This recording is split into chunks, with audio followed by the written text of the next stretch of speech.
So without further ado, I want to let Ian kick it off, and during the course of today, I'll be thanking all of our sponsors once again. Who's coffee today?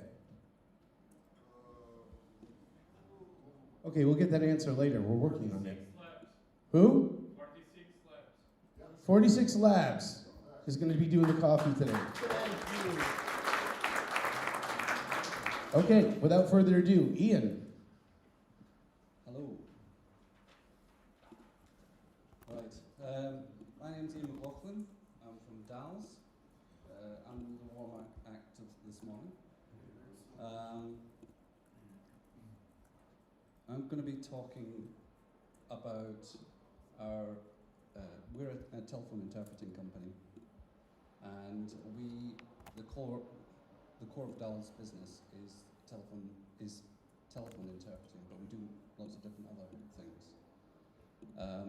Why am I talking about it? Because it's become a core part of the business, and it's allowed the company to grow really, really quickly. And it's an efficient way of delivering interpreting services to our clients. Why am I talking about it? Well, we've just recently started using OpenSIPS. We came to the expo last year, thought it was fantastic, and yes, that's why we started implementing it. Before I start, so this is the warm-up section, so I'm going to start with some questions. Just make sure that you're all awake from the meal last night.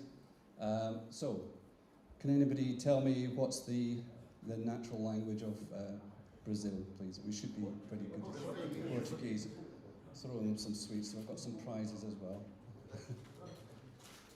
It's a nice easy one to start off with, just to make sure you're all paying attention.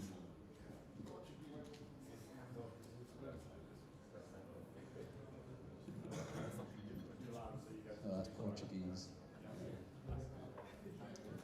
Right, a little bit more, now you're all awake, a little bit more about DALS. We're about 7 years old. We now handle about 1 million minutes of interpreting calls in the UK. We've got 44,000 plus interpreters speaking 500 languages. Yeah, 500. We take a turnover about 60 million in the UK. We're mainly focused in the UK, but we're expanding into Europe. We've got an office here in Iași, in Romania, and that's growing extremely well. So, yeah. What do we do? So we started off 7 years ago. The company was doing mostly face-to-face interpreting, and during the time of COVID, so we were doing mainly face-to-face interpreting and a tiny amount of telephone interpreting. And then COVID hit, and it all swapped the other way, but turned on its head, and we're now doing mostly telephone interpreting and a tiny bit of face-to-face. But we do other things as well. We've got tablet wheels, which is used in hospitals to, it's a tablet, you slide along to a bedside, and you can get an interpreter onto the to talk to patients. Carry on. And we also do a little bit of video interpreting. That started to grow, and we do British Sign Language. And we've got an AI product called Help to Talk that we're just rolling out now. Right, when I first joined the company, this is how I felt. Don't you know this? This is Jaws. It's 50 years, the film was launched 50 years ago. And Brody, when he first meets Jaws, he goes, we need a bigger boat. And that's how I felt about our telecoms platform at the time. When I joined, we had 2 hardware boxes running Asterisk, and we had an L2 app which we developed ourselves, connected to a database, and we had we had a telco provider called Magrathea in the UK, and they provided SIP connection to one of these boxes.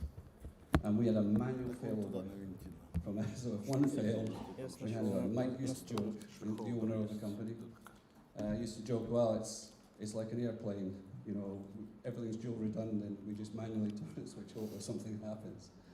But when I looked at it, the way it was going, we had a maximum 100 call capacity on the system. We're already at 30 calls, so we're going to need a bigger boat. And that's what I've been doing for the last 3 or 4 years, is building a bigger boat. We started off with, we went out and bought a VMware server, and then that allowed us to scale, to load the servers virtually, and then we used a service by McLauchlan, which was using an OpenSIPS load balancer to round robin calls into our platform. And that worked very well. We started off about 200 calls on there, and then expanded it. And when I mentioned before that we were doing face-to-face interpreting, COVID hit, and we just got this in just in the nick of time, because overnight call traffic doubled. And it wasn't very long until we got to the point where, because call volumes increased, we won some really big contracts in the UK, doing interpreting services for government, for NHS, and a few other ambulance services, and it just got bigger and bigger.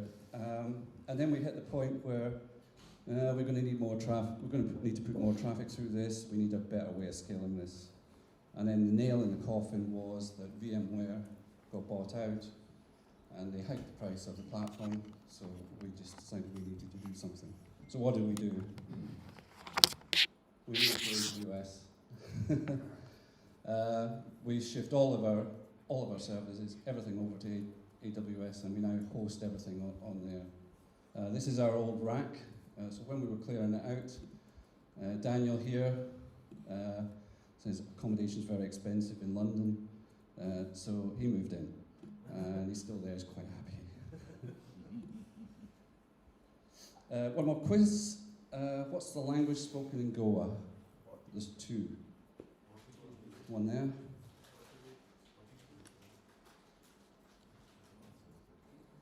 So it's, the official language is Konkani, but they speak Portuguese, and there's still some residents there that's speaking it, because it was a Portuguese colony for over 400 years.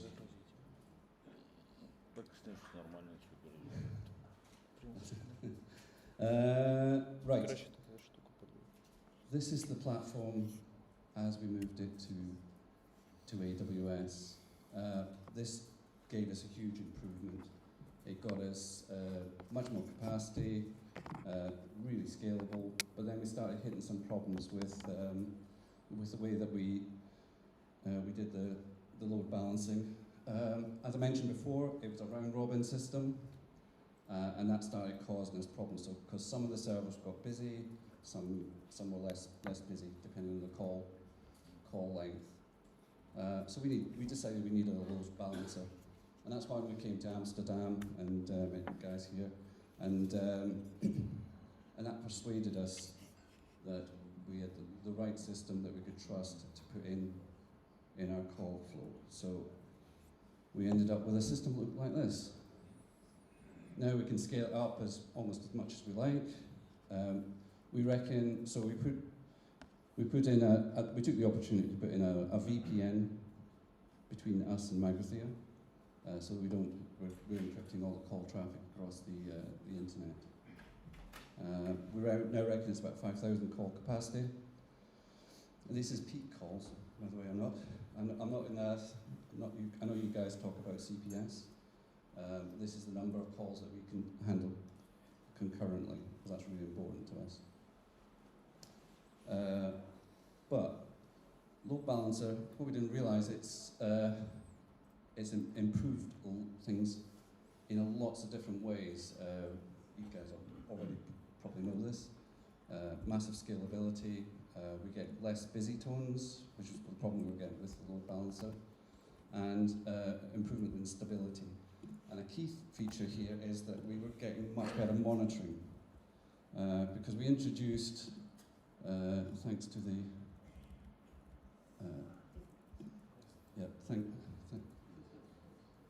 we introduced logging with Splunk, and we introduced Homer on to monitor our call. So thanks to Homer guys, it's helped us a lot. One of the key things that we have with our platform is, unlike, we don't have subscribers, we have on one side a client, on the other side an interpreter. And if a call goes wrong, we get any sort of fault on it, we can't blame the subscribers. Oh, they just dropped the call, whatever. They moved out of reception range, or we have to own it. So diagnostics is really important to us. So it was really good hearing the talks from the guys yesterday. Sort of problems we have to diagnose are drop calls. We had a bug.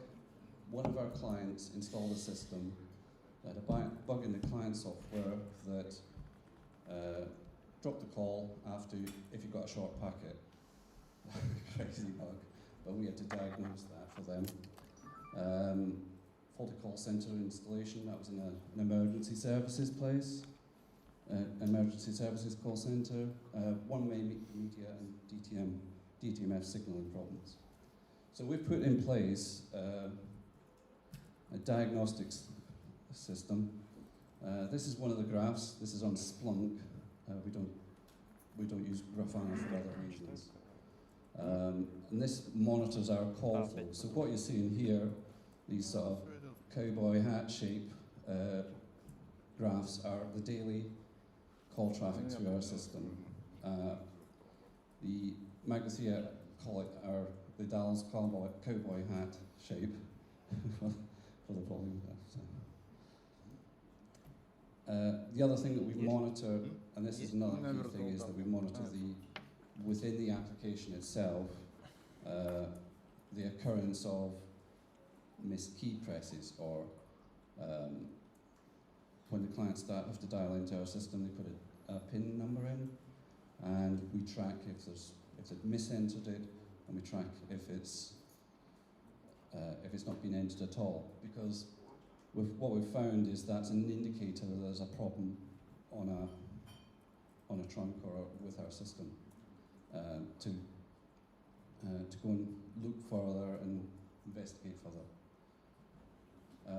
The operations team at Dallas now monitor this board, and they use that as a key metric for if they need to introduce any more operators into the system.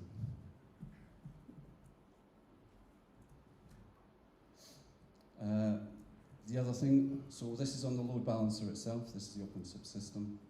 We're monitoring the 500, 600 codes, because that's an indicator, and the MOS score for each of our calls, or for all the calls. And we've got alerts set up on these, so if anything happens, it's an indicator that we need to go and investigate. On our system, we get multiple people calling into a conference, and we can have lots of different numbers. What we've found is that if something happens in the conference, we can't do anything because we're not allowed to record the calls. So what we've developed is this system that just monitors the audio energy in it, and that feeds into the Splunk system, and that gives us a graph of call activity. So top graph is a very active call, where you can see lots of different colours, and that's that's showing that it's a very active call. People are taking part, and pretty good. The middle graph shows a typical call with maybe 2 people in it, or 3 people, and that's got the different, you can see the activity on there. And then the bottom one here is a call where we would go and investigate, because there's nothing in it. Let me speed up. So then we've got called diagnostics. This is a problem that we had that's been ongoing for a couple of years. With the switch to digital in the UK, carriers are operating they're introducing new digital equipment, and they're messing it up. And what we've been finding, calls drop on 15-minute and 30-minute seconds here. So that's where those arrows are.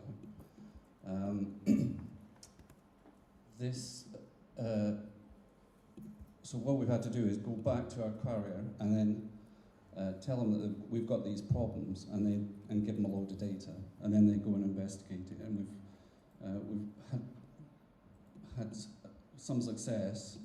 So this is on the right-hand side is a graph that I took before I came here, and you can see it's a smoother graph, and so a lot of these issues have been fixed. But it's a whack-a-mole type problem.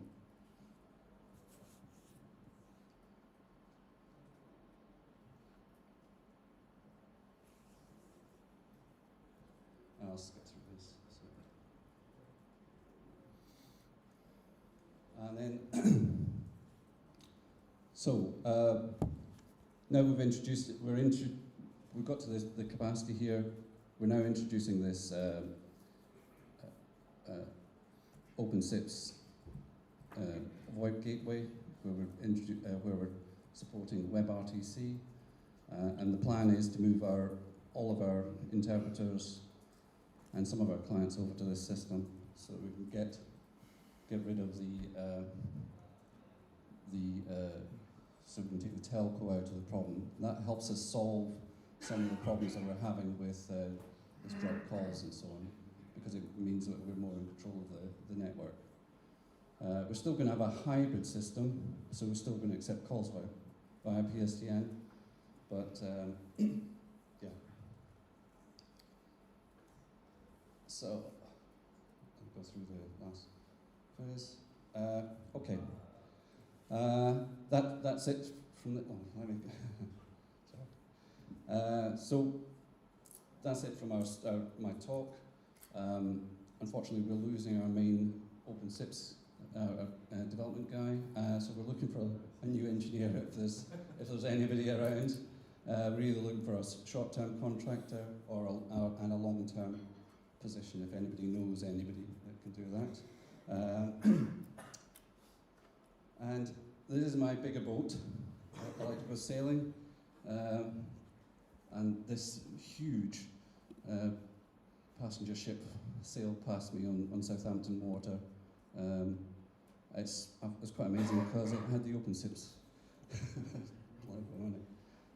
So. Go down, you're telling us something? You're not telling us something? Yeah.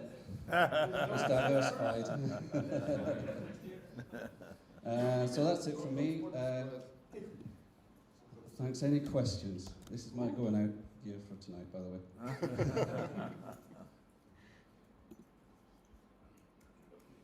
Do you have any questions for Ian? Send you the email. Just check if Let me see him. link for the Giovanni. Giovanni, you're so shy. Yesterday you weren't. Good morning. So Good morning. My question is, why want to move something that is working to WebRTC? Because I mean, it's tempting because you can control the client and you can do whatever you want on the client side, but it's bringing on you. I mean. Because it's in TCP, then you will have all the TCP things. So it's connection. It's no more. You cannot do high availability if not you make it on the client side, and you will have all kind of problem actually in connection. And Yeah, I accept that point. We have lots of problems now. So we've got interpreters in different countries, and we use a SIP provider called Moormans, and the interpreter has to go and pay for this service, and then then they can accept calls from us. But we get problems with, because we're delivering calls to them, it can take too long to deliver the call, so we then skip them and move on to the next interpreter.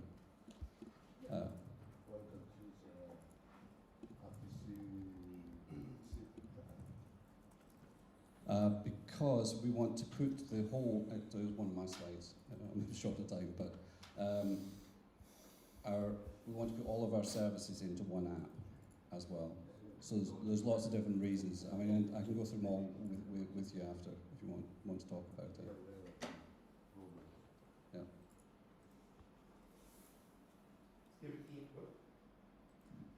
Let's give Ian another round of applause. Thank you, Ian.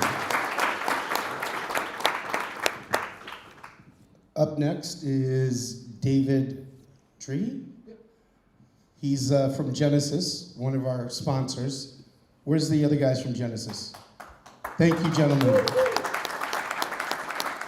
He's going to be talking to us about transaction-only one-way topology hiding. That's correct? Take it away, sir. Cool. So I'm going to be talking about a feature that we've been working on in Genesys using the topology hiding module. So we make extensive use of that topology hiding module in our deployments. So essentially we've made some enhancements to the module when you don't use it with the dialog module. So this is kind of the agenda.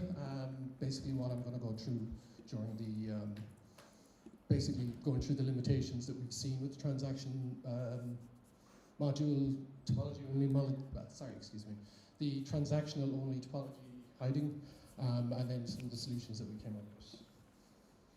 So this is the team here. So I am a lead software engineer. I am from Ireland, and I've been working on SIP related stuff for a long time. Probably 10 plus years. I started off in Cisco, working on Cisco Expressway Call Manager, and then in 2020 I joined the Genesys Cloud Voice team, and then I've kind of been working on OpenSIPS essentially since then. And then Adam and Ben's here down there as well.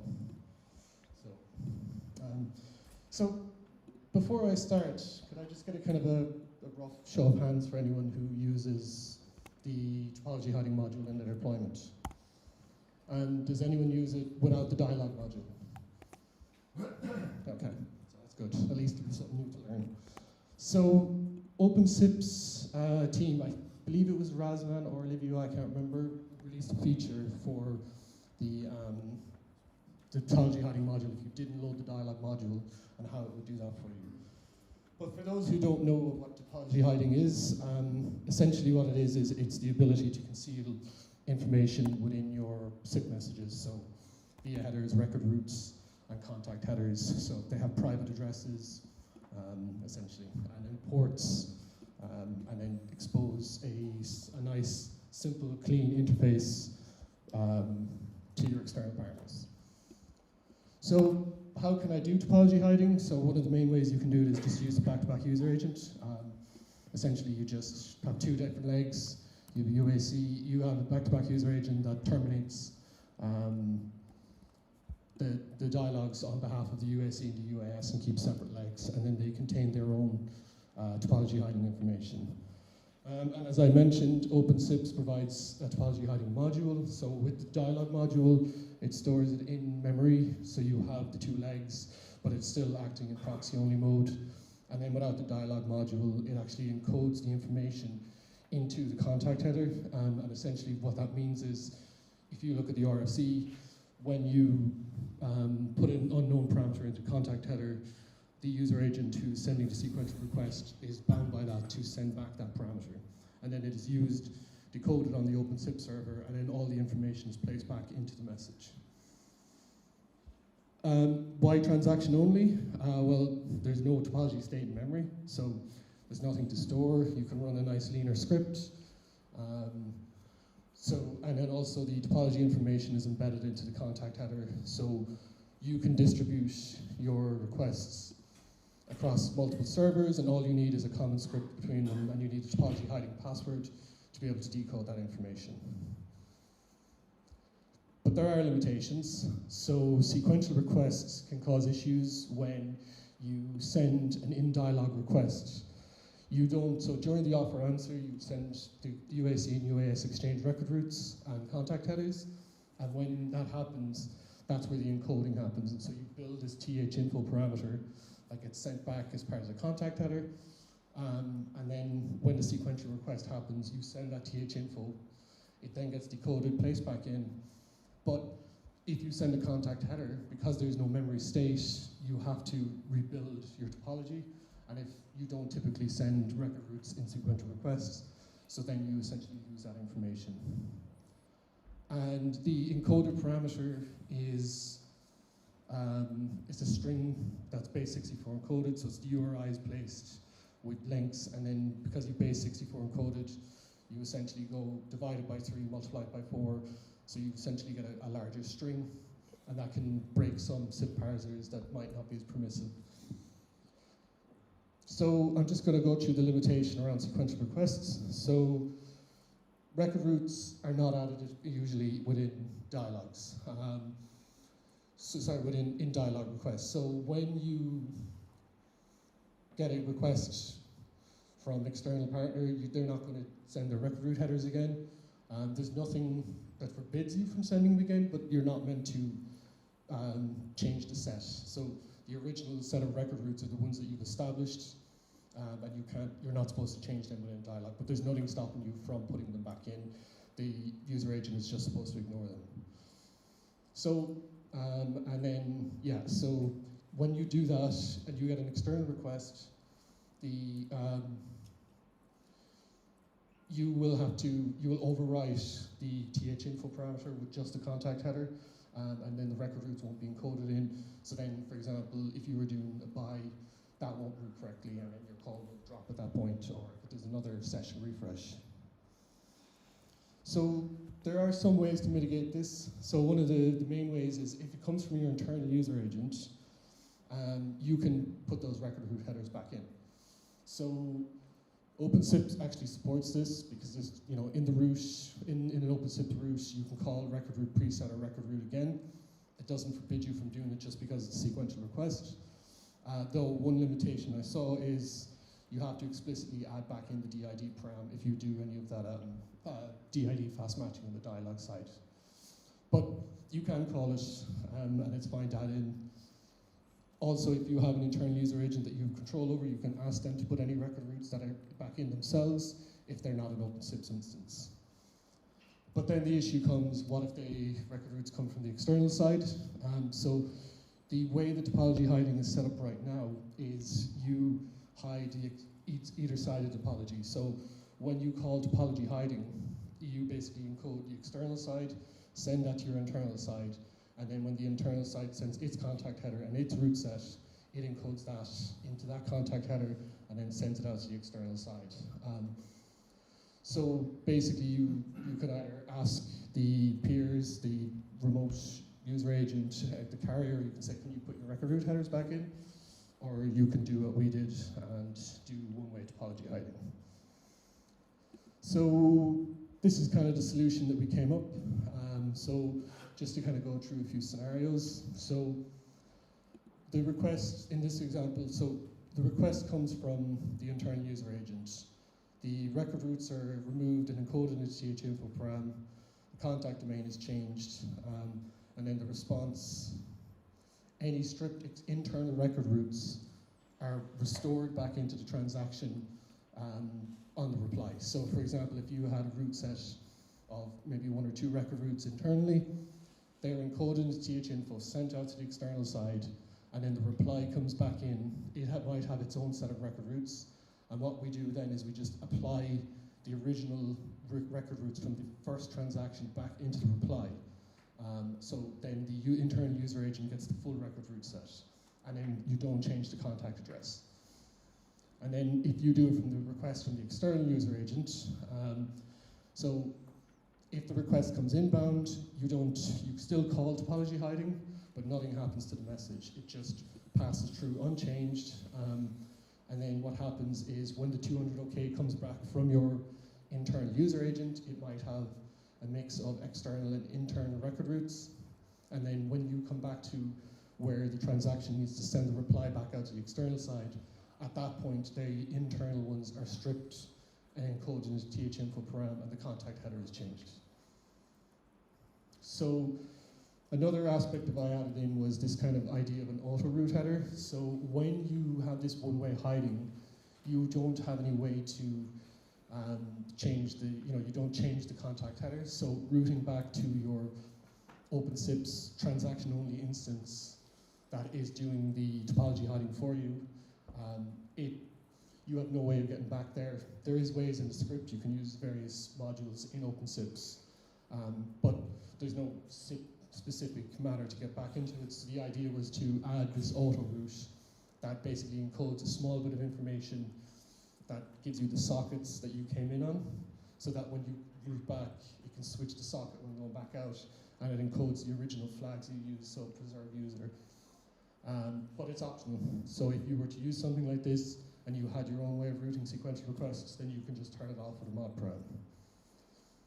So the result then is that the internal user agent has the full route set and the external contact URI for sequential requests. So when the internal user agent wants to send a request, a sequential request, it just uses the normal SIP routing mechanisms, and it goes and pops the route headers as it traverses through your internal network, pops off all the via headers, and by the time you get to your external side, they have just a single via header and whatever routes that they need for their further routing. So this is kind of an example. So this would be inbound from an external user agent. So in this case, what you'll see is there's two record routes. It's kind of emulating a scenario where you might have an external socket and an internal socket, and it exposes its own contact header.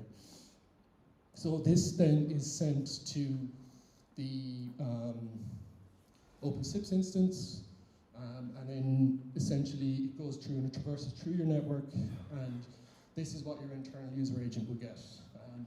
So you'll see the via headers as it traverses through, and then you'll have a bunch of record routes. So what I kind of emulated here was essentially using the record route module to do those R2 headers. There's also that auto route header, and then there's the external ones. And then you'll see that the contact header has remained unchanged from what was sent by the external side. So then this is what the response would be by the internal user agent. So it then has its own private address. It sends back the record route set, and then the transaction goes through, and then what is received by the external user agent is just the record routes that it sent in and the contact header with the TH-info, which encodes those internal user record route headers and the contact header that it was given.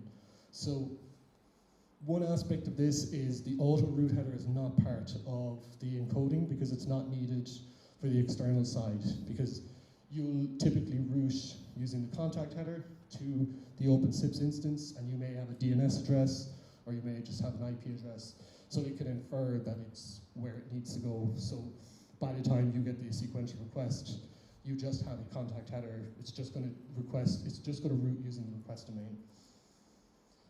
And then this is kind of an example of a sequential request as it traverses. So this would be what an inbound from the external side would look like from that original dialog setup. So what you would see is you'd see the request line has the TH-info.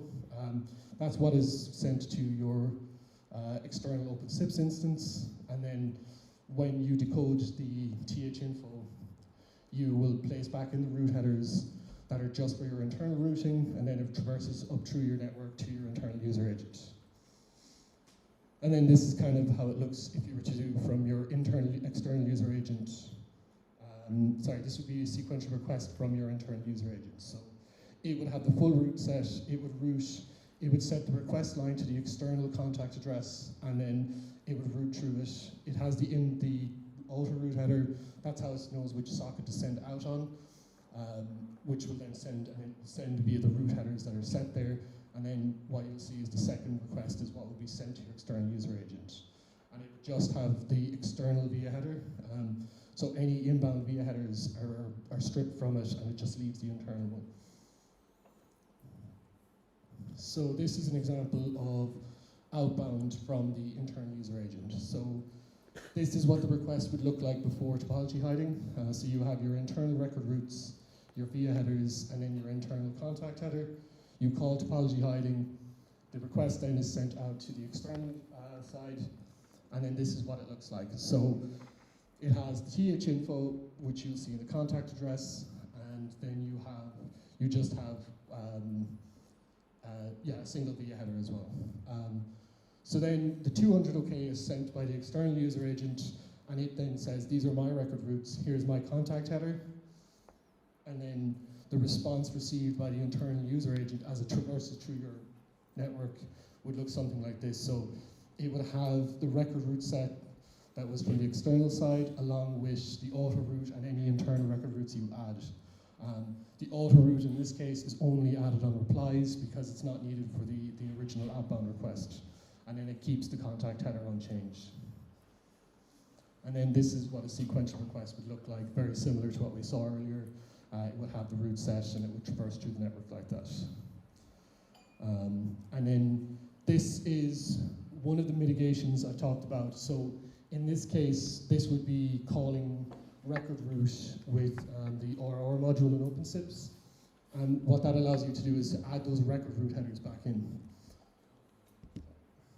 And basically, because it knows it's a sequential request based on the tags in the from and to header, it would basically not add those record routes back in on the response. So their only purpose is to be added in to be consumed by the topology hiding module to rebuild the internal topology to send back out. One other option you can do if you wanted to is if you have control of your internal user agent, you could just not send a contact header, and then there's no internal topology that needs to be rebuilt at that point. But it's just another option in case you did want to, if your internal user agent does need to send a contact header in any session refresh. And then this is just an example of what will be sent out. As you can see, the record routes were stripped. The response that comes back in would not have those record routes added back in. So there was another limitation with the large TH info param. So as I mentioned, it is it's a string that's base 64 encoded, added into the TH info, and then essentially it is used, decoded back into OpenSIPS URIs and added back in. So the specification kind of looks something like this. So it's a short a uint16t, which specifies the size of the record route string, then the contact string, the socket string, and then the flags as an integer. And then, so it would look something like this. With this record route set, this contact header, and this encoded string, you would end up with, so you're encoding these record routes, this contact header, and this socket. This is kind of what the contact header would look like.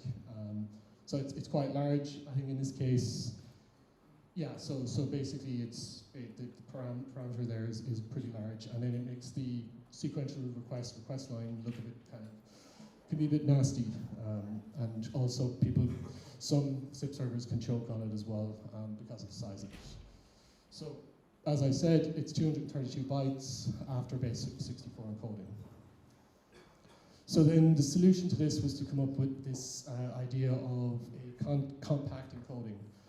Essentially, it was to encode the routes and the contact header in kind of binary information, taking advantage of the types of information you'd see in record routes and contact headers, so that you could encode them as flags. So this kind of defines the codec that I built. So the first 2 bytes is 16-bit flags, and that basically gives you certain information like the transport, the URI, if it has an LR, if it's an R2, and a few other things. It has port, username, password, and then you'll see, for example, username, password, parameters, and headers. They are string, so you still can only encode them as a string because there's no particular information that you can encode them as. But one of the advantages with this is, for example, the port can be encoded as a 16-bit unsigned integer, and then the domain can also be encoded as either 4 bytes for an IPv4 or 16 bytes for an IPv6, or if it's an FQDN, it can be encoded similar how the username and password are.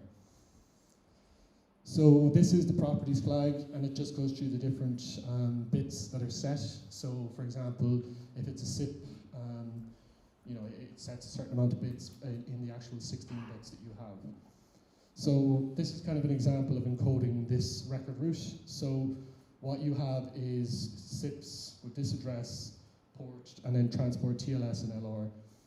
So the 16 bits here encapsulate SIPs, TLS, it's an IPv4, it has a port, and then it has LR in it. So when I encode this, I don't need to encode those strings. So I've saved n number of bytes.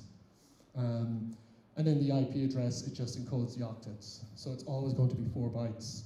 So worst case scenario, you could have something like a 15-bit IP address as a string. That's now encoded as 4 bytes.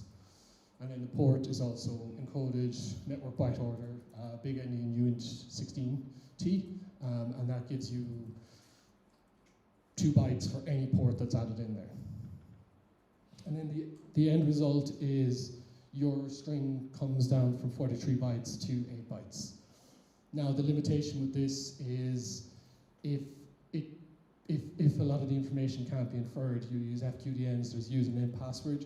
The savings are not as comprehensive as this, but it kind of gives you an idea of what you can do, especially because you would use this with your one-way topology hiding, and that means you know what the record root set is internally. So similar enough encoding of the last message I showed you with the non-compact form.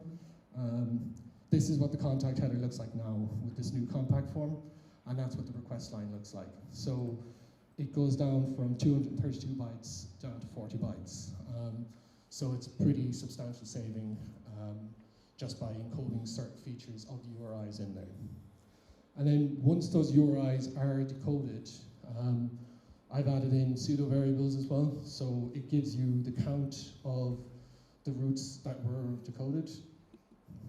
And then it gives you an indexable pseudo variable list, which gives you kind of like a name adder-like structure. So for example, you could do something like this in your script. If you had one record route, you could check it has one record route, then get the host, check that it's a private IP address. If it's not, reply 400, check the private contact header as well. Check that is private. If not, reply should be 400 as well, but I put 500. And then it just gives you extra layers to validate, because one aspect of this is that it's an XOR cipher, so it's not really, topology hiding shouldn't be considered a security feature. It's an obfuscation feature. So you can build extra steps into your script to say, okay, I need to validate it so that no one can hijack my topology hiding and then encode something in there and then use my SIP servers to route calls using a set that they put in. So it just gives you that extra bit there. And you can drop the request, you can do whatever you want based on that. So yeah, that's it. So I will hand it over to questions if anyone has any.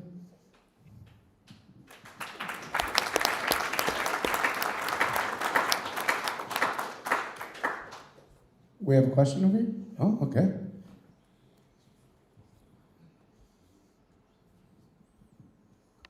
Sorry, I had to step out for a little bit, so I apologize if it's already been addressed. But have you guys looked at like the GRU RFC globally routable unique URI specification? Because this is very similar to kind of how that works.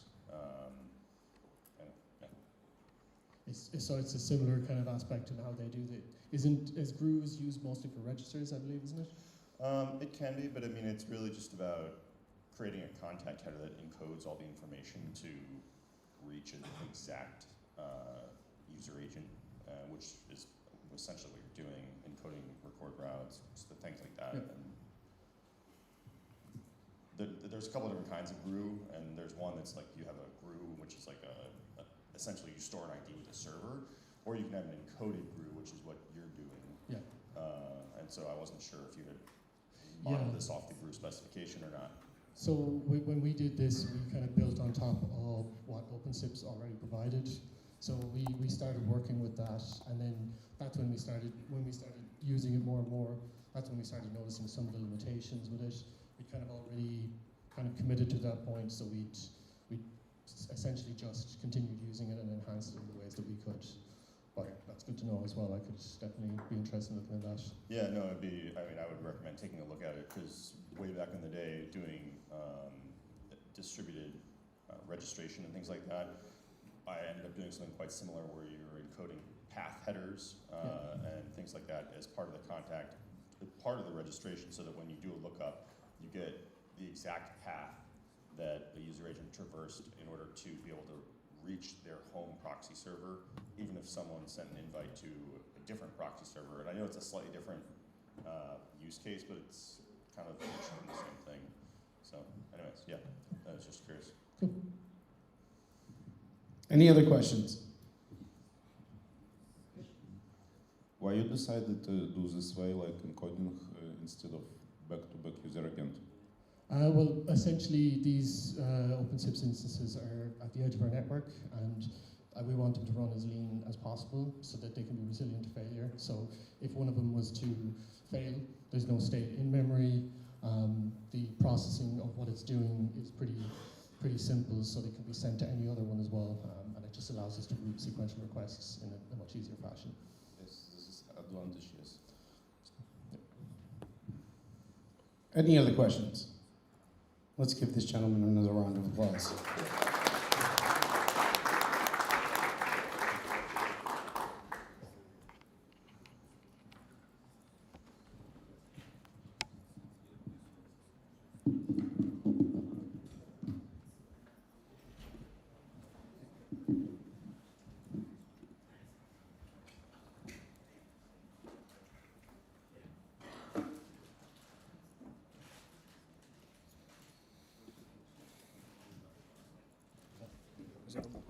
We have Nuno Ferreira.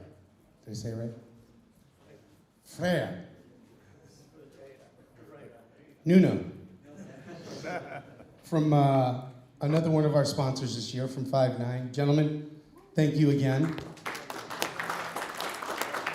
He's going to be talking to us about shell test your SIP servers, lightweight, powerful testing with bats.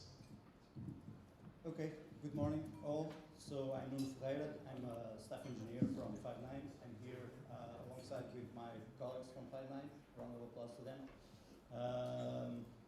And I'm here to talk about tests. So I talk Portuguese, by the way. So what we'll cover today. So we'll talk about tests, and we'll talk about the tool that we chose to do the testing, Bash Automated Testing System. We'll cover a way to add bats to existing projects. We'll cover a bit of CI/CD integration. And if the projector gives the opportunity, I will try to provide the demo walking through a project with bats. And I'll save some time for Q&A. So why are we here? So we all live the situation where a change works in our test labs, but when we move to production, it doesn't work. So we need to move away from a state where it works in my machine and it stops working it works everywhere. So for that, we rely on some key principles. First, unit testing. That is about checking the smallest building block. We test things in isolation to prove that it does the job perfectly. Next, we have integration testing. This is about testing different parts of the system and make sure that they talk correctly when integrated. For instance, we need to make sure that server is propagating a custom SIP header between the different elements of the stack. This is where we find the most interesting problems. When we have that, we have confidence, and we are building a safety net for our system. We can refactor our software without the fear of breaking things. The tests will give us immediate feedback that we did a mistake or not. We can move faster and have confidence that we are not breaking things. The tests provide us also a bonus point that they become living documentation, because unlike a wiki page, they are always up to date. They must be. And they describe what the system is supposed to do every time. So a system engineer that joins our team will be able to understand what the system is about by reading the tests. So why BATS? BATS is native to the environment. So most SIP servers are Linux-based, and BATS speaks the same language. So BATS supports parallel and does parallel test execution. This becomes crucial when our test suite grows. And when growing, the test execution time also grows, and we need to make the tests faster. With parallel, we can parallelize the test execution. BATS is project agnostic, so we can add any kind of project with BATS. We can test anything from the command line. We can use our old test scripts. We can use the server on CLI interface, and tools like WireMock, SIPSAC, Sippy can mock other servers' behaviors. So due to the BATS nature, it allows for pristine environments for each new test via its setup and tier-down functions. So the test will not be contaminated between runs.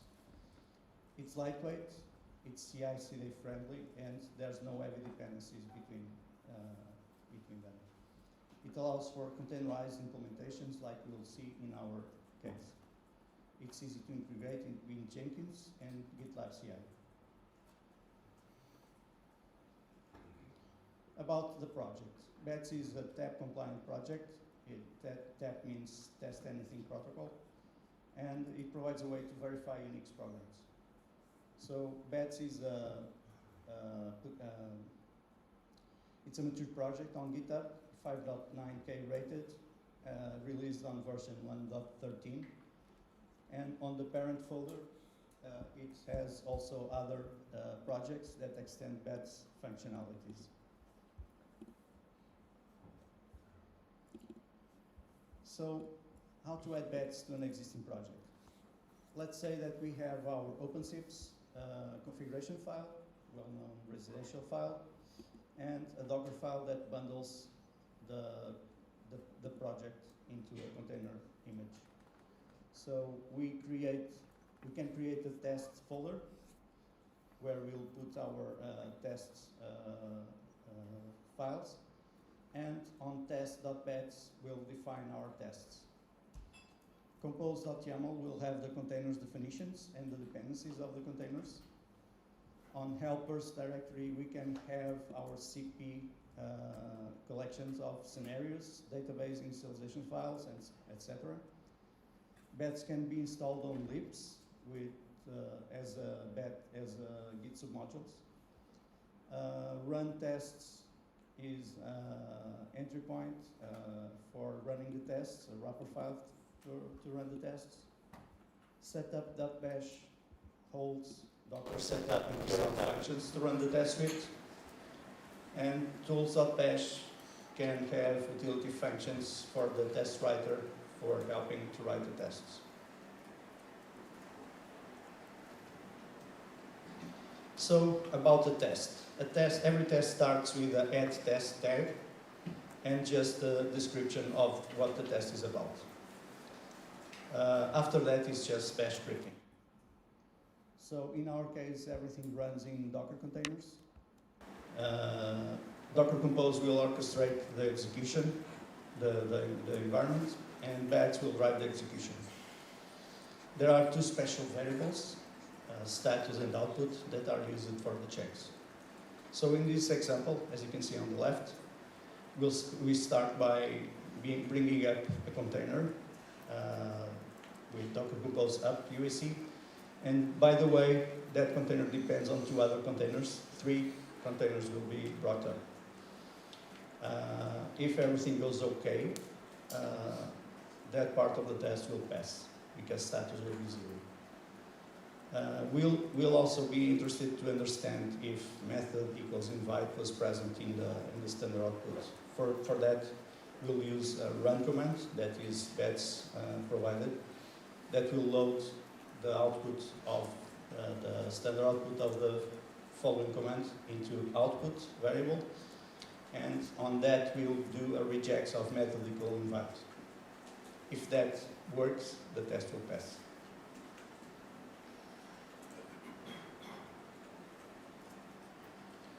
So about CI/CD. So we've seen that bets is great for testing our scripts locally, but the power comes when we integrate it in a CI/CD platform. So this moves away to test when we remember to test every single change. So on error, the pipeline will stop and the merge request will be blocked. It's our first line of defense against regressions. The developers have feedback in minutes, not days, and catch bugs early in the development cycle is a reality, while it's cheaper and faster to fix. It's also possible to store artifacts in the pipeline, artifacts like logs, capture files with the signaling, the time to execute of each test is also important sometimes to see if the tests are taking longer to execute, and this can be attached to our CI/CD platform. So in our team, we also use bets for load tests. We have Grafana, Prometheus, Node Exporter, and C-Advisor embedded in our Docker Compose stack. And for every new major version, we launch a long-lived test to evaluate the system behavior to understand if there is regressions or not. This was extremely useful in a situation where we were having an issue with OpenSIPS, where we were not being able to launch more than 47 invites per second due to an issue on HTTP async module. And after a team member created a patch for that module, we were able to go up to 98 invites and more per second. And it was pretty easy to understand the system behavior change using this stack. So the problem was that the SIP worker was getting blocked while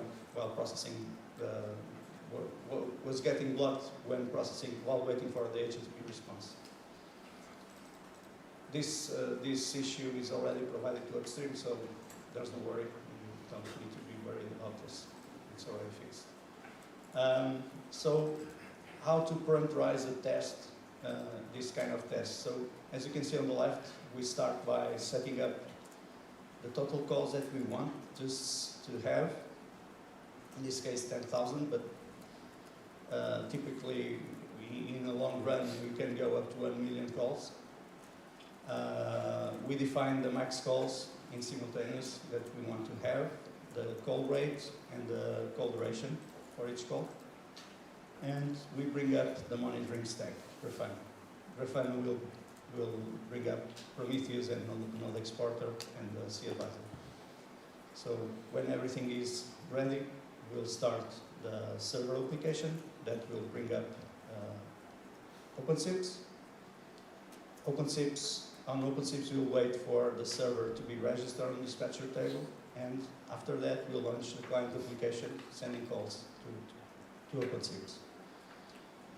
After all calls have been generated, we'll check on the Sippy simulator if they are all successful or not.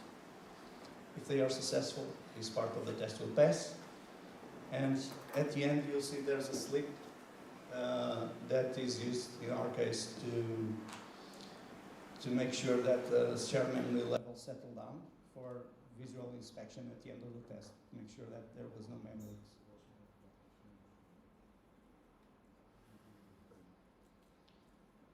Okay, and now time for a demo. Let's see if this helps me.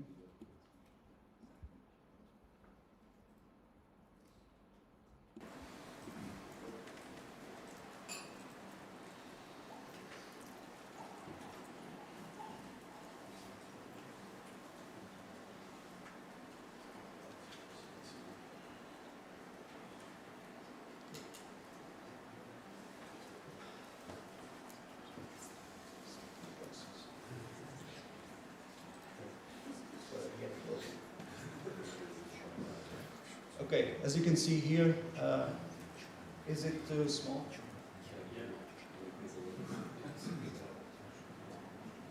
it okay now? Okay, as you can see here, this is the project that I showed you a couple slides ago. This is OpenSIPS configuration file, the residential script. Just with minor tweaks to make it work in the demo. So, and here we have also the Docker file that bundles the script into a containerized application. We have the test folder with the helpers files, having the CP scenario files, the UAC, UAS. We have bets installed as Git submodules. And then we have the test file. I'll get back to it in a minute. We have the compose file with container definitions, OpenSIPS, UAC, UAS, and also a TCP dump. This is a sidecar that attached to OpenSIPS container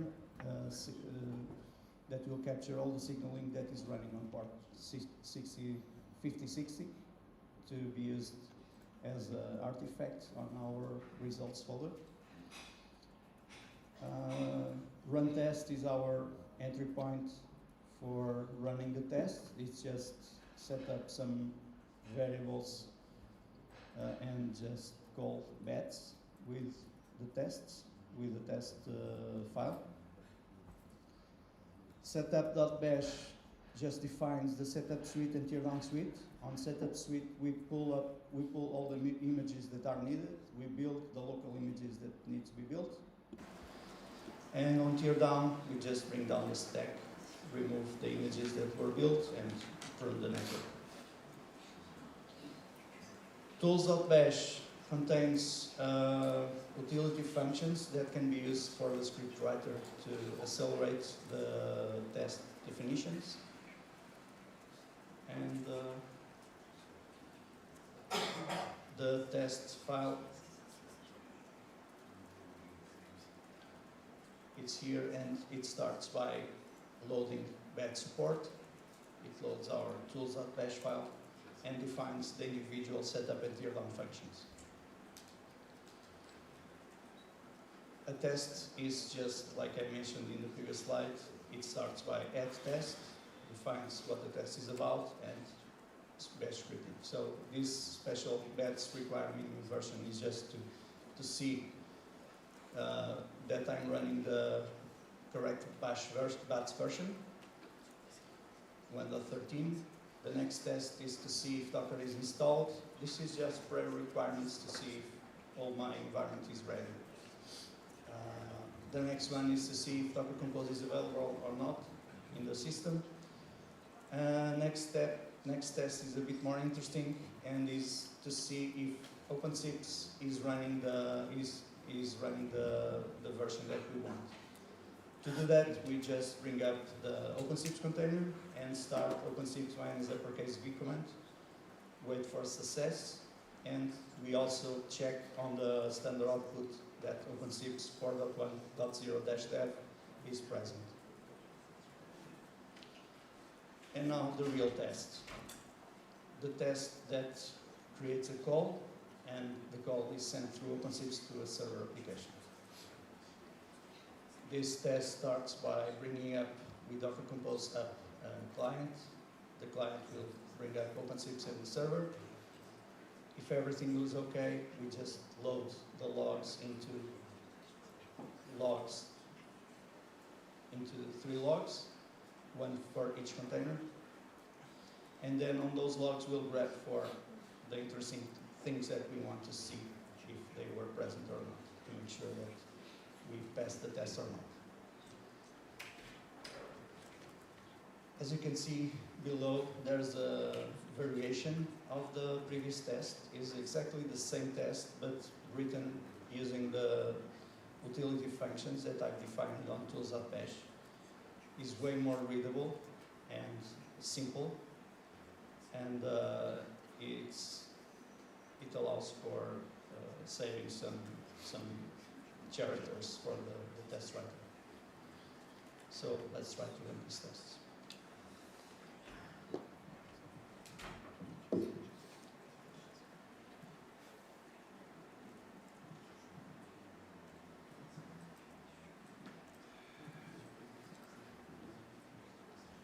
So while these are running, I can show you that there are two special comments in the file that are used to tag the test file. We can tag all the tests with SIP in this case, and individual tests can be tagged with, in this case, all the pre-requirements were tagged with 000, individual tests were tagged with 001 and 002. So the tests were run, they were successful, and they took 21 seconds. On results folder, we can see that captures.pcap file was generated, OpenSIPS log file was captured, the UAC log file, the Sippy script that you all know, is also here, and this can be attached into the CI/CD platform. To make sure that I'm not cheating, I'm just faking it. I will create an error on the script, and I will run just test number 2.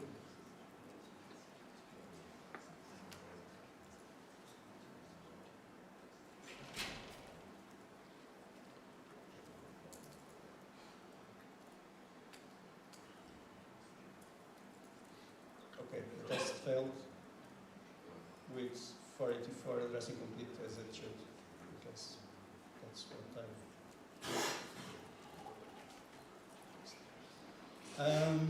as all we are here are talking about AI, Cloud Code can also be used to write tests for us. So I have here a prompt that I can use to write a test for me, so there's no excuse.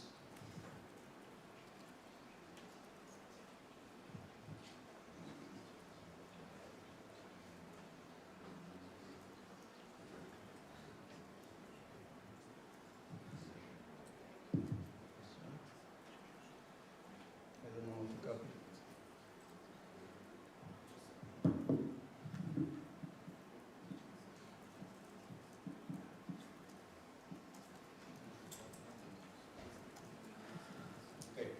I'm adding a new test in beds to validate the SIP options is replied to handle OK, and I want to use SIPsec with Alpine container, so in a Docker file, so and use a new label for the test. So while this is running, I can show you also that tests can be run in parallel, as I mentioned previously. For that, we just need to define the number of jobs that we want to run in parallel, so we run 2 jobs in parallel.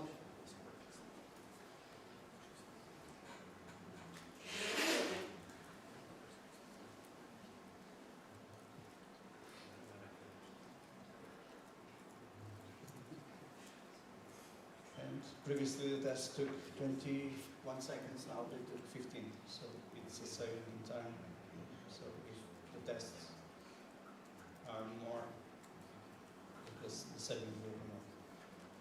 So Cloud is taking a while, it's forging, transmitting, and so on.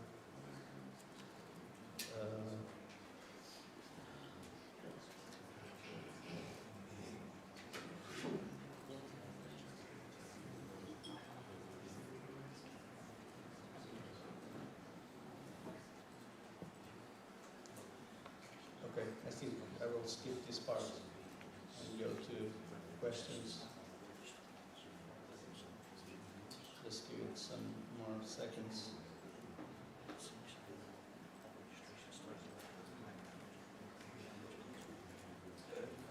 Yes, it's not cooperating. So I have to say that this project is available on GitHub.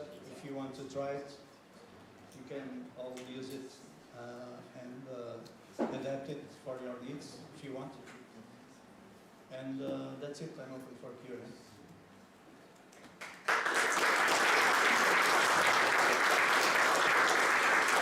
Questions? Well.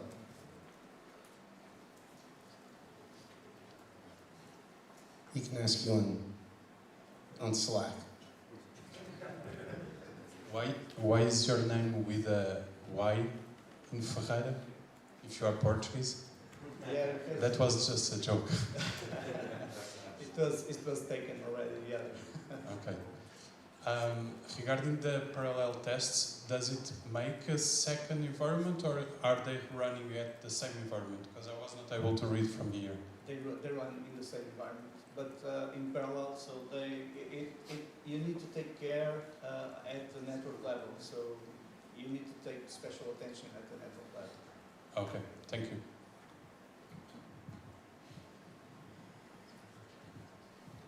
Hi, Nuno, thank you for your talk. To me, at least, from what I got out of it, it sounds like this is very similar to what we have in SIPCert, right? So my question is, in what way do you think BATS is different to SIPCert, and why did you reinvent it? Yeah. I think it's not reinvented. I think they started mostly at the same time. When we started to use BATS, SIPCert was also in early stages. But I think BATS is way more customizable than SIPCert. We can tune it using the Docker Compose file a bit more than SIPCert. It's what my feeling. And we can use it not only for SIP, we can use it for more things than SIP, in our case. I have a question. Yep. Do you want me to punch him in the throat? No. Any other questions? Oh. So we actually did do a in-house kind of comparison, and SIPCert was something that I was looking at initially back in like Valencia and things like that. Yeah, I think BATS is kind of a more generalized testing framework, and so that's why we kind of standardized on that versus SIPCert. But they are very, very similar. I agree. I got time for one more question. One more. All right, give Nuno another round of applause. Thank you again to 5-9 for being so generous this year. Wow, we have like all of the sponsors lined up one after another.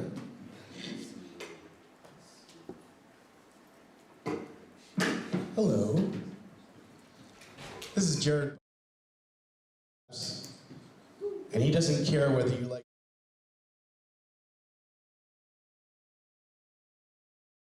He's a Virgo.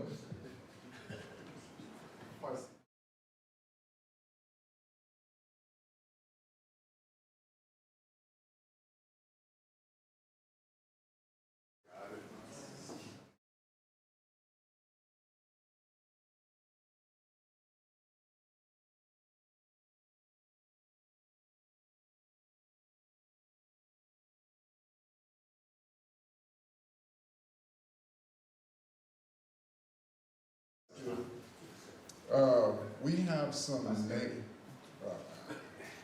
we have like project naming wizards in our company. It all revolves around crap, pee, urine. I don't know, like, you know, sometimes you choose naming conventions, sometimes it just happens.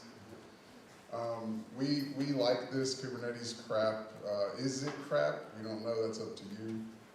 This is our solution for, or one of our solutions, and I just liked it for the title of how we manage RTP, you know, with FastPass in a Kubernetes native environment. I'm Jarrod Baumann. I've been at 46 Labs I went there like, I started maybe 4 or 5 years ago. We were a platform company who, really, we had a platform that could, do routing and rating with a whole lot of different telemetry metrics that people who are trying to manage a lot of vendors and stay under the radar would use.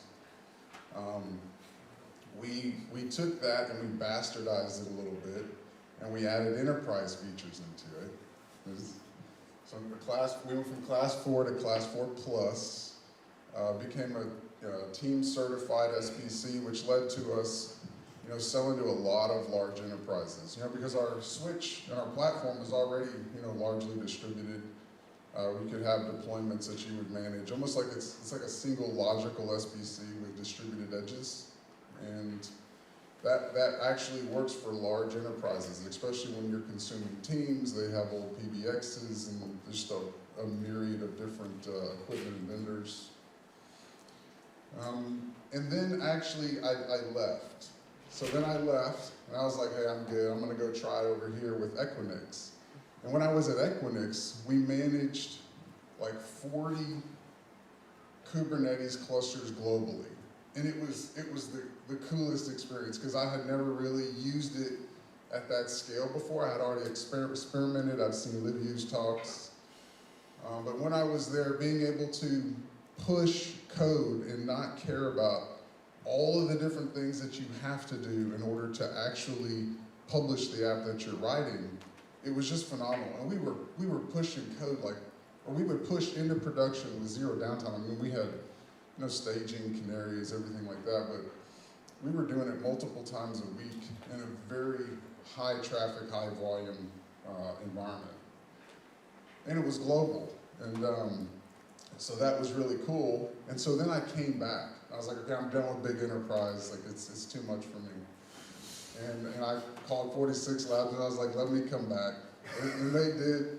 But in that meantime, they had bought a couple of carriers. And that gave us a lot of traffic, this toll-free termination, or toll-free wireline origination termination. And we've, since I've been here, we're getting into the wireless game. But, the question came up, it's like, well, should we do Kubernetes? And I'm like, man, I love it, let's go, but there are some challenges with it. SIP and RTP on Kubernetes, if you've done it, there's ways to do it, and I've seen talks from EcoSmob and others like OpenSIPS, Ingresses. There's some commercial solutions, but this is what we chose. And like Kubernetes, we started, it was decades ago. So we've gone through bare metal and VMs and Zen and Proxmox and all the different versions, all the tools around it, Puppet Chef, Ansible, Terraform, OpenStack, OpenNebula. We did Mass because we love containers and that was wild for a while. We did a whole bunch, and there's a whole lot of automation and scripts around it, but it was more like, it was like a puzzle, and we put all the pieces together, but we were missing a lot of pieces. And one of the things I really love about Kubernetes is that it's repeatable. I mean, because what you do is you basically declare the environment that you want, and then there's a whole bunch of processes and things that go around behind the scenes, but it basically implements your desired state for whatever it is. And so what that means is, and it's a pain in the ass, to do declarative up front, but once you do it, you can run it anywhere. I run it on my laptop, a full Kubernetes cluster in a Docker container. We run it on staging, production, AWS, GKE, Azure. I mean, it doesn't matter. It's a Kubernetes API server, and you can just repeat the dang thing anywhere. And because we did a lot of deployments, it was like because one of the real benefits of it that I see, other than the repeatable environments, is, and this kind of goes into it, we sell a platform. We have to take the same thing in different environments for different customers. And not only that, but sometimes we have to run on a customer's VMware stack or they're in Docker, or they're in, you know, Azure or something. And we typically don't tell no, and again, as long as it's got a Kubernetes API, we can point it at it. And in doing so, because we would do this before with like different containers, different orchestration, and there's always something that's different about the environment. Like maybe, you know, we were using ZFS for storage and somebody didn't, you know, activate the ZIL, or there's this, or there, you know, there's just all these different things when you roll something out with teams who manage. We do this part. We set up the network. We install the servers. And then, you know, there's just different teams, and as that changes hands over time, so it's just prone for human error.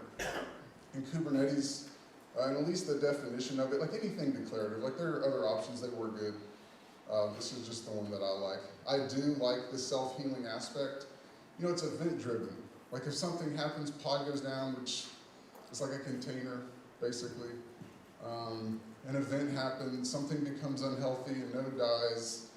You know, there are reconcilers that run in the background that say, oh, I got an event that changed what you wanted. I'm going to do everything I can to re-implement that state.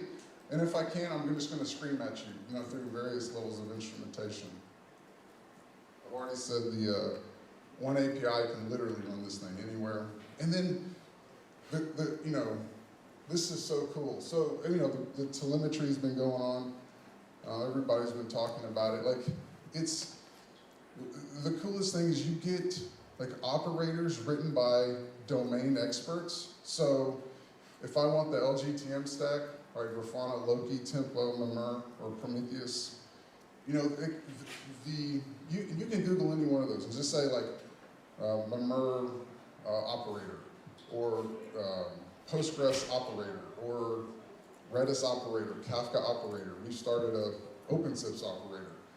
But you get these domain experts, and they understand their application. I mean, like I'm not like a DBA. I just have to have Postgres or MySQL. I have to have something.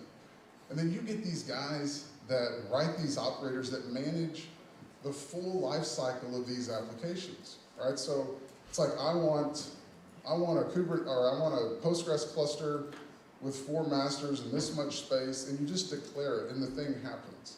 And it's like, oh, I want a replica site over here, and I want them connected so that it's a standalone, you know, it's a read-only, it slaves. You get all of the secret management that's auto-populated, auto-rotated.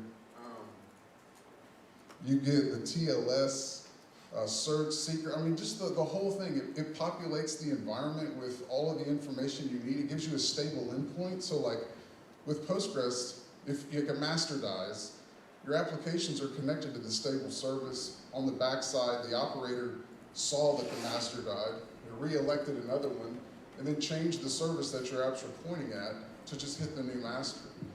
And it's, you know, like all of that self-healing is really nice. And then when you write apps, it's like, okay, I want to write a telecom app. I want SIP and RTP. I don't want to care about, you know, setting up Prometheus or, you know, the scraping or having the OTel endpoints.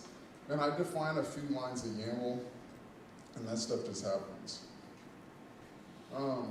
Yeah, and I get, you know, like when I was every environment, I was at one, Equinix. It was all modern. I mean, we were doing web services, microservices. I mean, you can do a whole bunch of other things, but not where you have an application that the network has to match the payload in the SIP headers. And so, you know, one of the things we wanted to do, because we deal with a lot of carriers, like Verizon, AT&T, T-Mobile, and you know, all up and down, but we really don't present NAT to them. And we have to manage a lot of different addresses. And the way that we do that with OpenSIPS is just advertised address. We manage multiple addresses on a single socket using the type of service field. And we make sure that the ports are consistent so that, you know, no one's the wiser whenever it goes out. And so for RTP, oh, and so that doesn't, by the way, like, that doesn't really work, you know, with any native Kubernetes service. Like like a load balancer service. I mean, it just doesn't do that. It does consistent hashing, but it really only uses the network information. It doesn't know anything about like the dialogue. And then for RTP, there's not really anything by default that manages like a range of ports. And we got RTP and RTCP for an IP. I mean, we need all maybe 60,000 in some instances. And you would literally have to enumerate each one of those just using like the standard built-in services, because most, again, modern apps, they don't do that. And so we came up with CRAP, and the name doesn't matter, but or the Cilium raw acquisition of packets, we just needed something to be able to say CRAP. Plus there's some guys that in our company, they don't like it. We just do it, But this is how we deliver raw packets directly to a pod, and this is where we well, I'll just wait for that. But so, and the only thing that it does is it's a separate like manager controller that we've integrated into Cilium, and we're pushing that like into PR. Like I don't want to manage anything on our own, especially when we're dealing with something like Cilium, but. And we've gone through a couple of PRs with them, which is a long process to get like isovalent, to adopt it. But basically what you do when you have Cilium, like our custom, it is a custom build, but when you have this, you annotate the service with raw. So normally you have a load balancer or some kind of service that's sitting out front for external connectivity or in-cluster connectivity, whatever. And when a packet comes in, it's always doing some kind of NAT. It's rewriting the headers to send it to an internal pod. If you're using a normal mode, I mean, there's caveats here, but when you do this, it basically does a lookup to say, oh, this service is raw, and it also has like a matching with a pod selector, and it will just deliver the unmutated packet like right into that pod, right? So if I've got like a 1.1.1.1 defined with a raw service, it does zero NAT, it bypasses all of that and just delivers it straight into the pod, which, it bypasses NAT. I don't think there's any contract in that. And there's no network level header rewriting. And so, there's, I want to stay, more high level, mainly because that's all I know anyway. But, there's, like what's going on under the hood is as it delivers, these CRAP packets to the pods. I mean, in any normal circumstance, if you get like a request to an IP where you don't have something bound on a socket, it just barfs. And there's some like, you can do like non-binding local. You can actually, in Kubernetes, you can use init scripts to place like external IPs on pods. So you could literally run this with RTP engine, and it will get the packets natively. You just have to launch the pod with a container that will actually program the network. Because a lot of this is immutable. That was the other thing I liked. Is once it's set, you don't really change it. You just kick it, and restart it, unless it's like a runtime thing. But anyway, so when it delivers, it will deliver an unmutated, just raw packet to the pod that is a selection, right? Like you said, hey, I'm running something here. I'm running RTP engine. We run like our variant of Media Bridge, and when it hits that pod, it's able to enact it if you have the networking set up. Let's see. Yeah, and so like we basically, just because we like hard problems, or no, I like to create problems maybe. We had to do a lot of media anchoring, because when we're doing at the carrier level, we anchor a lot of calls, and you want a topology hide, especially when you have customers on one side, vendors on the other, and some of those customers are your vendors, and those vendors are their customers, and it's just a weird mix. You just hide all that stuff, and it's like, you just deal with us, and we'll take care of it. But what happens with this RTP path, so we basically wrote a media bridge that just mocks the RTP engine module. So it's the NGCP where it takes the STPs for offer answer. What we do, like I said, you can deliver these raw packets to a pod with RTP engine so that you don't have to forward every port. If you've tried it, you know what I mean. But what we do is with our media bridge, we emulate that NGCP. So instead of RTP engine, it's just our endpoint running in a pod. And what it does is whenever you say like, hey, I want, I'm anchoring for this side for media, I've got this STP, and then on this side, I've got this other, these other STP or RTP and RTCP endpoints, we insert rules into BPF maps, which are like hash maps, right? I mean, like, it's very similar to like dialogue module and topology hiding, right? Like you know what's on both sides so that when you receive packets, you rewrite accordingly. Well, we do it when we insert these in BPF rules, we attach XTP programs to the actual interfaces. They can be virtual interfaces, like real PCI devices, like whatever. As long as the packet lands there and XTP reads from the maps that we have a rule for anchoring, it will just rewrite it and ship it. And so that's how we're able to scale on the edge. That's how we're able to scale a lot of RTP on the edge. And then we have SIP. I only did RTP first because the title was crap and that was it, but. Yeah, so for SIP, like I said, we want to keep the headers consistent with the network layer. We want to be able to present multiple IPs from like a single socket, basically. And we really just want to be able to do that reliably on Kubernetes because of the entire ecosystem. There's other ways. I really like the proxy protocol that's coming up. I think that's a really cool thing. We actually did patch Cilium for the SIP load balancing to do our logic. We had written this in one of our DPDK-based NOSes. Whenever I was here last year, somebody said, why didn't you write an XTP? Well, good on you. Like, where were you like 2 years ago?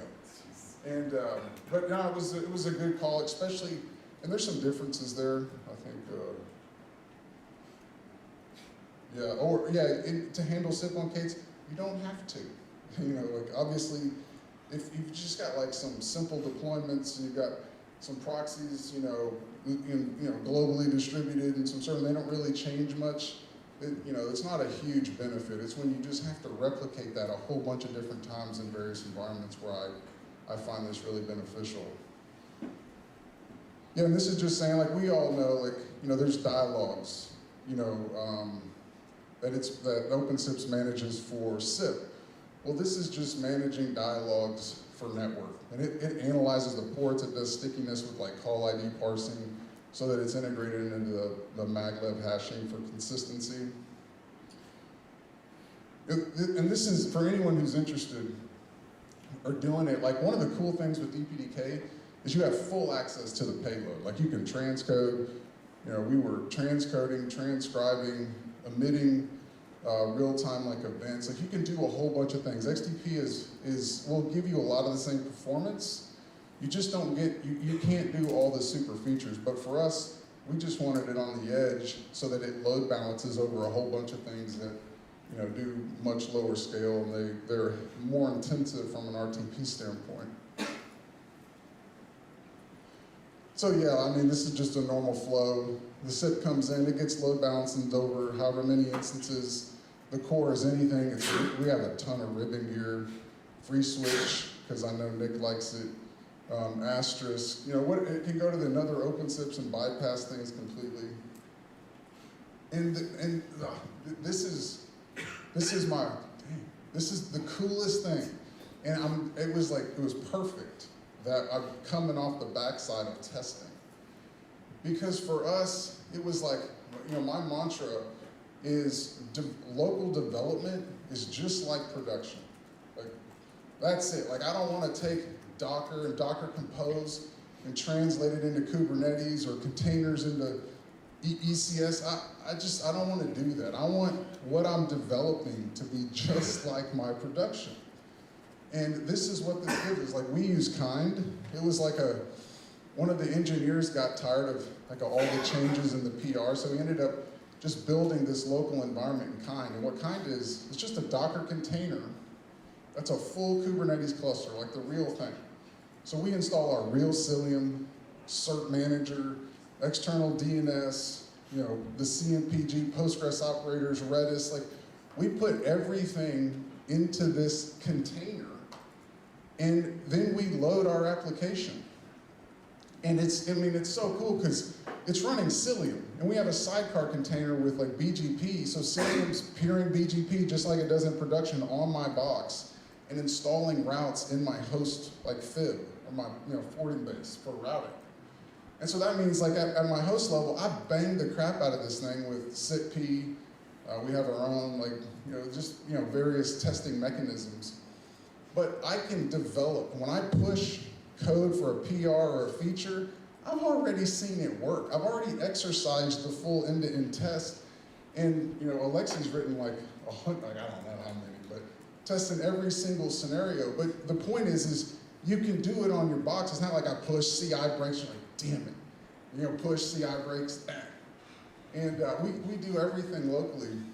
And this is really cool because since I can run it on my box in CI, whenever right now we use labels, but whenever you add a label for an end-to-end test, it literally launches a VM, installs kind, does the whole dance, and then just bangs away at it with benchmarks, various testing scenarios that we run into for customers. And that, to me, is the coolest thing. Let me see. And because we use Cilium, it's the best. It's the de facto. If you're running Kubernetes, just don't look at anything else. Just run Cilium. Hubble. If you Google Hubble UI, it's an amazing GUI tool that you get. Cilium is just BPF based, and it does tons of flow exports. You get a lot of network troubleshooting information. You can see the map of connectivity between your internal services, like OpenSIPS talks to another OpenSIPS, and then from that you can build these strict network policies. It's like, okay, now that's cemented, now you can't accept anything else unless you explicitly define it. And then for OpenSIPS, SNMP stats, like Vlad said, gives us everything. But we love Prometheus, we love Hotel.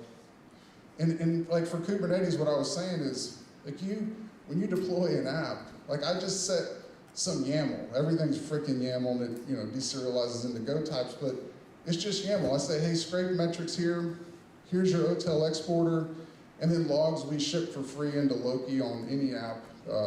If you print it to standard out or standard error, we grab it, make it available under Fauna. And then everything, your pod, like it's basically instrumenting every level from pod, namespace, node, system, like cluster, storage. I mean, it's so much information. It's like, we really have to get smart on alerting what our thresholds are, like they were talking about yesterday. Like I said, the operators are so cool. These domain experts write stuff. I don't deal with secrets. This stuff gets rotated. When my Let's Encrypt has to renew, I just, we get an alert that it did it, but that's cool. Yeah, I'm gonna merge, or I've already got it prepared to push crap into Cilium. The SIP stuff's kind of scattered around. We're looking for a cooler way to clean that up, but we really like it and plan on pushing.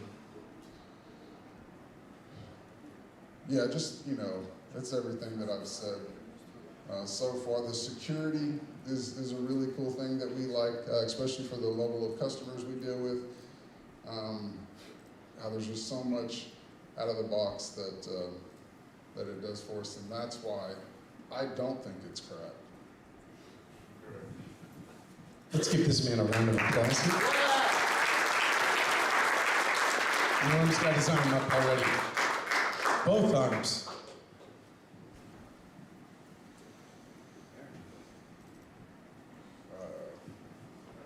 Thank you, Jarrod. That was kick-ass. Is your crap going to be available? Yeah.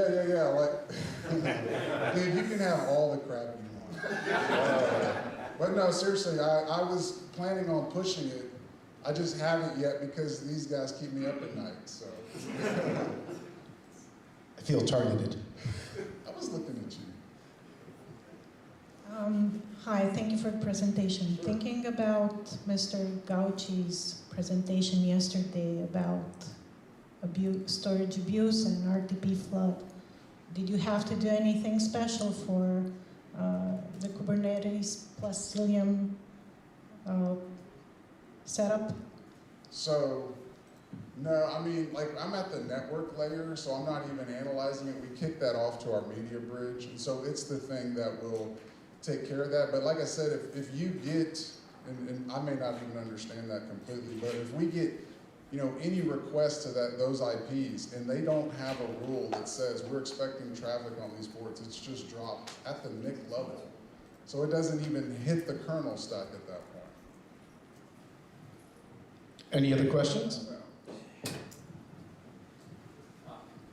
So how much is this like just kind of a variation on the DPDK stuff that you were doing before, where it's like you now just doing kind of like eBPF rule forwarding, essentially? Yeah, and with XDP, but that's, yeah, we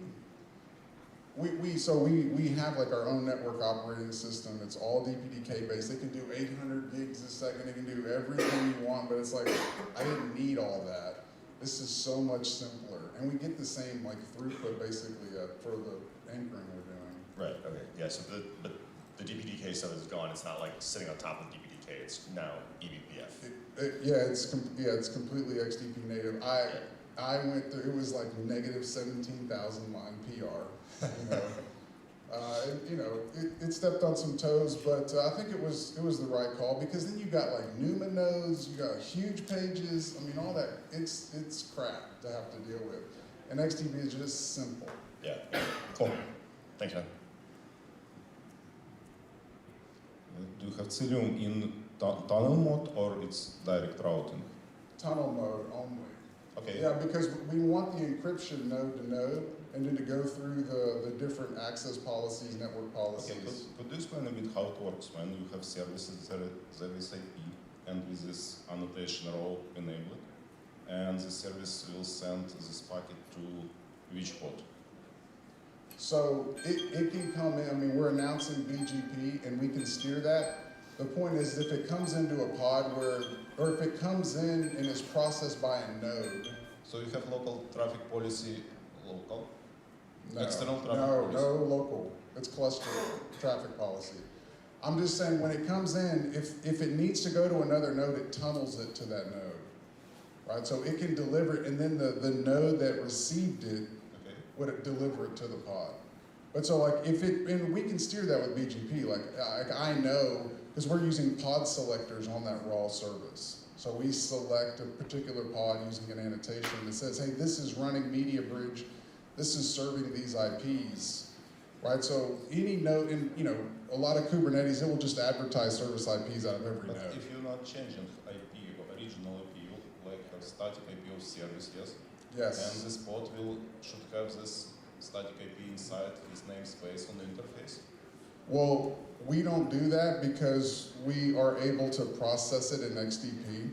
And so like what we do is we attach an XDP program on the host interface that receives it. And if it matches the rules, it forwards it. If it doesn't match it to that IP, it's dropped. But also because that pod is receiving a whole bunch of other traffic, like you may do curl from it, you're troubleshooting.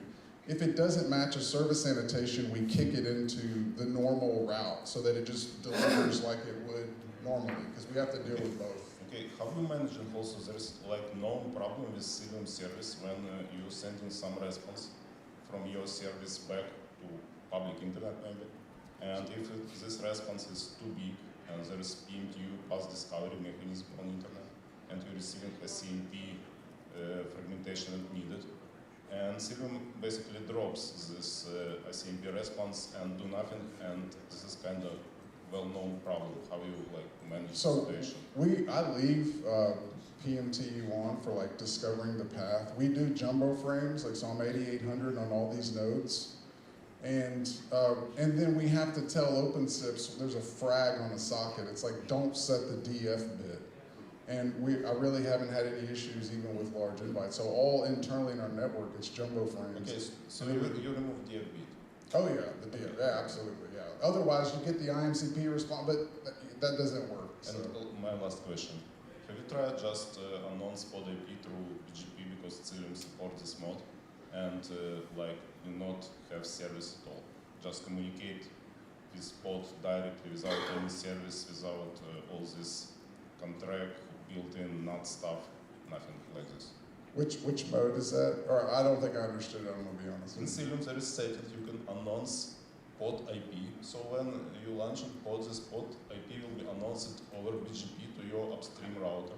So you will need BGP session with your equipment. Oh yeah, every service is annotated so that it advertises. Yeah, by default it advertises services, but you can also enable advertisement for pods. And yeah, that's the native mode. I don't like native mode. No, it's with tunnel mode. With tunnel mode you're running with VXLAN, you can enable this mode when pod IP will be advertised to your upstream router, and you will be able to communicate with pod directly from external network without service at all. Of course, you need maybe network policy to allow this traffic, but it will work.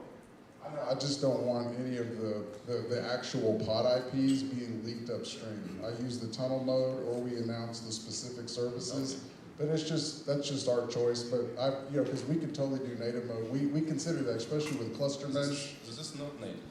This is still tunnel mode. But you're still announcing the pod IP address into the underlay, like through Cilium for connectivity. Yeah. Just to achieve same goal as you, like to not have any translation contract not on the path between customer and your pod. So pod IP just announced it and it received traffic from your router. And that's a fair point. Like what we like too is I point 100 IPs at one pod, right? So like one instance could be anchoring for like a bunch of different zones. So I'll have like maybe 30 different like RTP IPs that are signaled, from OpenSIPS, so the RTP engine module, and all of those IPs will get delivered to the one pod. Well, it doesn't even hit the pod, like I said, it hits XDP and then bails because we have the rules set up by RTP engine. But that's a big thing is where you can get, you have a pod, it doesn't have, we don't even have the IPs assigned or bound, but we can deliver an anchor for, facing internal, many different external, all on the same pod. And thank you. Yes, sir. Thank you. We'll talk after. I gotta cut it short, I'm sorry, but you'll be able to find this guy for the rest.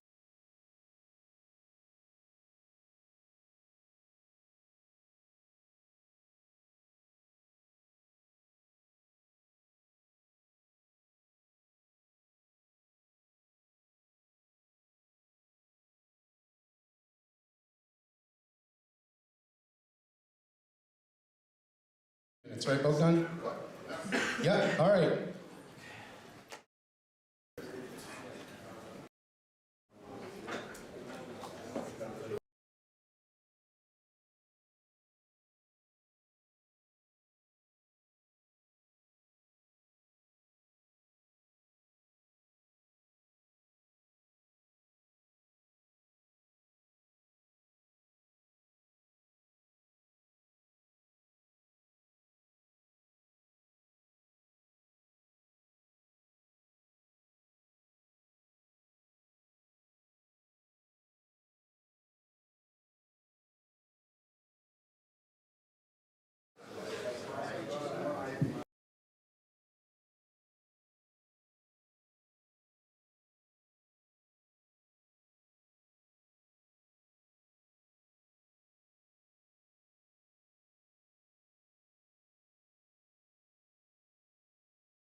He's going to be talking to us about using RTP forwarders to process Janus SIP streams externally.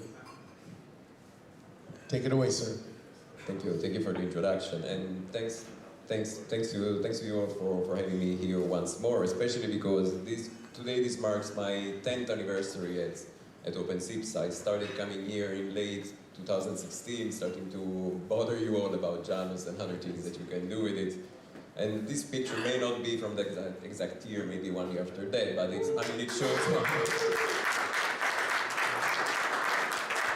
shows how much younger and fresher we all were. And I'm definitely not anymore. I'm a tired old man or tired old monkey, as you can see. But Did you steal that monkey's monkey? no. It was already there. I just kept it going. Okay. You are the one on the left, right? I leave that up to you.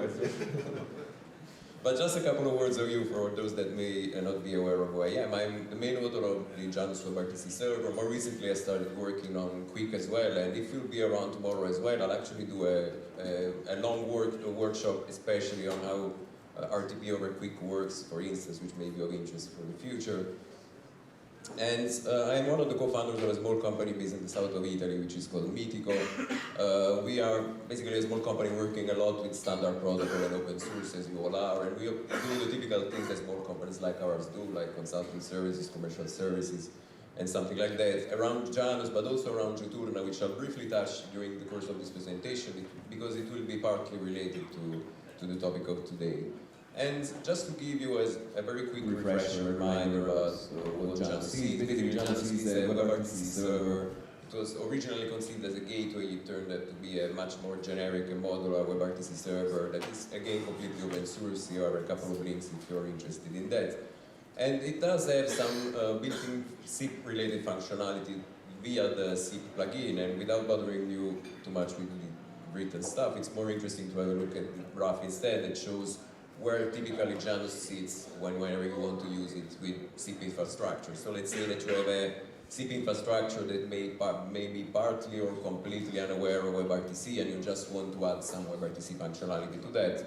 It's very easy to just put Janus in front of that, and then Janus will take care of all the SIP communication. So your SIP infrastructure will just see SIP coming back and forth, and WebRTC users will just see WebRTC instead. So they will know nothing about SIP at all. They will just see SIP URIs, and apart from that, it will be just some web-based interaction events about incoming calls, you being able to tweak calls, add metadata, any kind of metadata that you want to influence the SIP interaction over there, but SIP interaction happens exclusively between Janus and the SIP plugin, and then according to that, eventually you end up with media gateway functionality, so WebRTC on the WebRTC side, and more regular RTP on the SIP side instead. So it's supposed to be as easy as that. I mean, nothing fancy, but it really does its job really well.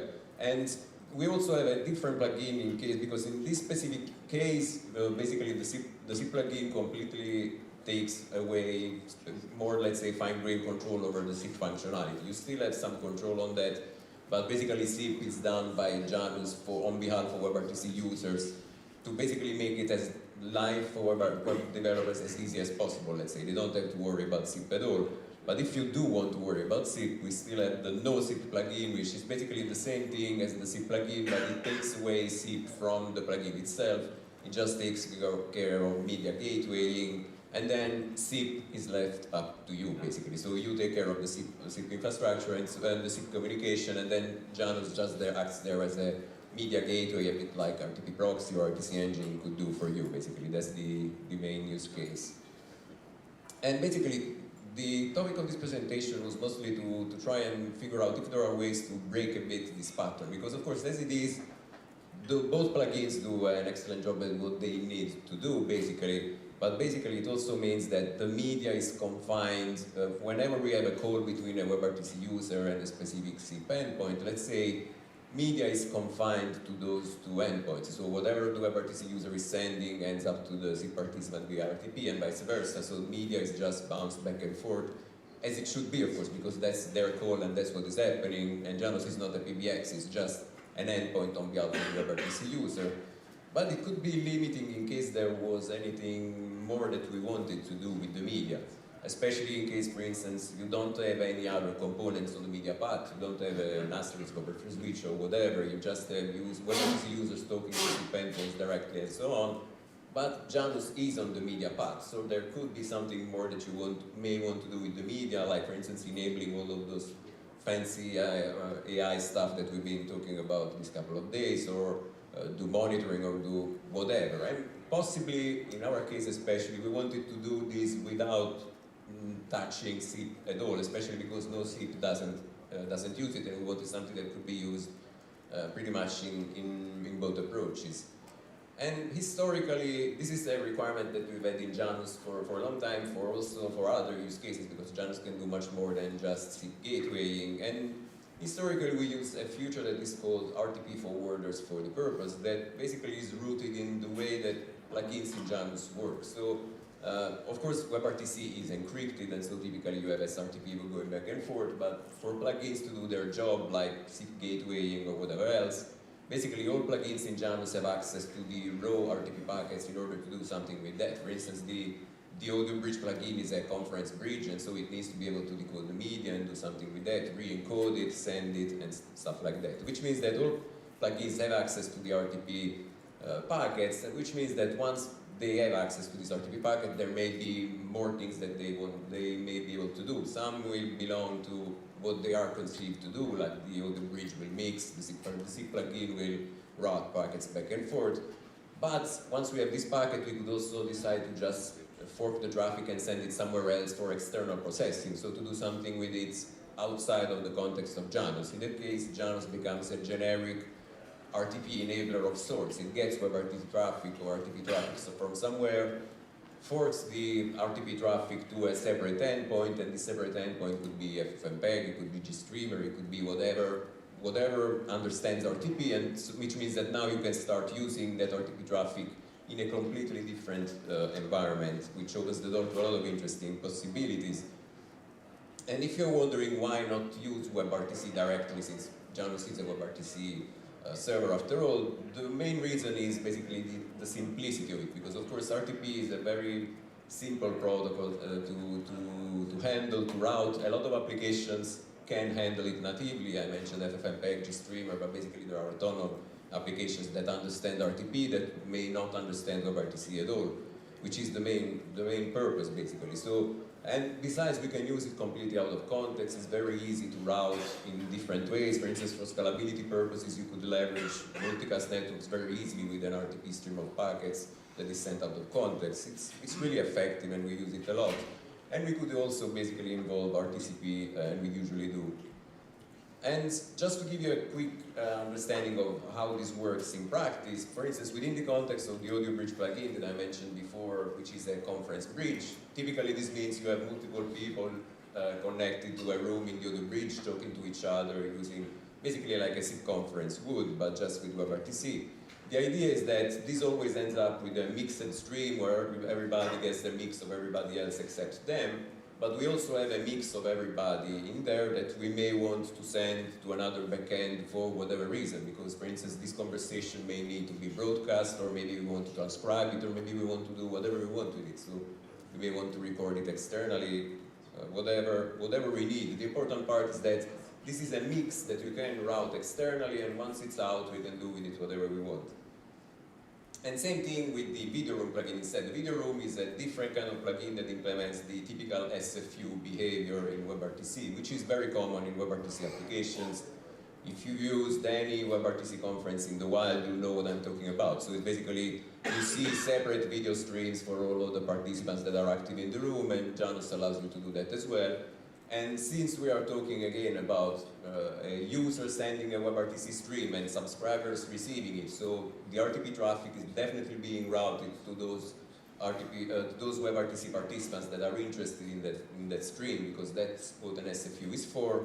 At the same time, we can also again do that. So that single, in this case, it is not a mixed stream. It is individual streams from individual participants that we can route to an external backend, which again opens the door to a lot of interesting scenarios, because for instance there are people using the video room plugin, which typically people would use for conferencing, just for features like identity verification in a public website, for instance. WebRTC, somebody shows a document on camera, this is a WebRTC stream, the WebRTC stream gets to another framework, which could be an OpenCV or whatever, and there you perform all you need to do on that video stream.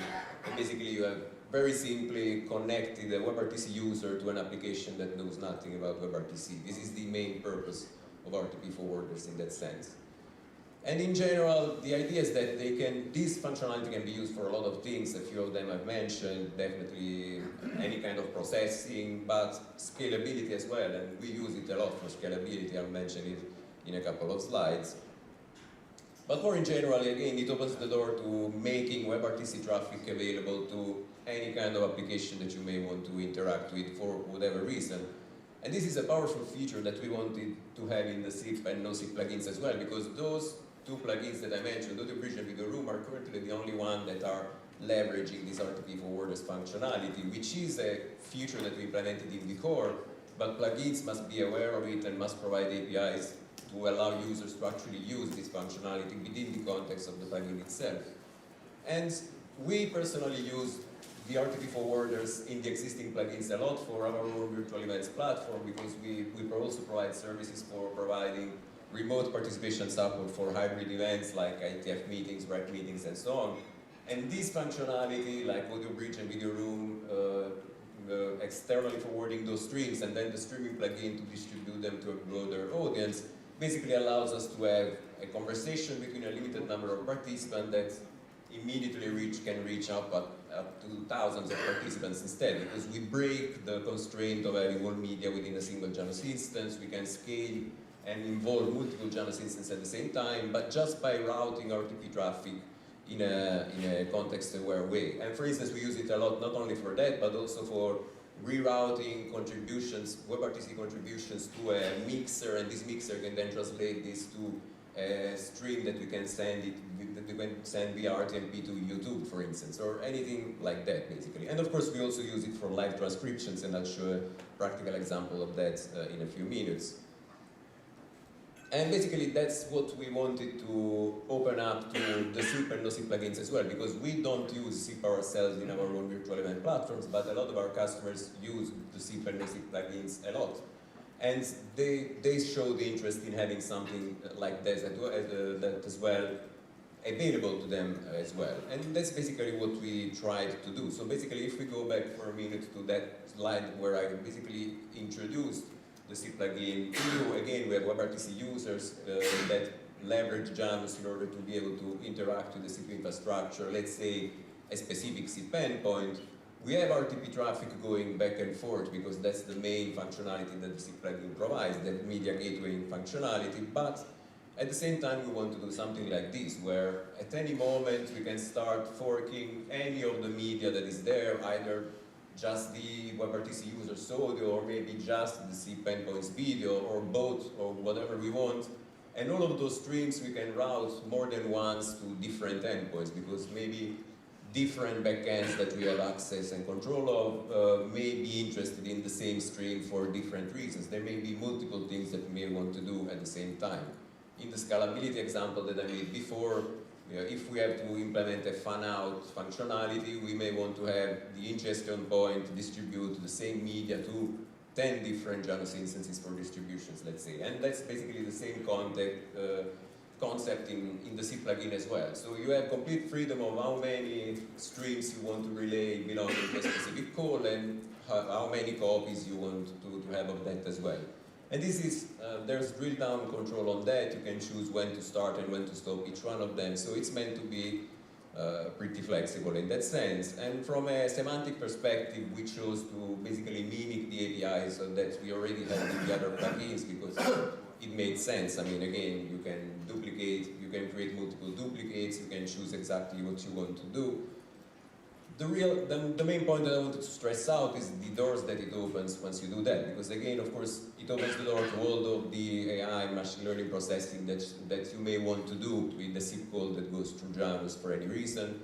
But that's not the only thing that you can do. Now it opens the door also to stuff like coaching scenario, generic monitoring of the RTP streams for whatever reason, for quality testing or for whatever you're interested in doing. Lawful intercept, maybe an interesting thing to investigate. I'm not exactly sure how that works, but that could be that could be something that could be done with this way as well.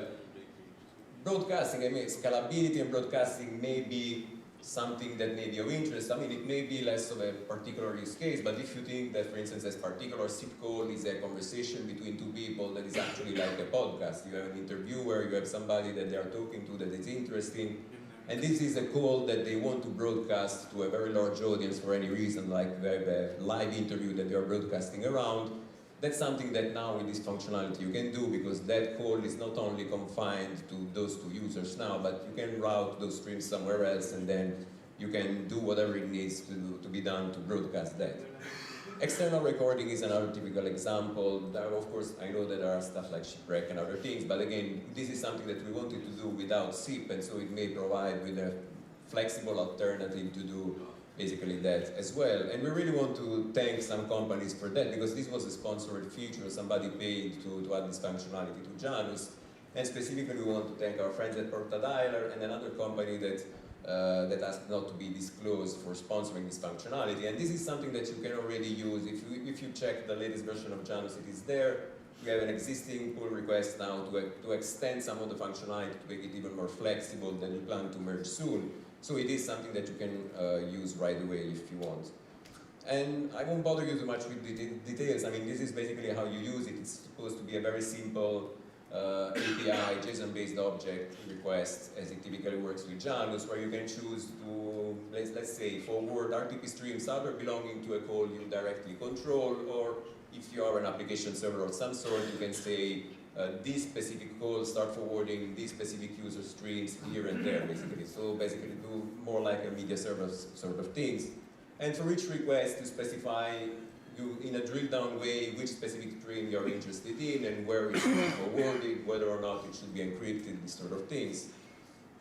You end up with a confirmation about whatever was accepted, and you receive a specific stream ID for each of the forwarders that you created, and this stream ID is basically something that then you can use whenever you want to stop that specific instance, because these instances are automatically stopped as soon as the call ends, of course, but in case you need things to go up and go down in a controlled way, this is basically what the API allows you to do in a flexible way, let's say.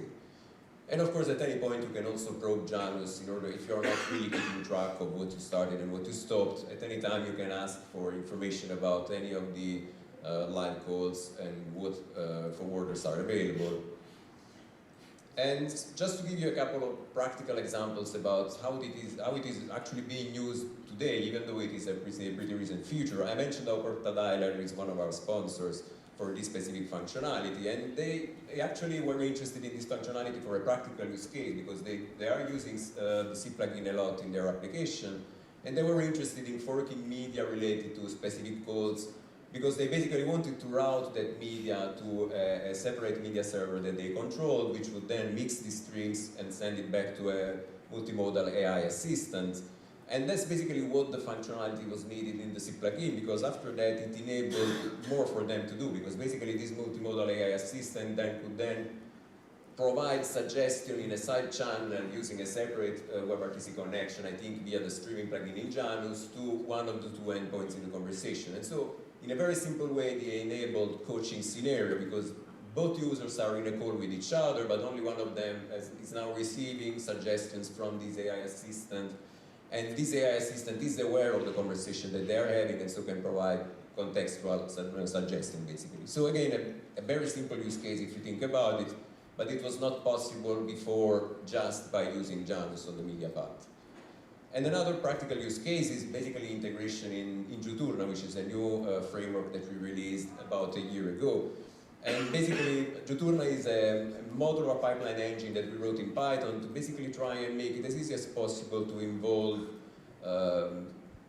media, machine learning, AI stuff within the context of real-time media flows, which, as you all know, is sometimes a bit tricky to do. So we try to come up with a generic framework where you can have different nodes that can take care of that, and they're all fed by, for instance, RTP streams or something like that.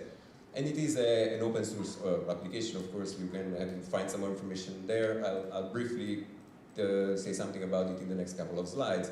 Originally, we created it, it all started because we needed transcriptions our own way, so something that we could control rather than rely on external services, and then we generalized it a lot so that you can do much more with that. So you can handle audio, video, you can basically add your own nodes for your own machine learning stuff and so on and so forth.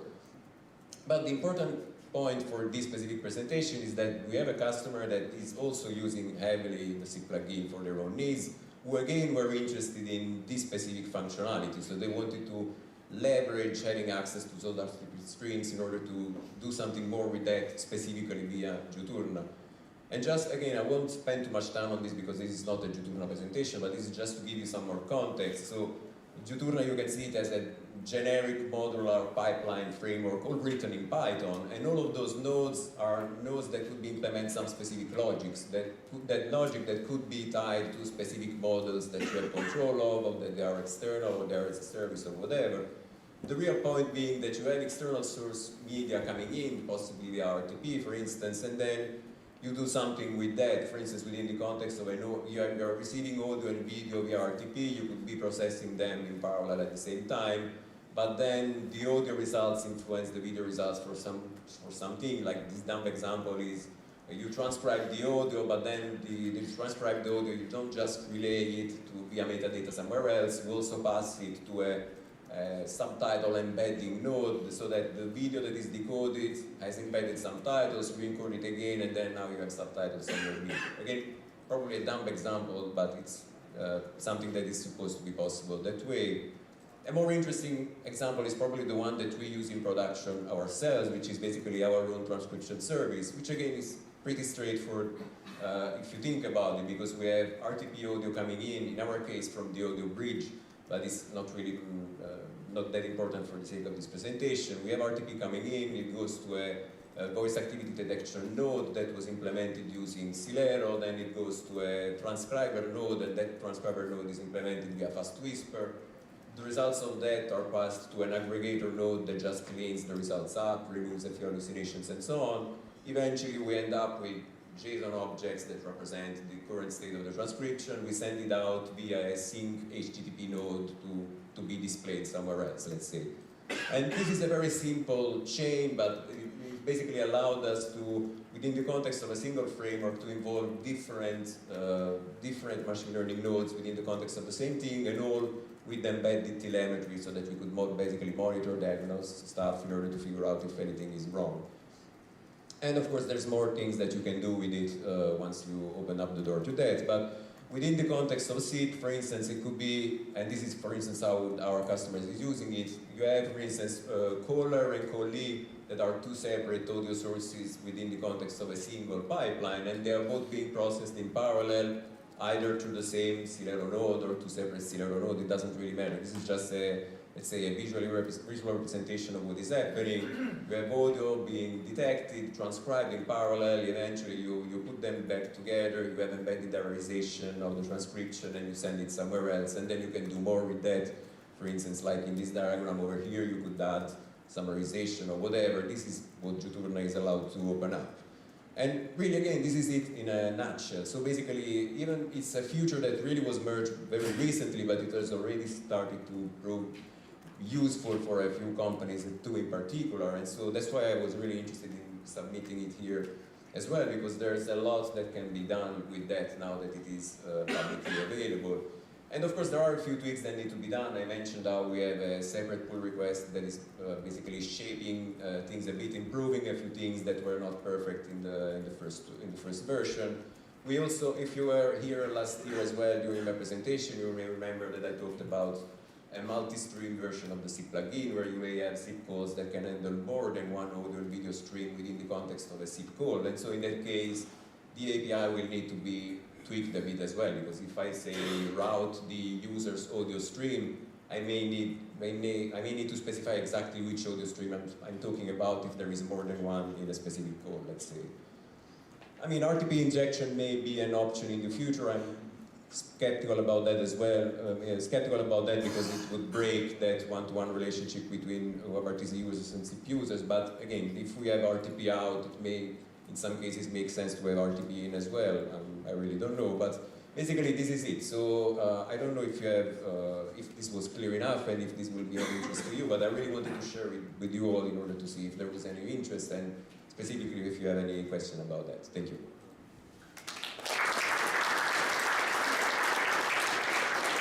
Questions? Yeah, thanks. I have a question. In one of your examples, you showed that you're redirecting two separate RTP streams. Was there any particular reason to not to mix them on Janus? Yeah, the main reason is that, let me go back to the specific slide. I think it's this one you mean, right? Yeah.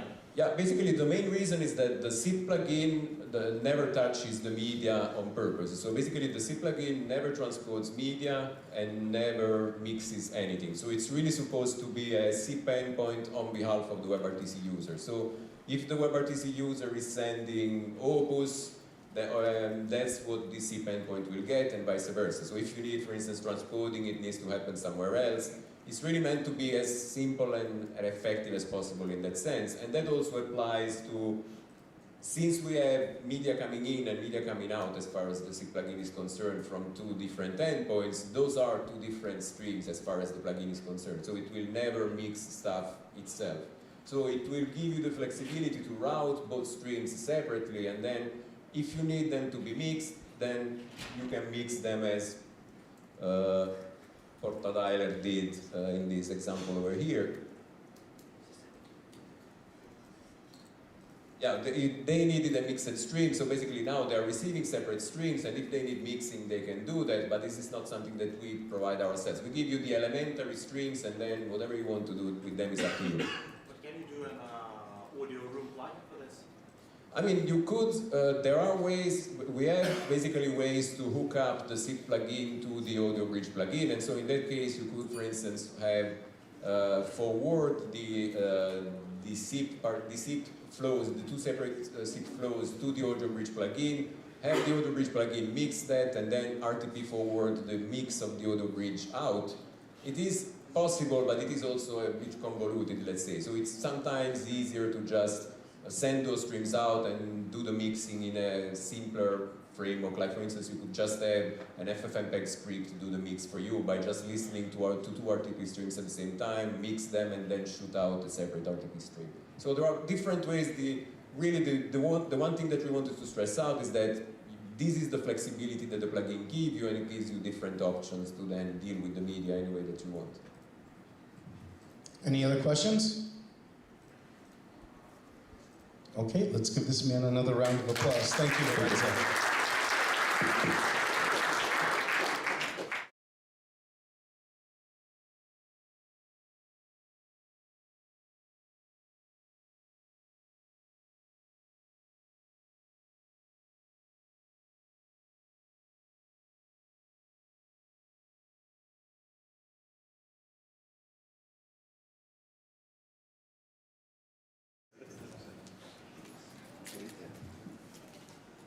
Next, we've got Maxim Sobolev from Sippy.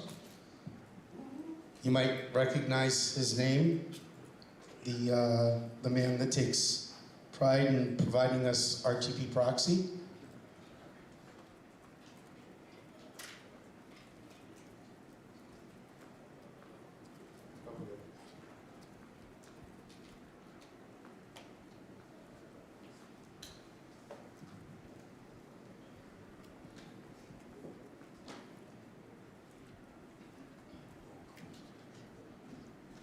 Did I tell you that we have prizes? Gonna show off our grand prize here. An AI-capable mini PC from GMK Tech.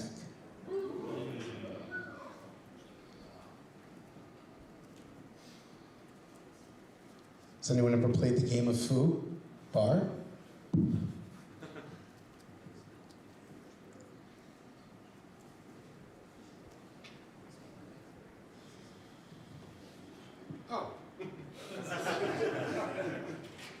Showing off the merchandise. Without further ado, Max, take us away.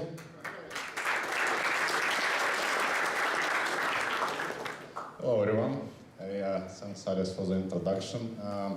Yeah, as Alex said, my name is Maxim. I'm from Sippy software. I think it's probably like 10th summit for me. It's a great experience. Lots of old and new friends. Thank you guys for having us here. So, bit introduction. I started my SIP journey around 2003. So it's the earliest picture I can find. You can see Cisco ATA by Vonage. And my first assignment was to figure out how do they do not traversal. I think they were the first service that rolled SIP on large scale in US. So we did that, and at the time I find out SIP Express router, which was pretty much the only available proxy usable. And we started adding like pieces like not helper, because we needed some not traversal, as I said, and then RTP proxy came out around the time, so first version, just a forwarder. And then a few years later, I quit that company and started my own business, Sippy software. And yeah, I've been busy even since. Now I'm actually 50 this year, so what did I learn, at least in this field?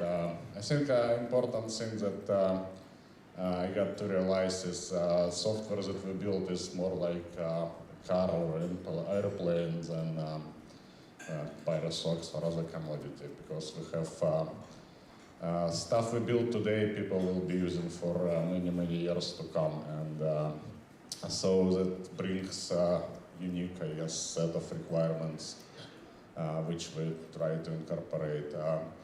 That's one of the reasons why, for example, we like Python. I think it's very good language for signaling processing. Lots of our stuff is still done in Python, especially for like smaller customers. We have a whole lot of SIP stack, whole SIP stack, open source as well, that we use. Not many other companies are using as well. And we build also, apart from RTP proxy, many other tools. So now people always, when I talk to people, they always think like RTP proxy is our biggest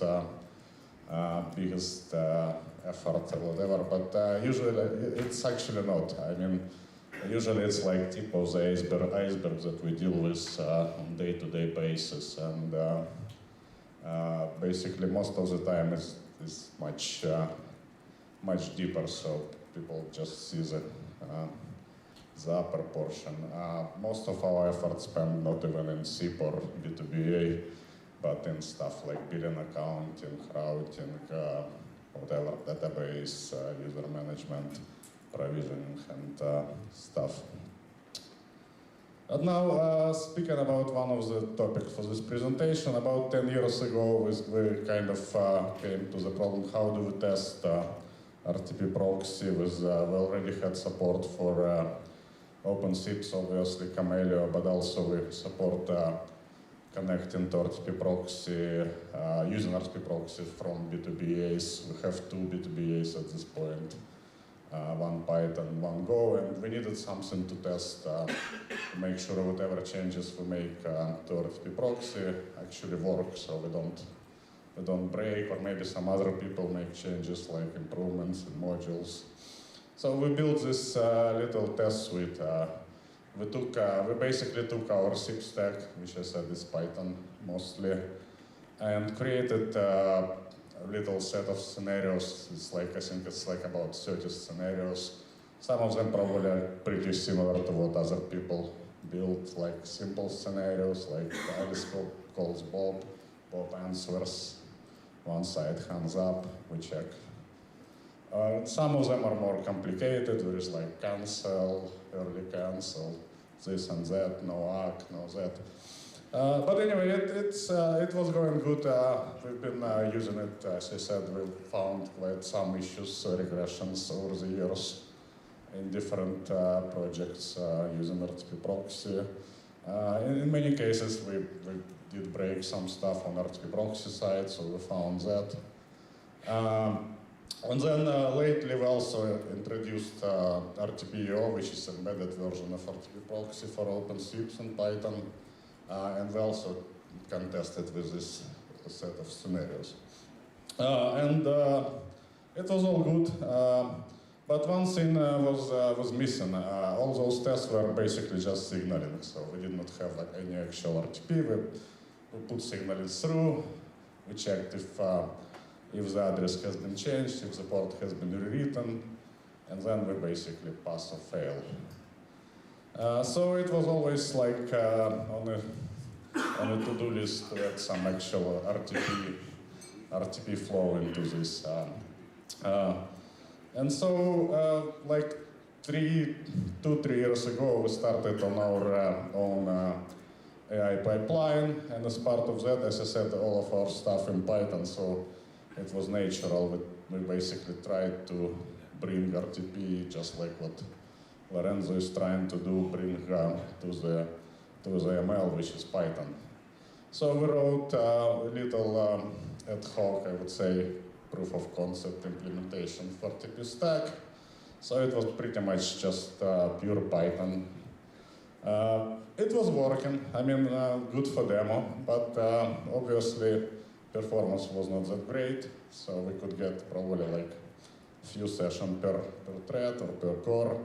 So if you run 10 sessions, you're using 10 CPU cores, which is good for demo, but it's not great. So essentially we started looking at the ways to, now that especially that people are trying to put this stuff into production, so we started to rewriting portion. So basically what I did, I took that proof of concept Python code and started converting it to the Python module. So basically C code, which is interfaces Python.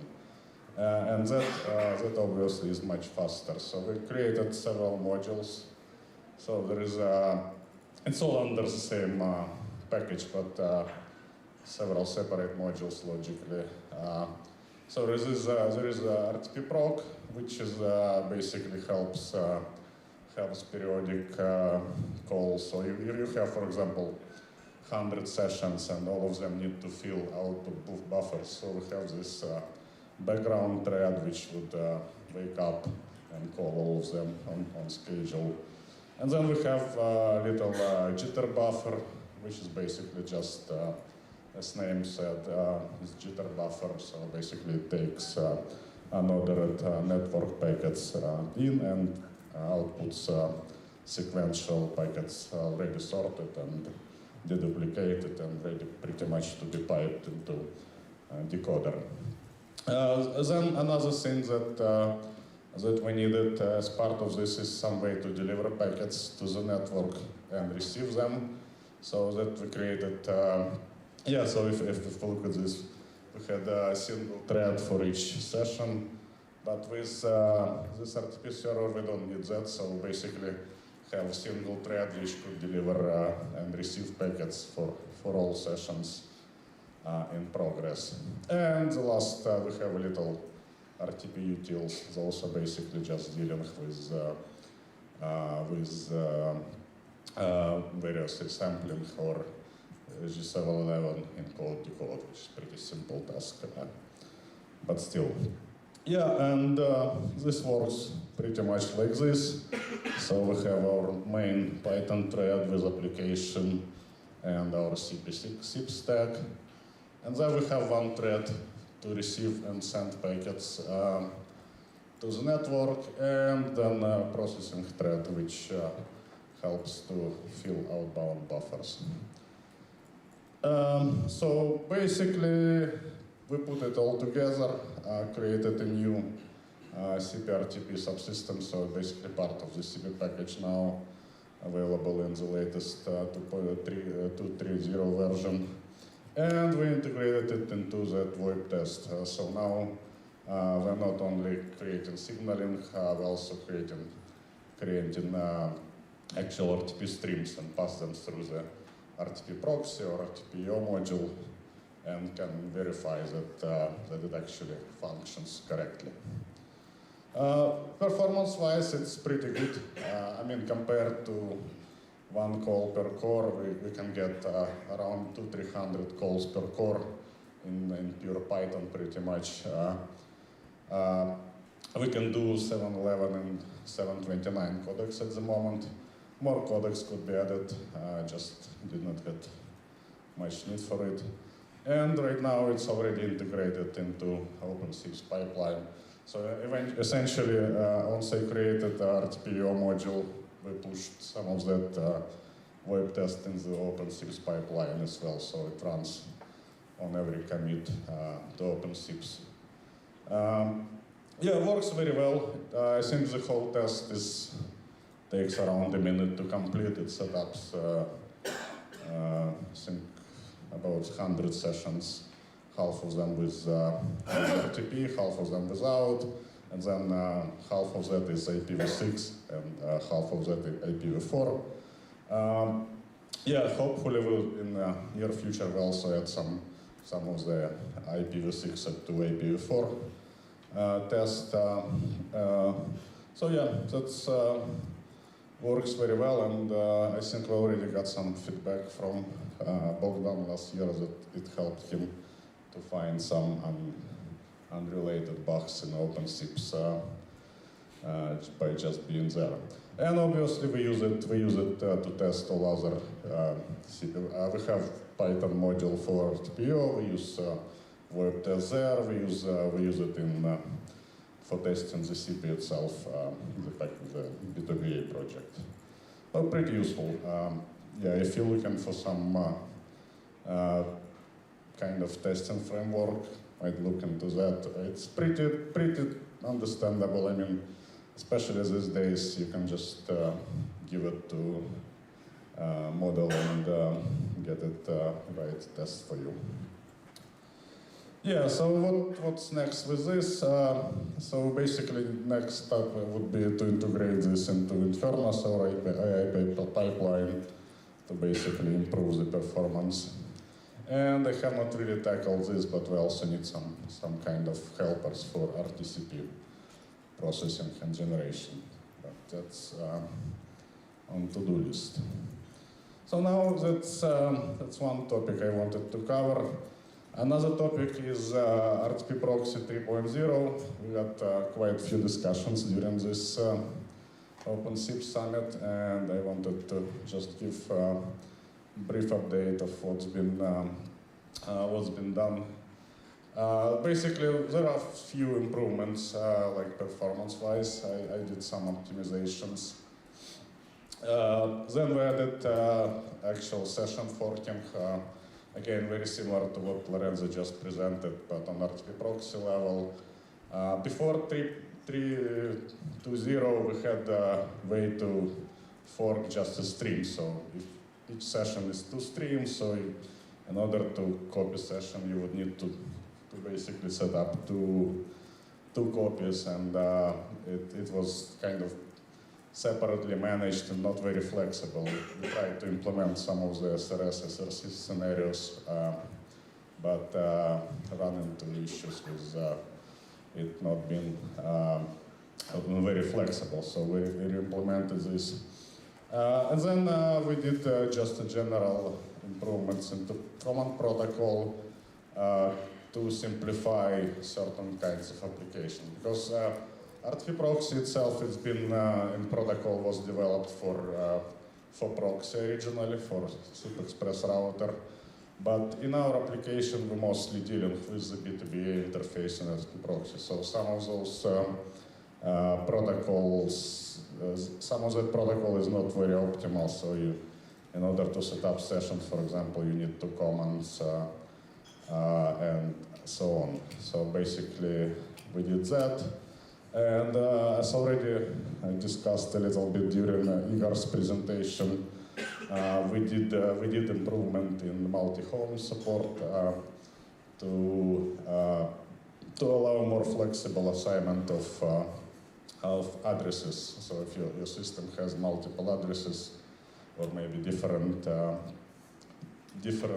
versions of IP, so V4 or V6, now you can have much tighter control. And the last but not least, it's a bit experimental feature. Now I'm playing a little bit with the problem: how do you integrate RTP proxy so you can have some external application to have very quick access to the RTP data. So what we came out is this new packet port idea, which is basically non-blocking queue, memory mapped zero copy that you can basically attach your application to, and RTP proxy will put packets into it for you, and then you can do whatever, like put it to UI, record it, send it somewhere else. Yeah, it's pretty flexible, still, as I said, pretty new. There's a little bit of how those improvement works. So, for example, for session setups, previously you need to do, as I said, we were proxy driven, so we had to, one first command usually is for invite, second one for some kind of positive response, so you need to command to set up sessions.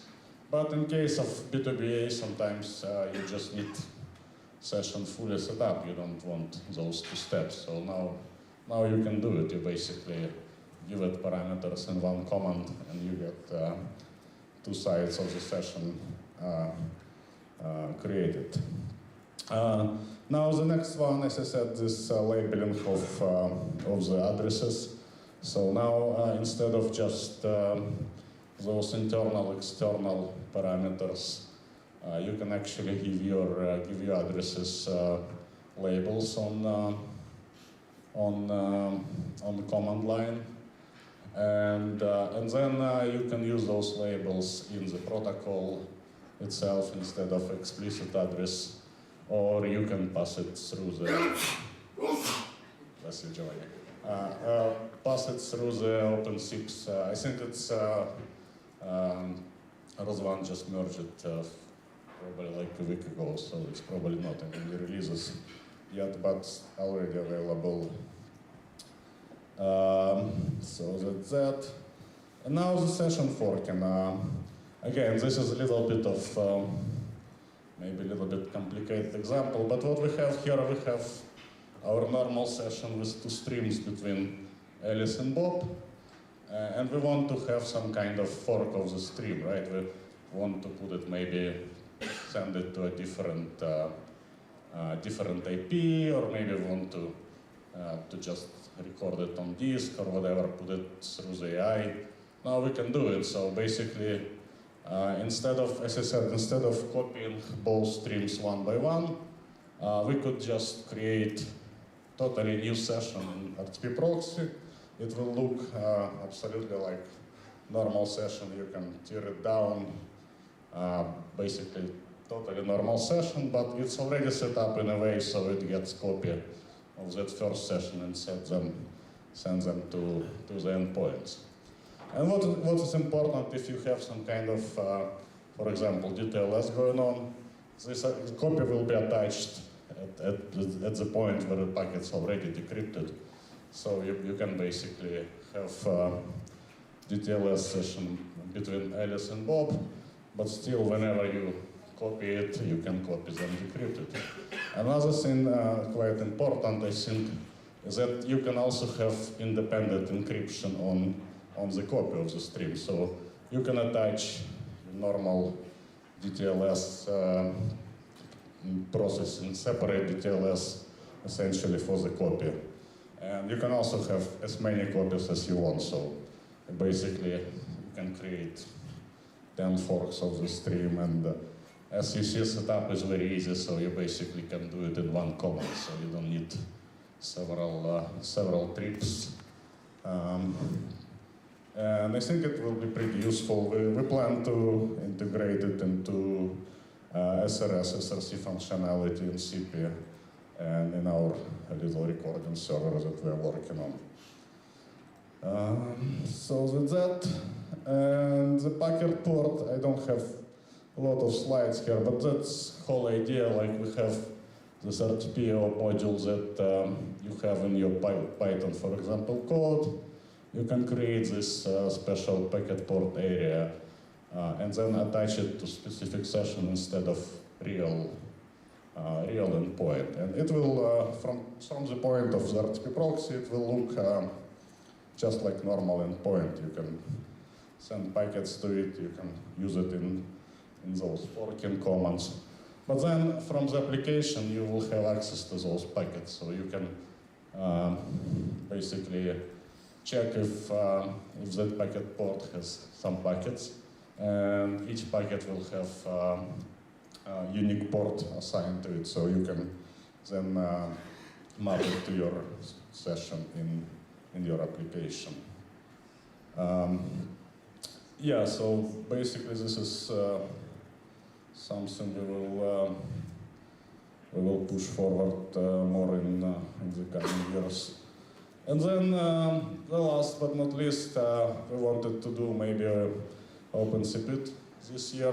I mean, it's been I think 2 or 3 years since we done it, and I think there are a few interesting developments. So, for example, OpenSIPS got a new PRAC implementation. On Sippy side, we had PRAC in production for at least 5 years now, so might be interested to test that.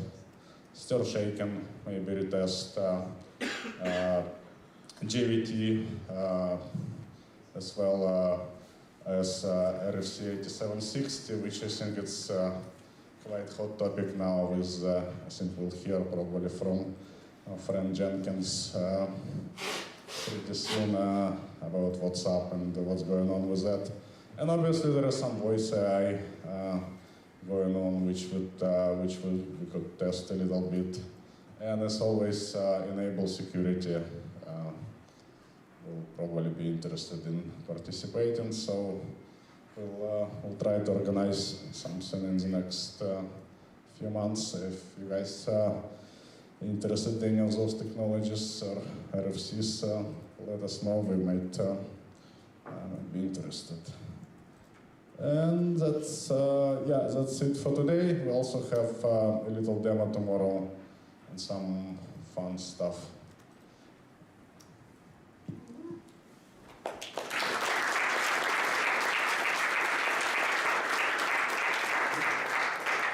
Questions?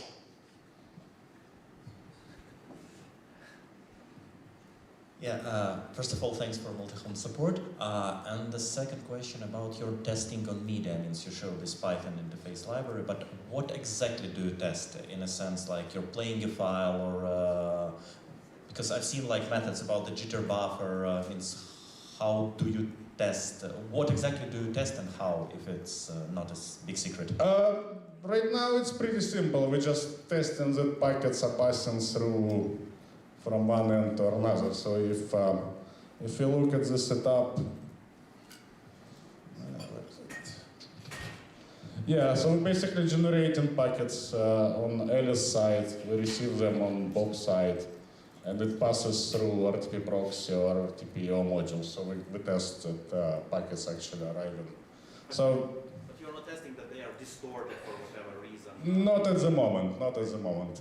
It would be nice, just lack of time, really. Next question. Okay, let's give this man another round of applause. By the way, Max has been responsible for the online streaming and recording everything, so we owe him.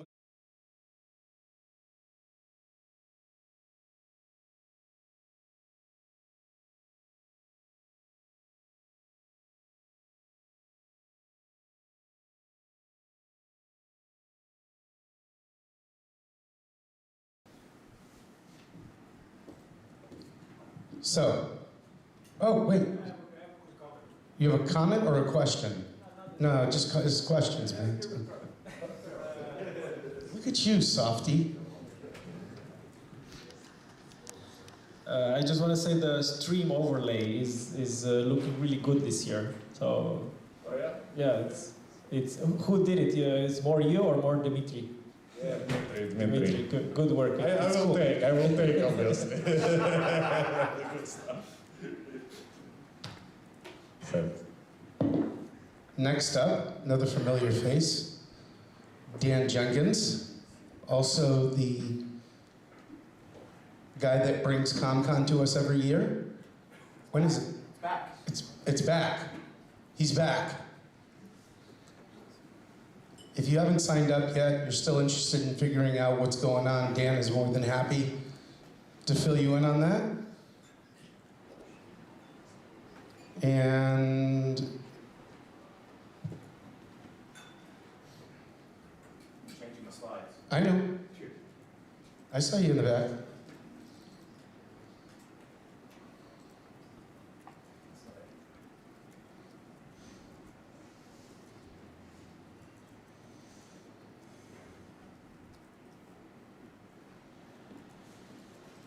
Dan's going to be talking to us about connecting WhatsApp's 2 billion users to your SIP stack.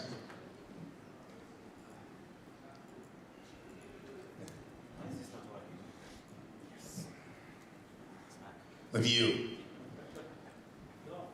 Ah, you're good. Why is it not full?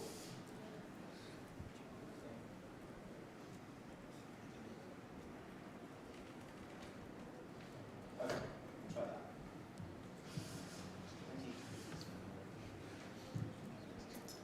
Hello.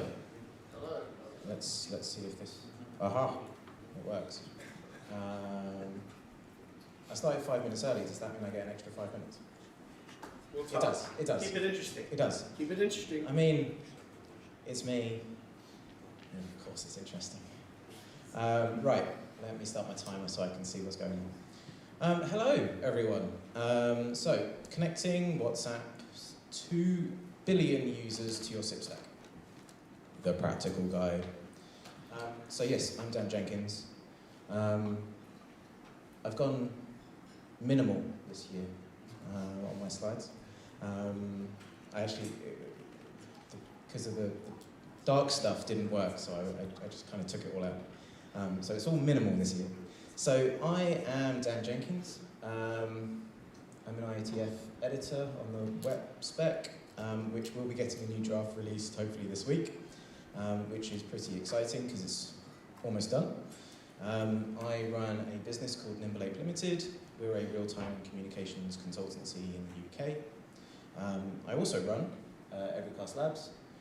We make products called Dotty boards, Vcon Store. If you were here last year, then you will remember Vcon Store. Broadcast Bridge and iceperf.com. Iceperf tests turn networks. So it goes off and sees how much throughput you can put through like Cloudflare's network versus Twilio's network, and latencies for getting ICE candidates and things like that. Very interesting stuff. And then yes, ComCon is back. So I run ComCon. This year we are co-hosted with SIPgate. SIPgate very graciously said, we'll come help you. So we are going to Düsseldorf 9th to the 11th of June, so in just over a month's time. 1 day of hacking at SIPgate's offices in a very relaxed way, not a lot of prizes, if any, just a bit of fun, sit down, actually kind of build stuff and tinker with stuff. Because when do we actually get the chance to actually just sit at and like tinker? Like, there's always a reason to do stuff. And then 2 full days of talks. So yes, it's in Düsseldorf, 9th to the 11th of June. I will get to the talk in a minute. And tickets are available now. The early bird actually ends, I think, on Friday. So if you're interested in coming, buy a ticket before Friday. We've already announced 4 speakers. There's about 20 of them in total. Cesare, Alfred, Lorenzo, and Sam are all going to be there speaking. And then Sipfront are sponsoring us again. So thank you to Sipfront. And then we've also got some silver sponsors, Tolu, Cloudflare, Jambons, and Softphone Mansion. We are looking for more sponsors. If you want to help, come and talk to me. 2026.comcon.xyz. Right, the actual talk. So connecting WhatsApp's 2 billion users to your SIP stack. It's a lot of zeros, isn't it? WhatsApp is already on their phone. You don't have to try and get them to download something. It just is already there. There's no app to install, and you can get voice calls from it. and you can get real voice calls from it, not really weird ones with weird media. You can get real voice calls from it. So, who is this talk for? In short, everyone in this room. The PSTN sucks. Poor voice quality, filled with spam, scams. If you want to phone a international number, for example, it's going to cost you a lot as a consumer. And then apps themselves generally suck. I'm sorry, app builders in this room. I've built some for you. Apps generally suck as a consumer, right? They just want the dial pad that is on their phone already, right? And they just want to use the thing that they already use. No one, well, lots of people don't SMS anymore, they WhatsApp. So yeah, no one wants an app, a special app to make a phone call. They just want to use WhatsApp. People just want to use the tools that they already have. WhatsApp is one of them. So, a simple picture of how it works. So, we've got a WhatsApp user on the left.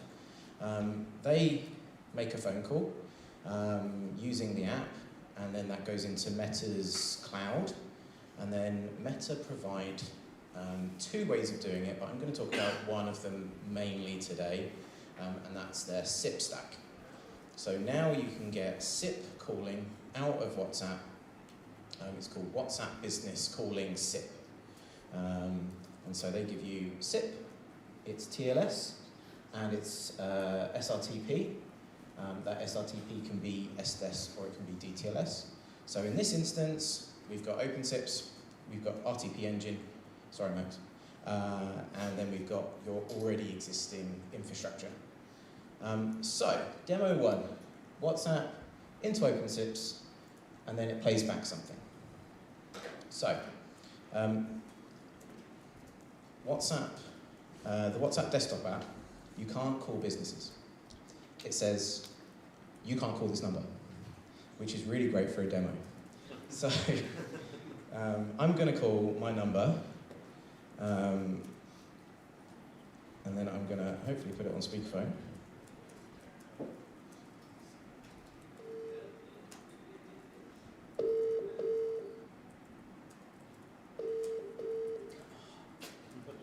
Oh no, it doesn't like the fact that I keep changing where it goes. I've got 3 demos.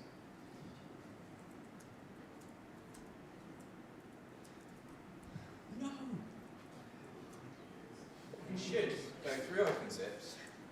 It's not working. I tested it 10 minutes ago. The echo test has been completed. So that's going through OpenSIPs. So I've got an app running. So that's using my actual WhatsApp app, which again, why I'm not showing it on the screen because there is some basic personal stuff. But I'm just calling my verified business on WhatsApp with the little phone call icon in the chat, right?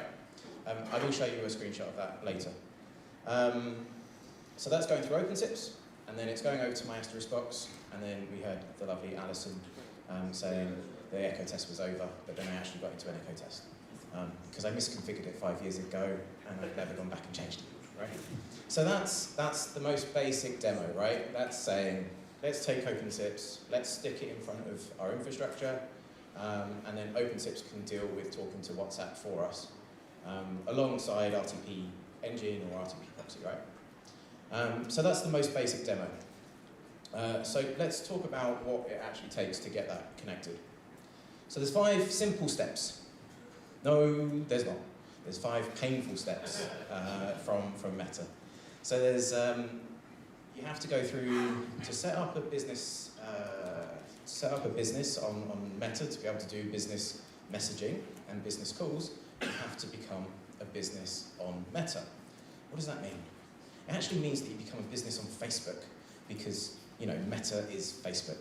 And then you generally end up logging in with your own personal account, which is great, right? I've got this personal account that's going to be tied to this business that I'm not an owner of or anything. It's really weird. Anyway, so you go through and you make a business inside of Meta/Facebook. Then, once you've done that, you can then go and create a Meta/Facebook app. You go to developers.facebook.com. You don't go to developers.meta.com. You go to developers.facebook.com, right? But it's called a Meta app. Who knew? Anyway, so you create a Meta app, and then within that, you then go and add WhatsApp to it. And then you go and create a WhatsApp business. I forget what the A stands for. WhatsApp business. What? Appliance. Appliance? No. Anyway, we'll come back onto it. I do put it later. So you create that, and then you go and create a phone number. You go add a phone number. Yeah, sounds really, really simple. It's not, is it? So business verification. So you need to be a business. They don't like you not being a business. You have to have a legal entity, and then you have to prove that you've got that legal entity. And this can take hours or days, or in some cases it can take weeks. Super helpful. Do we get really good communication throughout of like what's actually happening? No. Rejection happens quite a bit, and rejection is very opaque. It tells you you have failed verification. Why? I don't know. So yes, it's great. So my advice is, if you're thinking about doing this, start now. The WABA, there we go, the WhatsApp Business Account. I knew I'd written it in somewhere. So the WhatsApp Business Account holds your numbers and your settings, and then within that one account you can have multiple phone numbers. There's more to this. You can become a WhatsApp tech provider, and then you can provide services for other WhatsApp business accounts. But I'm not going to get into that because that's actually really complicated. But essentially it's like passing off control to your WhatsApp business account to another company. So we've got our WhatsApp business account, and we've got a phone number. Adding a phone number. So it can't be registered to a personal WhatsApp account already. If it is, then bad things are going to happen and it won't let you. How do you make a number not WhatsApp anymore? I don't know. So you go through this one-time password type verification on the phone number to prove that you own the phone number or you've got access to the phone number. And that's generally via a voice call or an SMS. In the UK, we've got this, there we go. We've got this wonderful thing where you can text a landline number and BT will then ring you and tell you what that text said. So you would think that voice call, that SMS would work. Because most businesses want their landline number, their official number, to be their WhatsApp number, right? They don't want a mobile phone number to be their official WhatsApp number, right?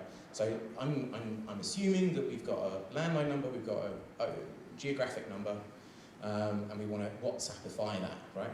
So yeah, I should be able to SMS it, right? And it should just work, at least in the UK. No. They go, oh no, this is a geographic number. You can't SMS a geographic number. So then you go back and you go, oh, okay, I'll use voice call. Voice call will work. Voice call will tell me the number. So say what I want my voice call, and eventually it might ring you. It might not. It might just not ring. And then, so you eventually get the phone call, and you go, yes, I finally got this phone call. And then it goes, press 0 to hear the code. Press 0 to hear the code. Press 0 to hear the code. Goodbye. I can tell you it's not DTMF setup, it's not SIP info, and sometimes it works and sometimes it doesn't, right? I didn't change anything, and then like 5 attempts later it worked. So there's that. Yeah. And then if you're unlucky enough to go through that like 3 or 4 times, it will then say you're banned from trying this for a week. Yeah. If you try a mobile phone number, it will just work, because of course. But who wants a mobile phone number to be their WhatsApp official number for their business? Anyway, so yeah, don't expect it to just work. It never does.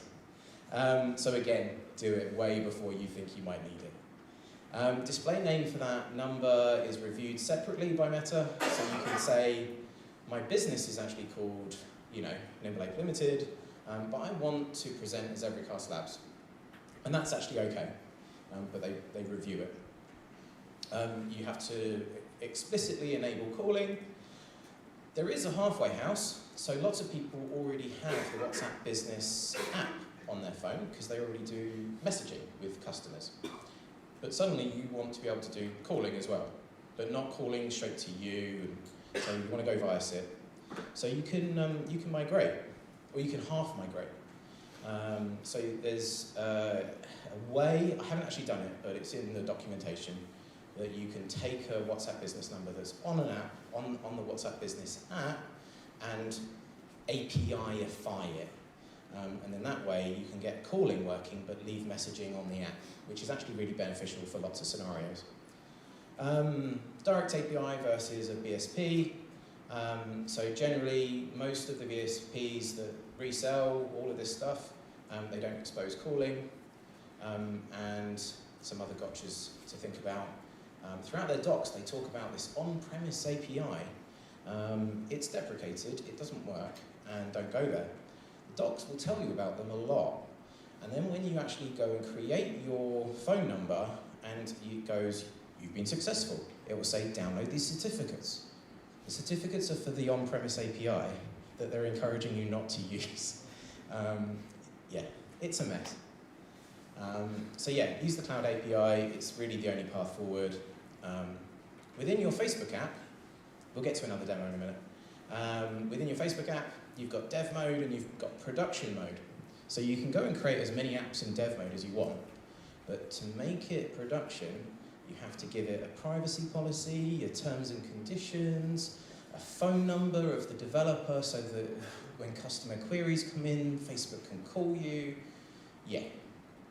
So yeah, new apps start in development mode, obviously, and in development mode, you get given some test numbers. But those test numbers only work with approved numbers. You can add up to 5. And then, yeah, there's an app review process to be able to take you to production.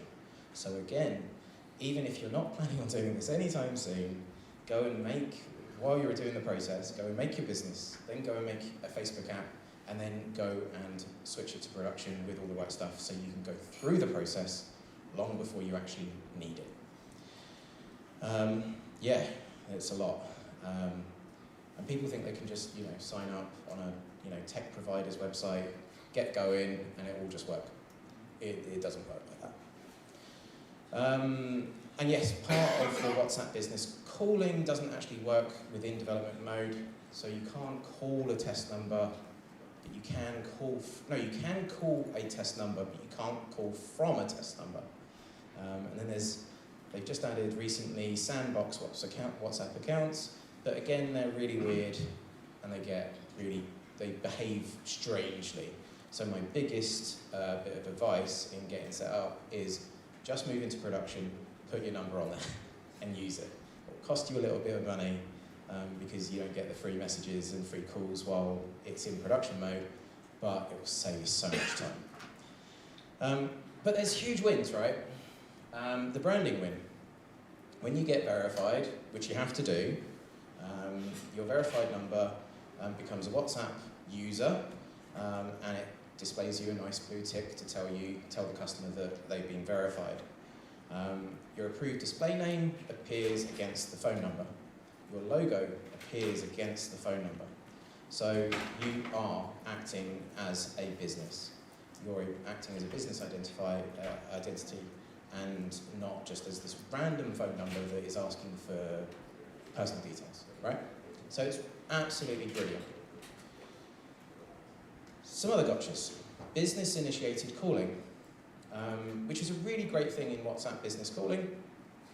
You can, as long as you're within certain windows, which again I'll come on to in a bit, you can call the customer, or if the customer is giving you permission, you can call the customer.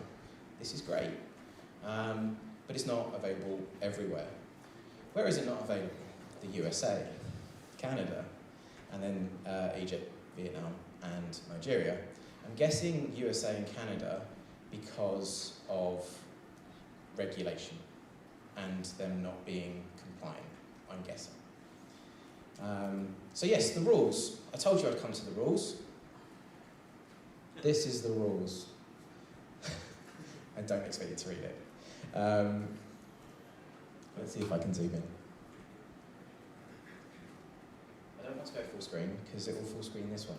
No, I can't. Anyway, yeah. Want to call a user. Do you have permission?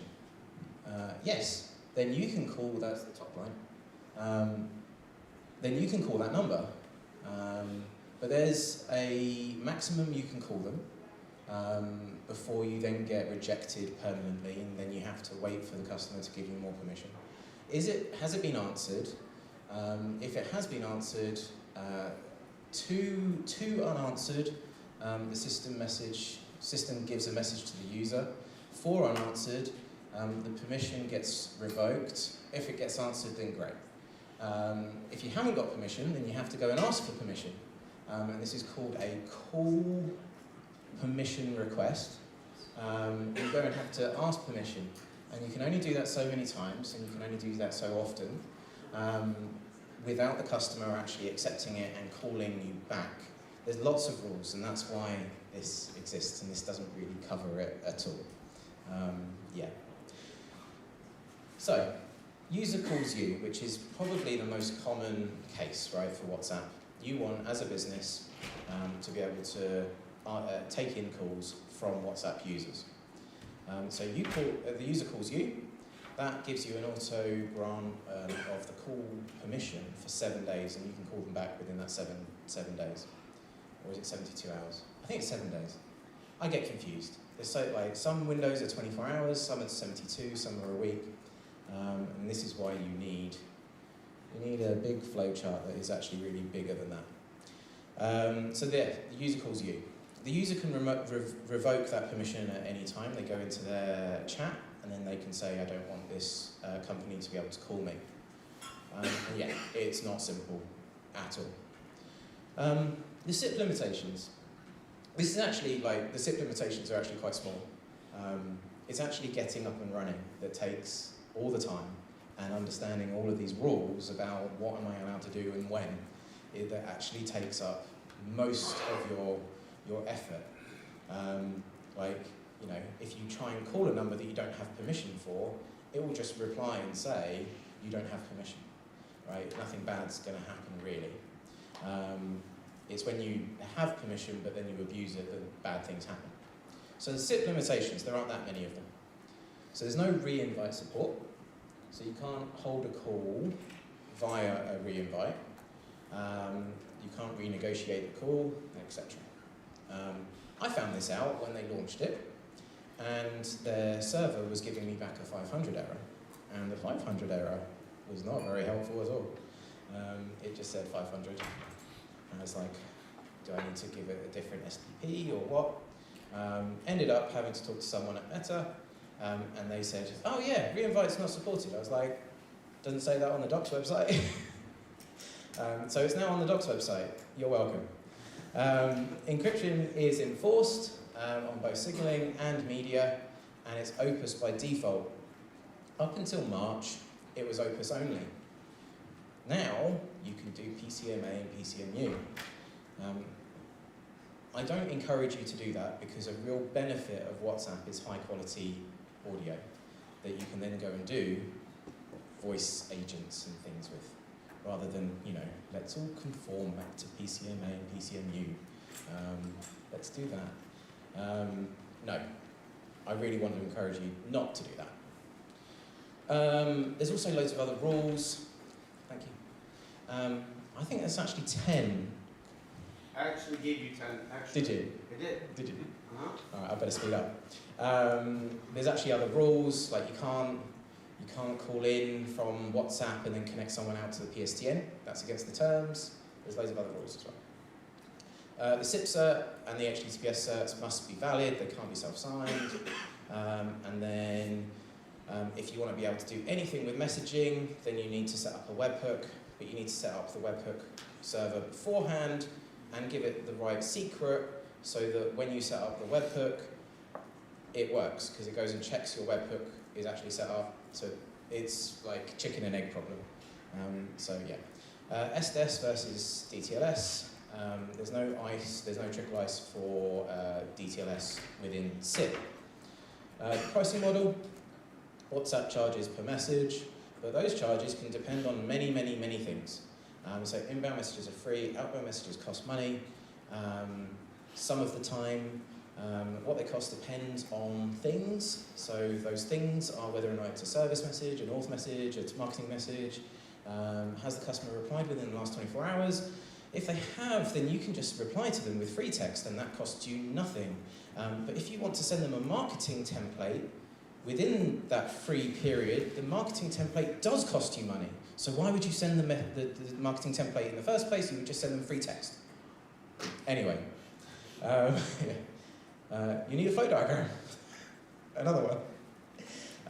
So yeah, not a free message. There's lots of pricing tiers depending on the message type, and pricing is done based off all the numbers that are in your portfolio. So if you can have 50 numbers and they all aggregate together. And the rates depend on the thing that you're messaging. So even if you're a UK entity but you're messaging people in America, you'll get charged the American rate. Call charges are completely different. Inbound is free, outbound isn't. Outbound, if I'm calling a UK number, then it starts at 0.0071 pounds per minute or 0.0099 USD. Anything that can do SIP TLS, SRTP DTLS can talk to WhatsApp, but it's a massive pain. So no re-invites, like I said. But it's also loads of little other bits, like they don't deal with contact headers sometimes properly, and so if you've got a really strict thing that wants to really conform, and it will just go no. So then that's when you need OpenSIPS or whatever to make it right and make your infrastructure happy. OpenSIPS with RTP engine, RTP proxy, Jambons. Jambons is a great open source CPaaS type thing. Voice Blender, they're all things that work. Asterisk works, FreeSwitch works.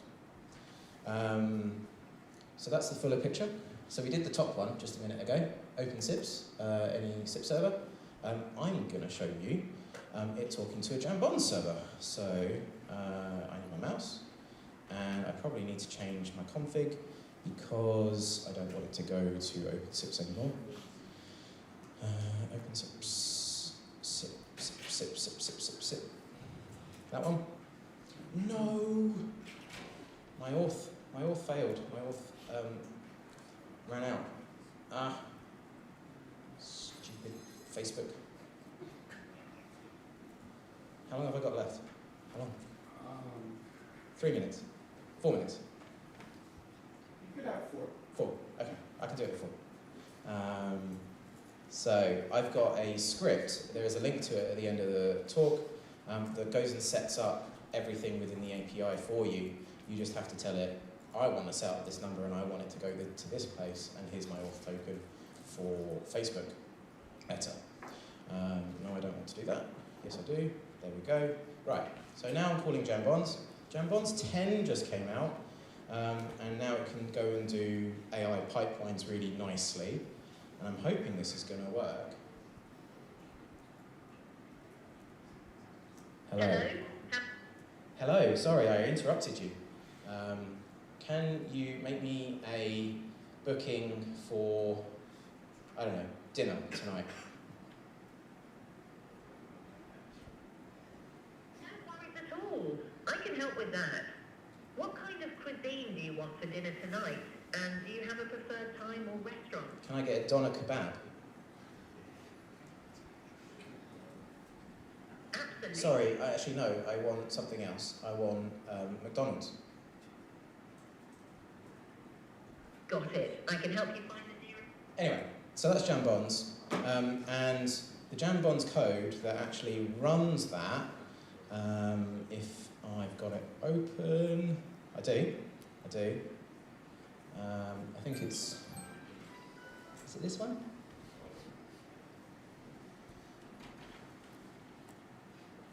Yes, it is this one.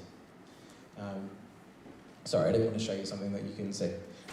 So you can see this is the Jambons app. So Jambons runs and then it goes and talks to a Node.js app. And then you can see all the code, most of the code is about dealing with the webhook from WhatsApp because I didn't do it with a proper HTTP server.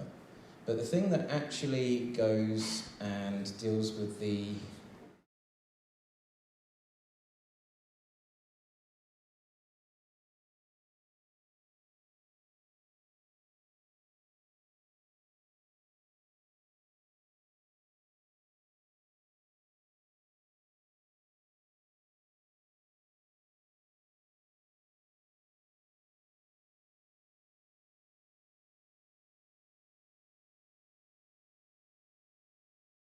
change this very quickly to Voice Blender. Voice Blender is a really cool new project from Cesare of VoIP fame, and I'm going to change this to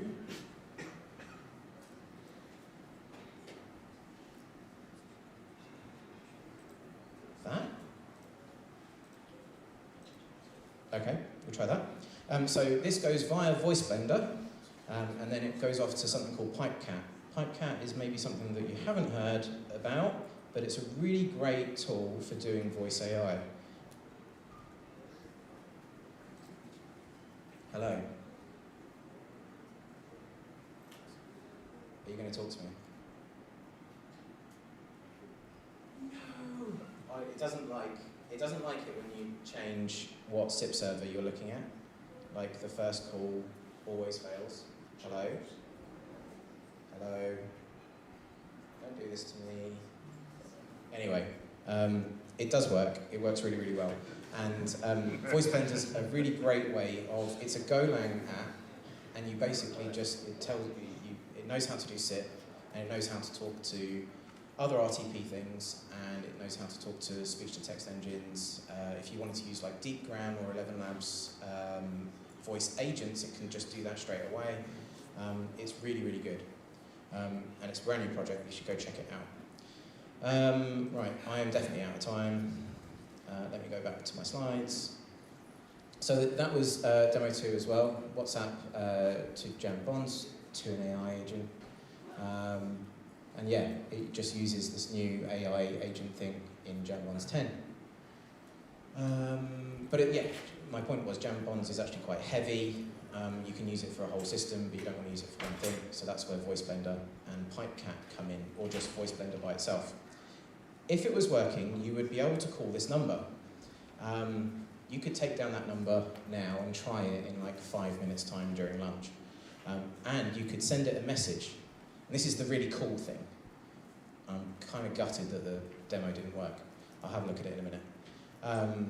You can message it, and it knows about all the messages that you've sent it. You can send it a location, and it will go look up your location that you send it, and it will know where you are. And then when you call it, you can go, where am I? And it will tell you that you're in Bucharest. So it's really, really cool. And the fact that you can just do it and get people get people interacting with you using the tools that they already have is super, super cool. Like I said, Voice Blender, voiceblender.org from Cesare. It's an awesome new project, you should check it out. And PipeCat, pipecat.ai is from Daily, which is a platform, but it's open source. And PipeCat is fantastic, it really is. Why you should do this? 2 billion users, 0 friction, getting everyone on. Inbound calls with loads of context. Outbound calls with verified identity, builds on your existing SIP stacks, the customer's already there. Getting started, this is the, so there's this GitHub repo sets everything up for you. You literally just give it an auth token and where you want it to go. And then this blog post from us talks about all the trials and tribulations we're setting up, Facebook and Meta. And then vcon.store, it would be really great if all of those conversations that I didn't really have had gone into vcon.store. Vcon.store is getting launched at Camilio World next week. So if you're going there, that's what you can expect. And then this is the screen of a lonely voice dev, just making calls that are 29 seconds long or 7 seconds long. But I don't have to talk to myself anymore. I can just talk to a voice AI. So, voice is back. If you want any help getting going on anything Facebook, WhatsApp related, let me know. And that's it. I finished just before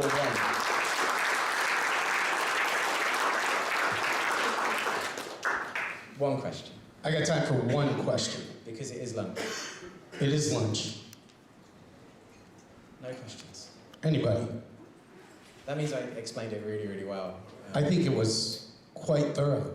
It was, wasn't it? It was. Yeah, I was quite. The minimalist really took the information and made it stand out. Yeah.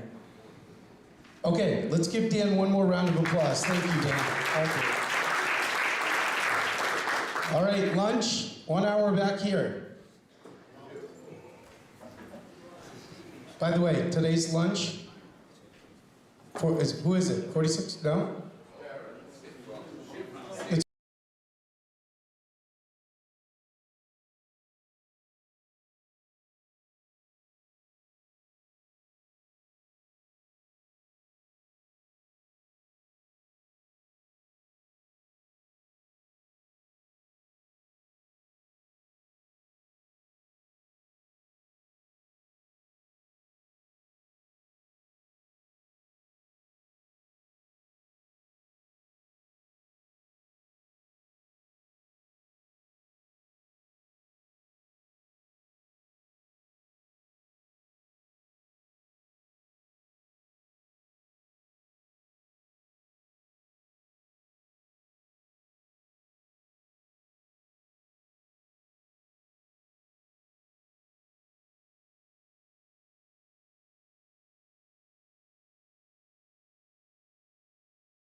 So it turned out that everything and it did work. And so they were thinking, imagine the receptionist. They were saying, well, we heard some monkeys running around. No, that's totally impossible. I don't know what you're talking about. But it was me.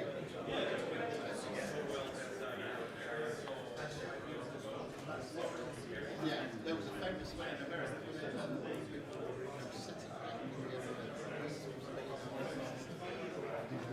Did anyone join the conference?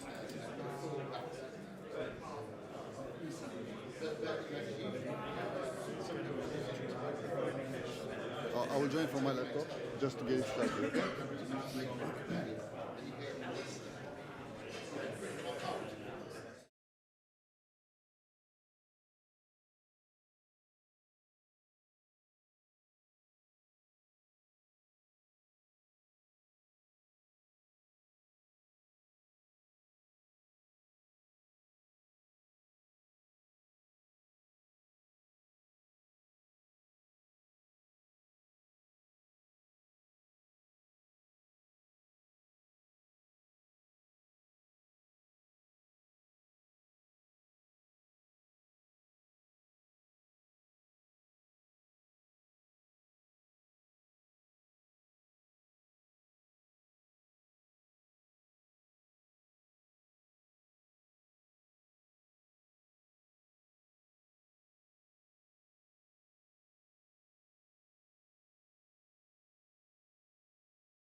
Have only half of your head.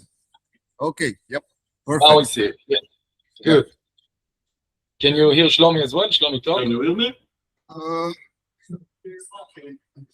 Hold on, let's see, because there is Dimitri will be doing the sharing and recording, so it's important for him to hear you well. Yeah, of course. So let him know. Let us know when he's here to confirm. He's here. Hi, Dmitro. How are you? He cannot hear you right now. For 1 second. Let me try and change my mic. I have 2 microphones. Seems okay so far. Let's see. Yeah. Okay. So we'll leave it with it.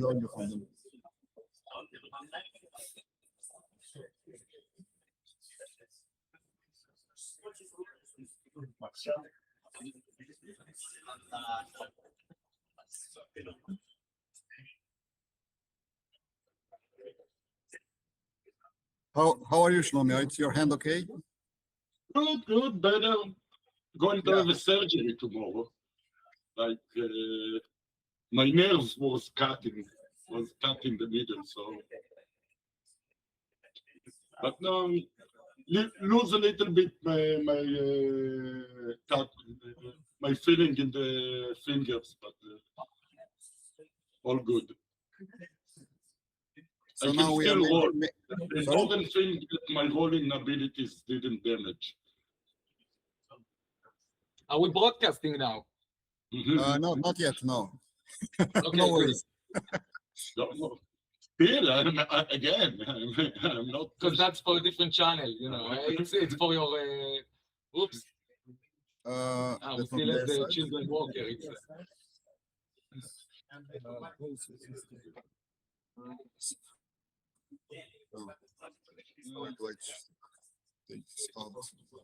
It's not yours. On their side. Nitzan, can you close that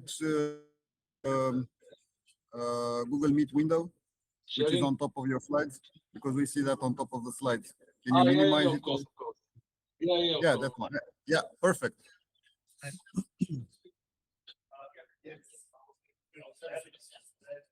You guys ready? It works, yeah. Yeah. We are just arranging everything right now. זה ישראלים, חבר'ה שהבאו אתמול על ה...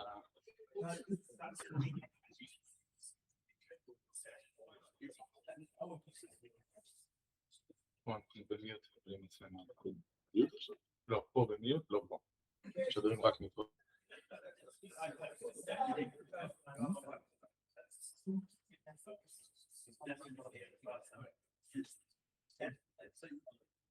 Let me see if I can turn and show you the room. Let's get inside. Nice. We got the lousy slot after lunch, huh? We were not here. We were not there to physically demand a better slot. Or to wake up people after sleeping from lunch. No, most of the people are just in front of the door. We still have 5 minutes. It's okay. Yeah, all good, all good. Let's go, everyone. Let's get seated.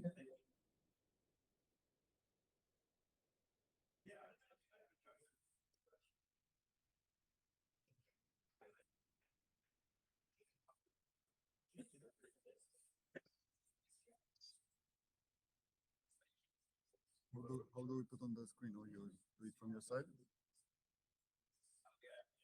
How do you put it on the projector? You do it from here or? Sure. So I put my laptop over there for the projector for the rest of the room to see.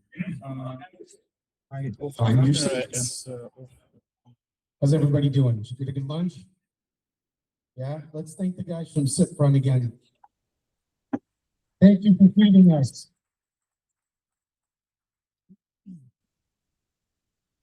Okay, so the next presentation will be virtual. We've got Shlomi Gutman from Voicenter. He's going to be talking to us about vibe routing, bridging the gap between vibe coding and OpenSIPS configuration.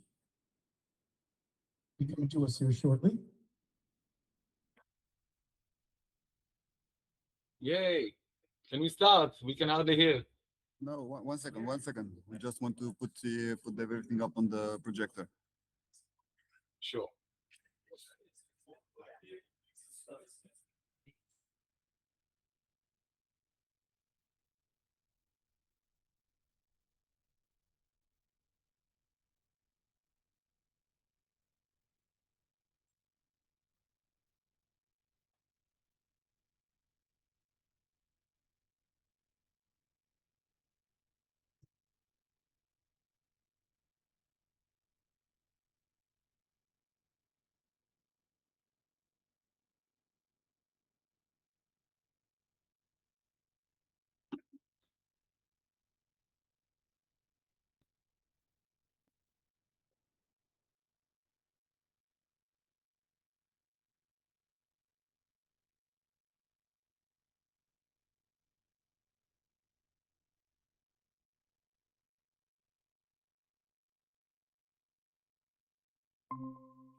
טוב, נעשה את זה, אני אביא את זה.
Hey.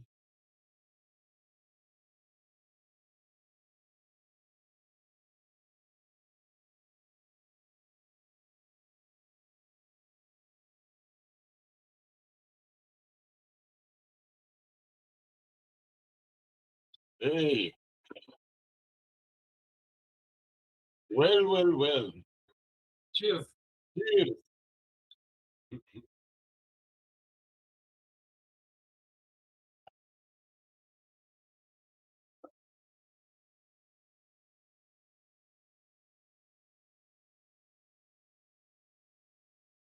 Baby cheeses. Good.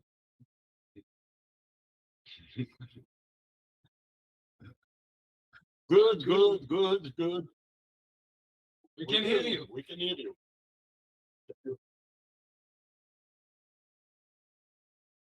Hey, everyone, miss you all. Wish I was there. He wants to be here. Let us leave the audience. Saluti, Lorenzo. So, should we start? Are we all...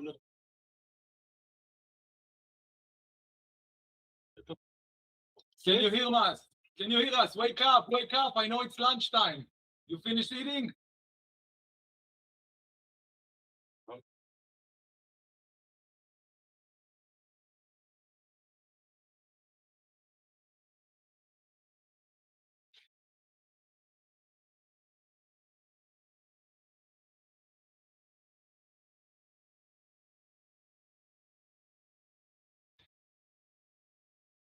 Let us know if you can hear us. All right. Wolf, wake.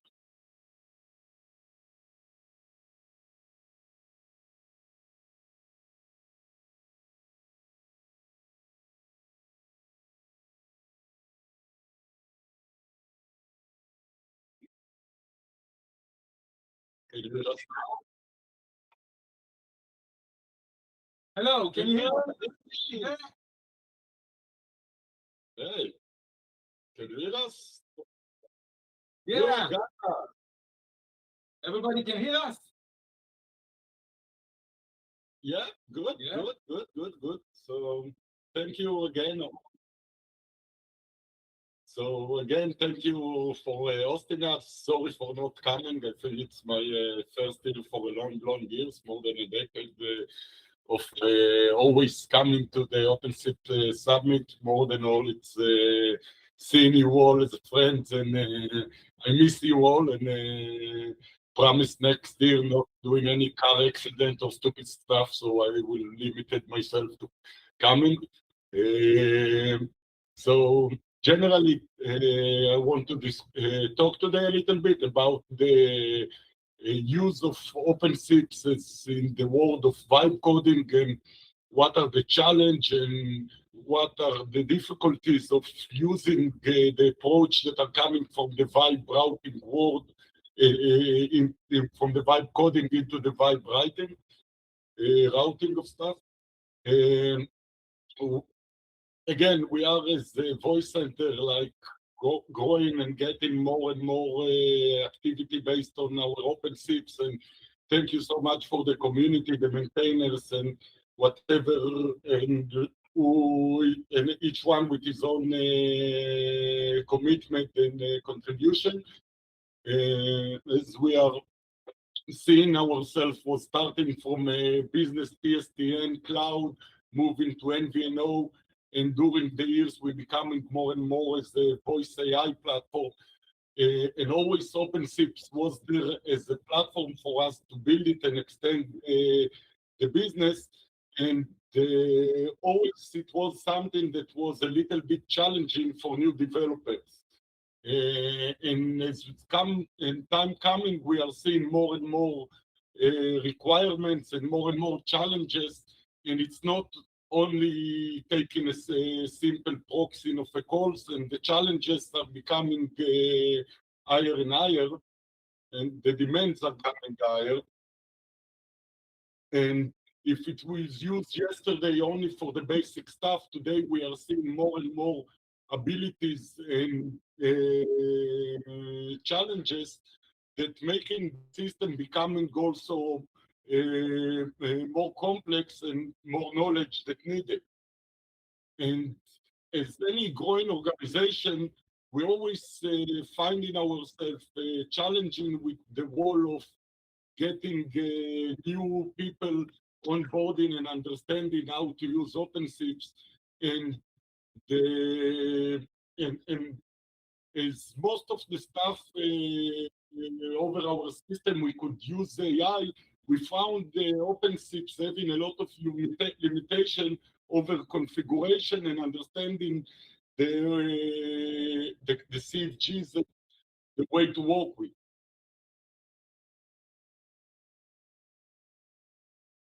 Yes. Am I right now? You should. You don't see the presentation?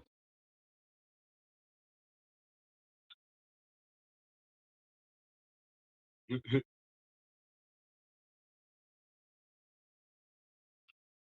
don't see the screen?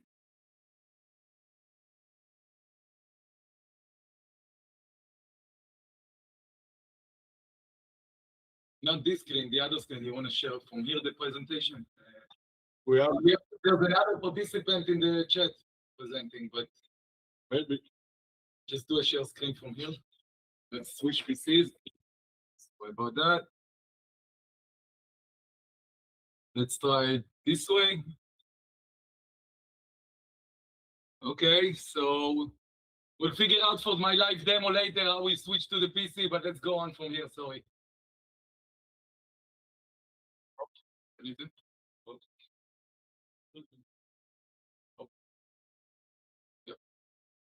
Good. Sorry. I didn't understand we missing the script.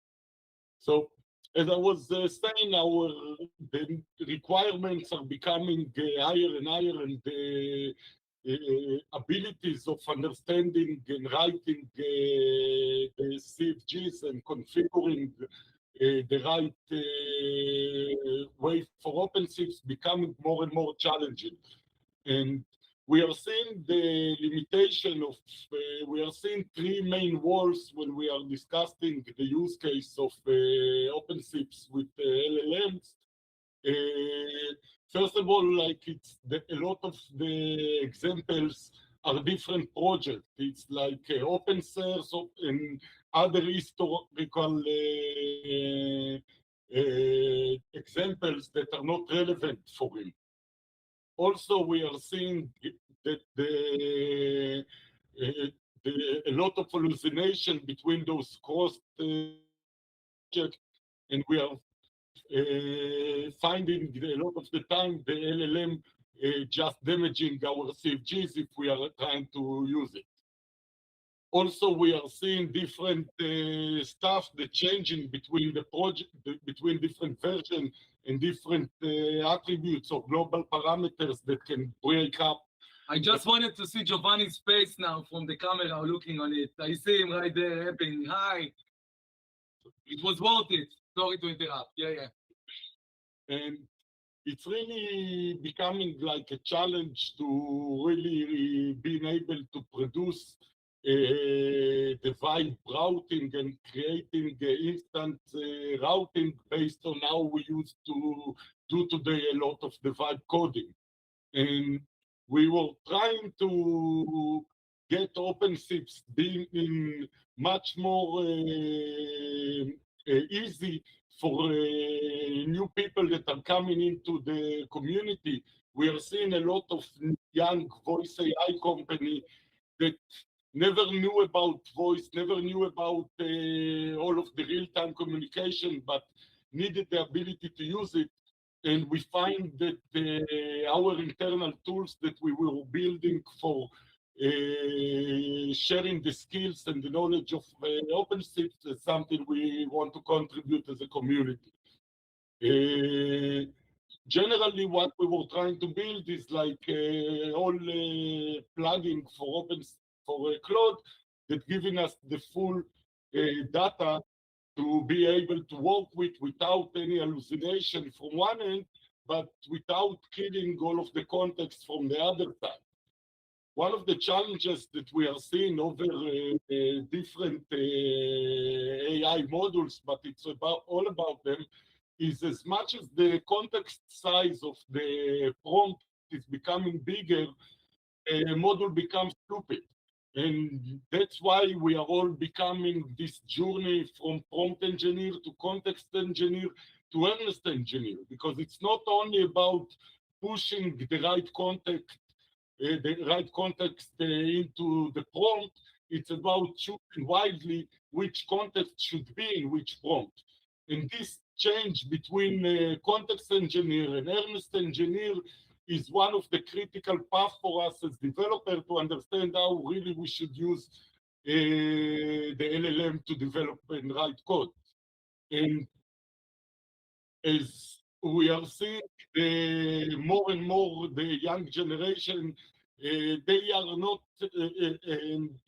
like if I'm looking on my son that I'm trying to make him code a little bit, I'm sure that this generation will be people that will almost not be able to write code. And we as a community need to give those people the ability to onboard and use the project in the right way. The issue is that the knowledge of the project is a living thing. It's something that changed from day to day. It's not like a skill that you can generate and forget about it. It's something that needs to be like some kind of full pipeline that maintain this kind of skills and give those kind of information in near real time based on the repositories. So the idea, the challenge that we have was two phases. The first phase we needed to build some kind of a way to parse all of the OpenSIPS configuration into something very structural. So we built the OpenSIPS docs collector, which is generally a workflow that going over all of the different documentation and parsing them into huge object file.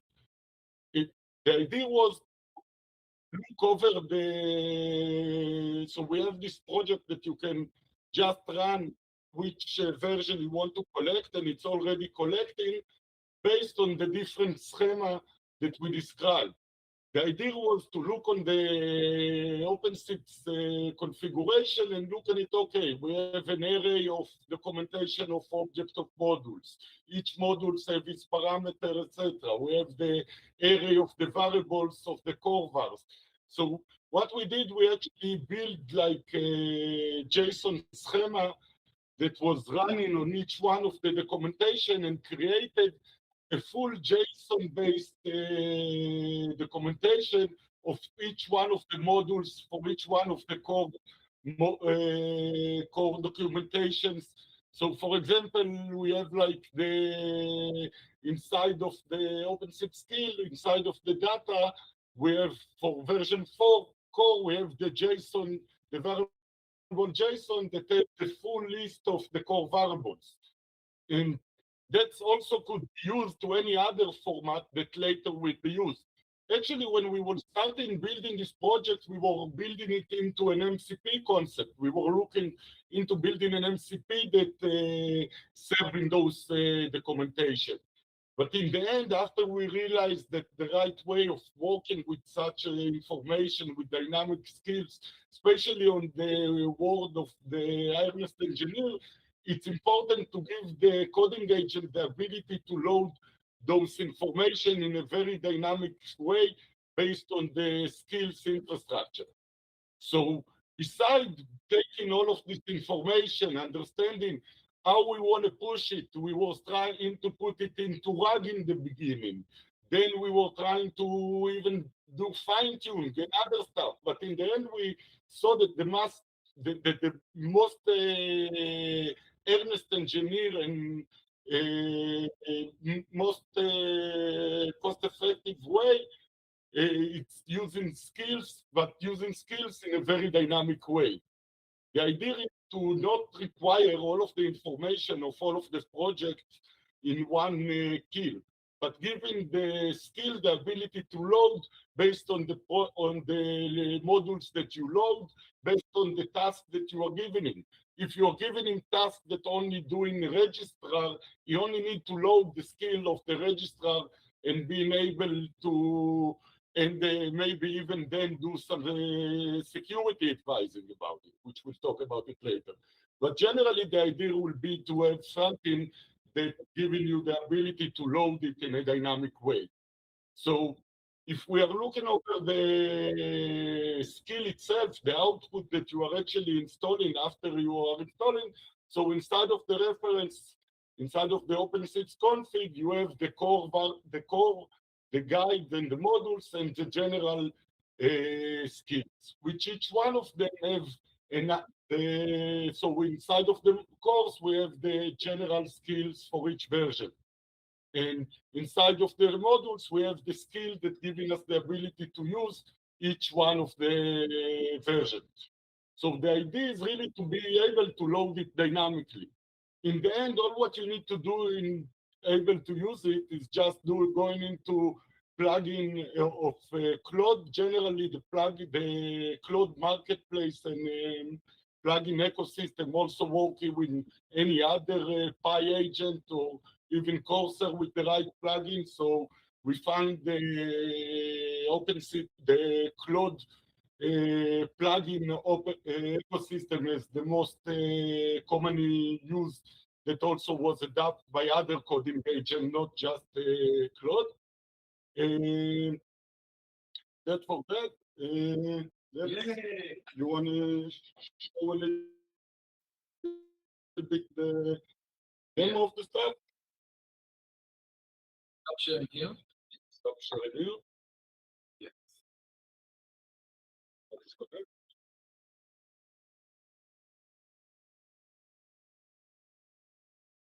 Hi, can you hear me now?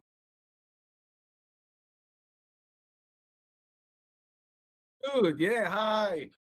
So that's a risky move. This is not the part where we do the live demos and everything break during the last days, but it's actually part of the last 9 minutes we have for this slideshow. So I will. Are you seeing my screen now? Not yet, I guess. Can you see it now?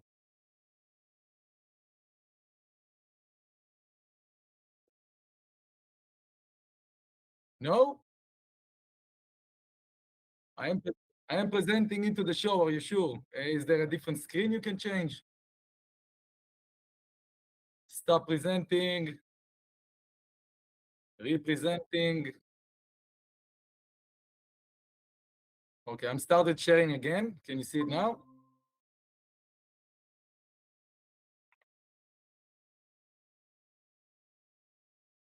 No?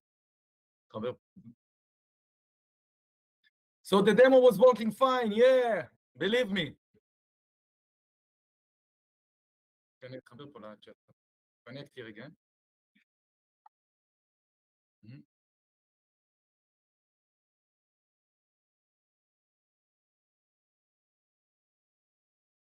Can you see it now?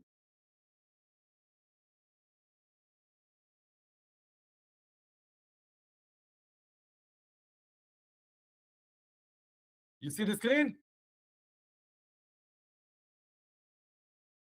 Trying.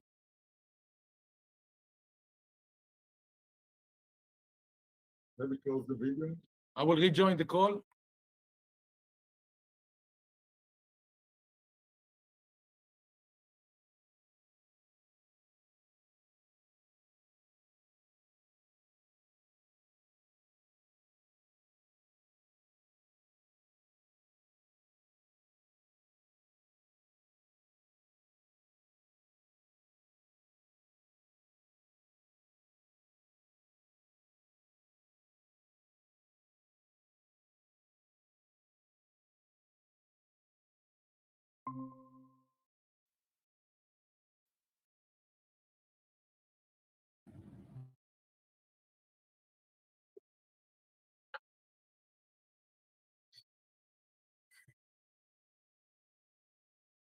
Appointment.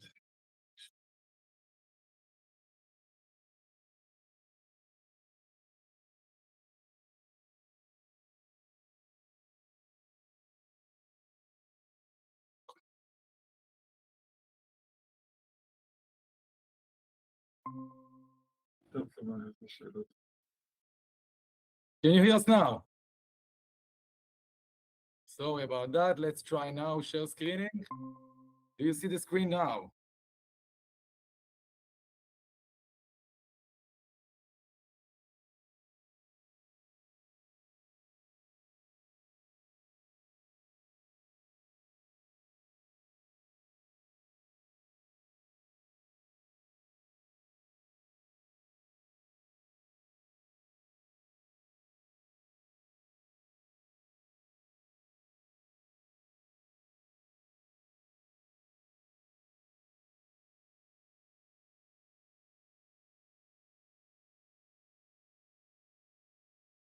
Are you able to see the screen?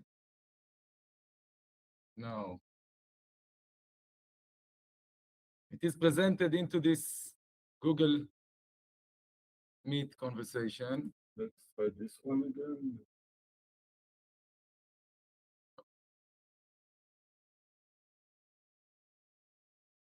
Now we see it or not?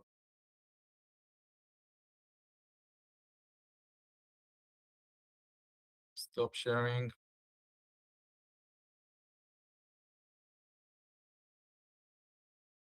Trying to reshare again. Start it again.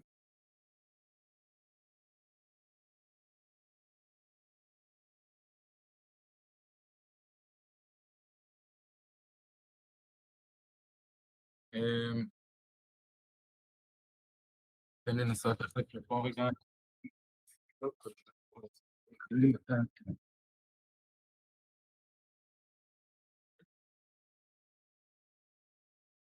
Maybe try just to present.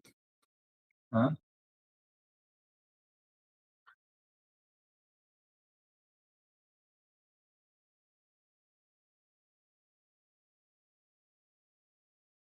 We'll try. We've stopped. Stopping.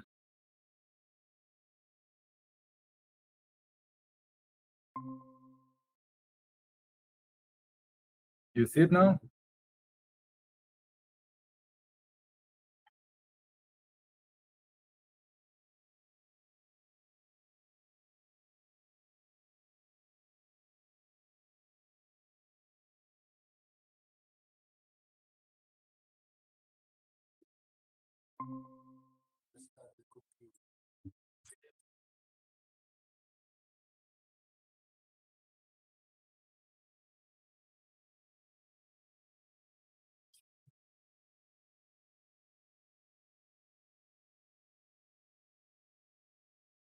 Yeah, nice.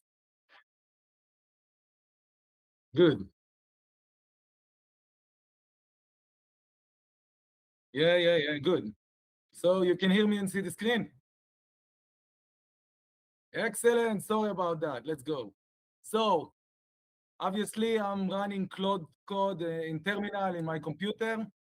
And first thing I would like to show you is that once I'm clicking plugin, I can see that there is a marketplace. Let me actually zoom in. I hope you see that better now. So I'm going to marketplace, and as you can see, I have the OpenSIPS skills installed. The only thing you need to do is add marketplace and paste here the name of it, and it will appear. The name is Voicenter team. The name is Voicenter team / OpenSIPS skills, like that. I will save the time we wasted to not do it live, and I will take a session that already has it loaded and installed. So you see here that the OpenSIPS plugin has been enabled, and he has the skills to run over the CFG files and provide you with value. Now, let's do /OpenSIPS, and you can see that we have OpenSIPS config plugin and OpenSIPS security advisor plugin. Each one of them is for a different intent. The config is obviously to help us configure a CFG. Let's go over here. And while I'm running this, let's just give him a prompt that's telling him this ugly piece of text I created. Okay, as you can see, it confirmed the OpenSIPS CFG module has been loaded. It's asking which version is better, 3.4, 3.5. Of course, we go with version 4. Of course, version 4. And I will paste, I need an SBC CFG. Okay. And my prompt, my prompt was, I need an SBC OpenSIPS CFG that using NAT helpers and RTP engine. It's deployed on a Docker that has the local IP X and expose external IP Y, use NAT helpers, use SIP trace, and sends HEP traffic to my Homer at 198, etc., etc. And as you can see, it's asking for permissions to access, of course, the file system where I'm running the project, and it's already creating everything. As you can see, we're running it in a verbose mode, so you can actually see each of the README files and modules that it's loading into his memory. The product HEP, for example, MD, that explains how in references of version 4, we should implement the module, and it's all its variables and parameters. So basically, it's running and creating the CFG for us. Yes? Anyone said anything? Okay.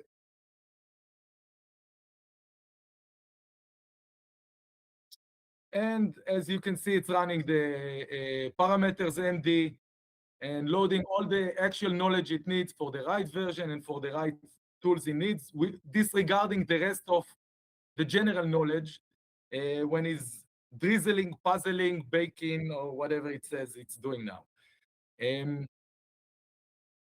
While this session is running, I will switch to another session and let that one finish up.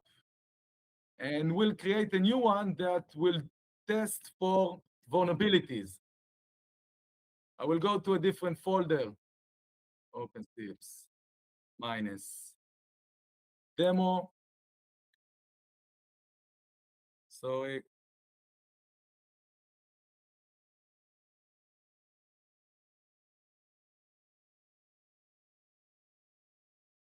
And you see here, I have the IMS Explorer. I have, sorry.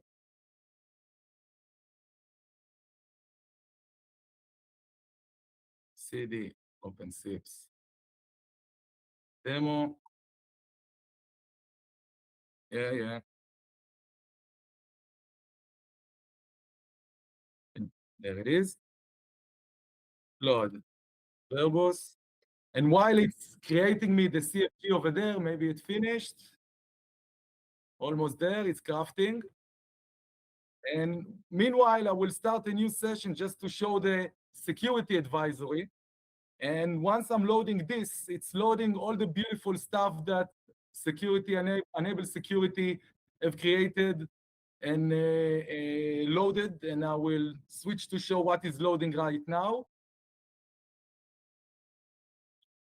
So the entire project is loaded with all the references of Sandro, Gossi, and Alfred.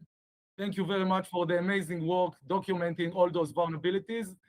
And as you can see, the project itself inside the OpenSIPS security advisory skill in references has two important stuff. It has the rules themselves, which is all the beautiful part of CVIM that we have. Let's take SQL injection, for example. So the project is mapping all the CVs by their vulnerability level and all the knowledge needed in order to see if your OpenSIPS is vulnerable or not.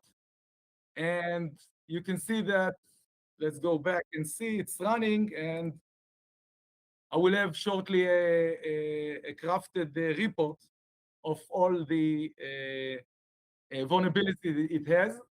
On a different scope, because we're out of time, hopefully before the extra few minutes we have left, it will finish. But the point is that it took me like about 15K. Oh, beautiful. Thank you. Thank you. You gave me spare time. Phew.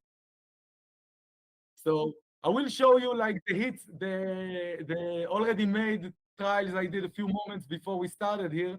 I asked him to take the IMS project and described it in an HTML-friendly way. And it did this amazingly porn signaling UI that shows me the entire hops and signaling between the different parts. It actually gave a funny name for each one of them, the bouncer, the receptionist, for each one of the parts. And it really is a nice way to teach and learn newbies, troubleshoot your stuff, understand how it's working. Any questions there? All right, let's see. Okay, so as you can see, it finished up the entire CFG I gave him a few moments ago. And let's go to the start of the file. Already doing the fixes, here it is. So exactly all the parameters and the settings that I've mentioned in the prompt while vibe routing is already created. I have all the CFG ready here. And because the model has the capabilities, it's telling me all those different do's and not do's, like following, reviewing the file. I can tell him, for example, now, loading the security and say, okay, nice, thank you for making me this beautiful CFG. Now let's run over vulnerabilities and fix them. And one of the beautiful parts about vulnerabilities, let's see if the second one is run. Yes. So now you see it's running all the MDs I previously showed from the vulnerability project reference. And it's matching everything that we see inside the code of this CFG to all the models specifically known by him. And I don't know, it will probably take 10K and about 5 minutes. But think about how much cost and value it gives you to review and vulnerability test your CFGs. If it takes 5 minutes or 10 minutes, if it takes 50 cents of tokens or a whole $1 of tokens, the value is amazing.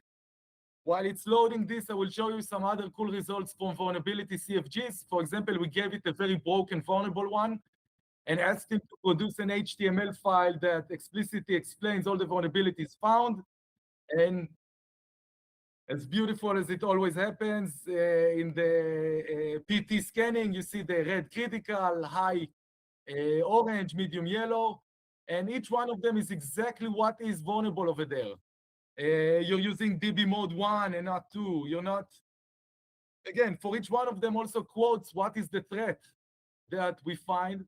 And seriously, anyone running the OpenSIPS, for the sake of the future of his business, I recommend him to just run this simple test on his CFGs and immediately get amazing results. And again, thank you so much for Enable Security for helping with documenting everything and for the other references, of course, in the project. It really gives an amazing, quality feedback with actionable items, on how to fix things simply. And it really worth a shot for everyone to keep their OpenSIP safer. And of course, as Shlomi mentioned earlier, this is a live project. It's always learning. And the more vulnerabilities that come to our world, we will nourish the project and continue indexing the more CVs we find to guarantee that anyone runs this will have the full coverage. And so soon we will have another report like that. I would like to show you here. Once you confirm, I'll run the full review and produce the markdown report. So for this session, you see that he finished doing the CFG and is now asking permission to create a new one after he's giving some recommendations on how to do it. Let's just say yes, once you confirm, and now it runs and does it. So it's really very friendly, very fast reacting, and very cheap comparing the amazing value it provides. And I really eager everyone to help us push more knowledge into there. I think the first big effort of documenting, collecting, making some framework that automate all this knowledge into this system and marketplace has been done. But again, this was done for the community and by the community, and I hope the community will help us maintain it and make this knowledge even larger the more knowledge we have in the community. Any questions?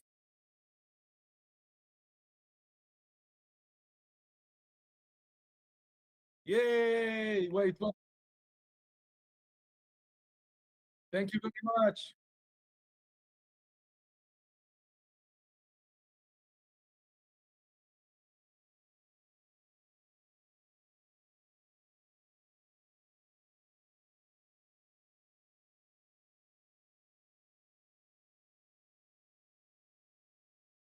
Have you hired since you implemented this?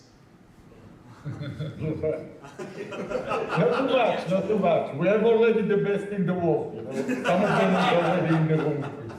Maybe the question should be, how many of them have you fired after reviewing this code with the tool with the code? That's a good question. Okay, let's give these guys a round of applause. Shlomi, Nitzan, thank you. Thank you very much. Thank you. Sorry for not being. See you next year. See you next year. Miss you.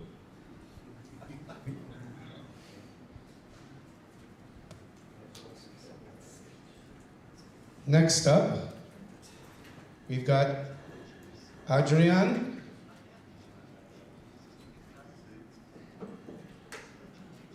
He's going to be talking to us about deploying mobile applications with OpenSIPS.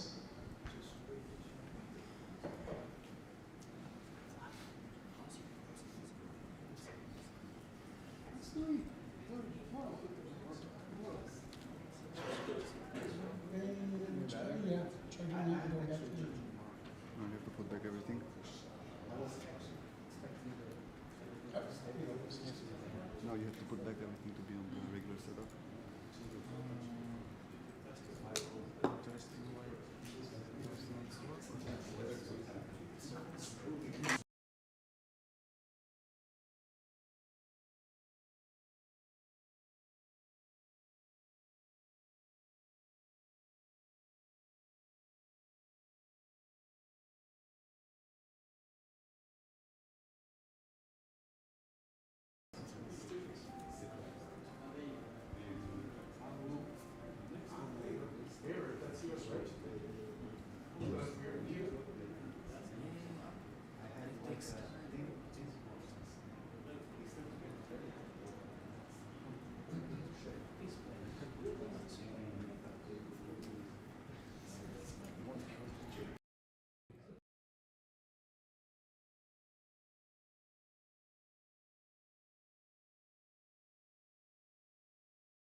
1992. All good? Hi, this is Adrian Georgescu. This is me back in 1992, a student in Bucharest. So, a time with no mobile phones, no cameras around. This is the only survivor photograph with me with long hair. Before SIP.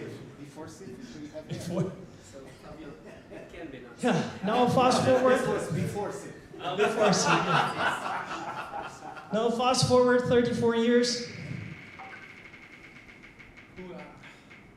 And then after SIP. Here we are again in Bucharest. So it's a wonderful place to be back again. I love the old country. So I'm the AG from AG Projects. We claim to be SIP infrastructure experts, and we are. I always stuck to this motto, SIP beyond VoIP. My mentor, Henry Steenreich, taught me. And I was the guy who did stuff that nobody else dared to do, meaning no voice calls, something else with SIP. Also doing basically, to earn money, you have to actually do voice. So our core business is to deploy and support SIP platforms to operators. But we're implementers of beyond VoIP applications. So forget about a painful voice call. There are more things you can do with SIP. So my insectarium just became a bit larger with this new iteration of OpenSIPS Summit. Thank you very much for Bogdan and his team organizing it and inviting me here again. So I did something since last year. So now it's 33. Last year it was 32. So, and what did I do? Well, this is the subject of my presentation today, deploying mobile applications with OpenSIPS. So what does it take to actually not interoperate with WhatsApp or Telegram, but just replace them?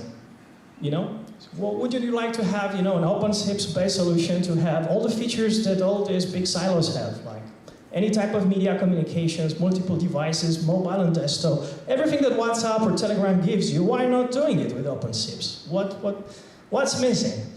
Well, the complexity, of course, it's hard to do. So I thought, let's make it simpler. As usual, zero configuration, that's me. So what's more important than the title, there was no real estate available on the website of OpenSIPS Summit. The subtitle is more important. A one-liner script to do everything. So, well, this is going to be a very, very short presentation because I have one slide left. And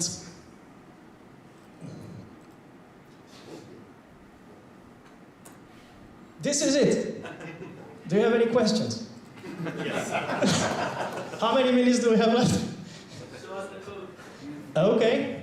Who said that? Thank you, Wesley. So, let's use the rest of the time for interactive.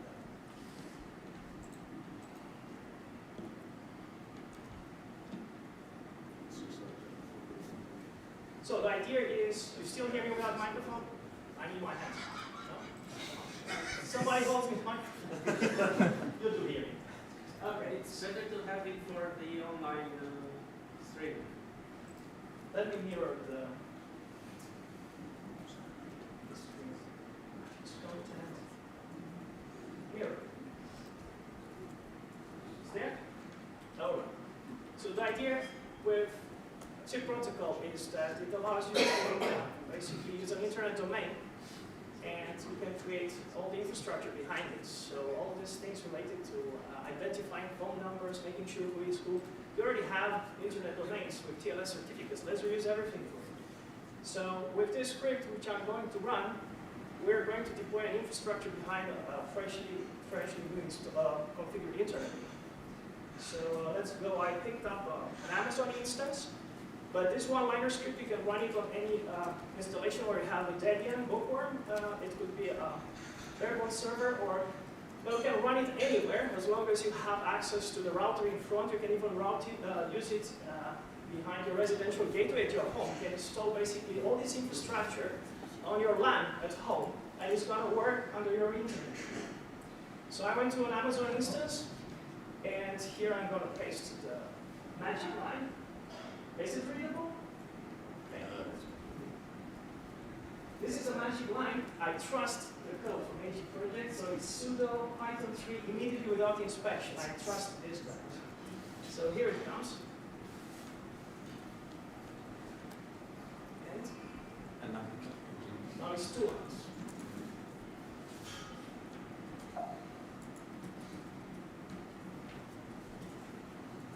Yeah, it's not cumbersome.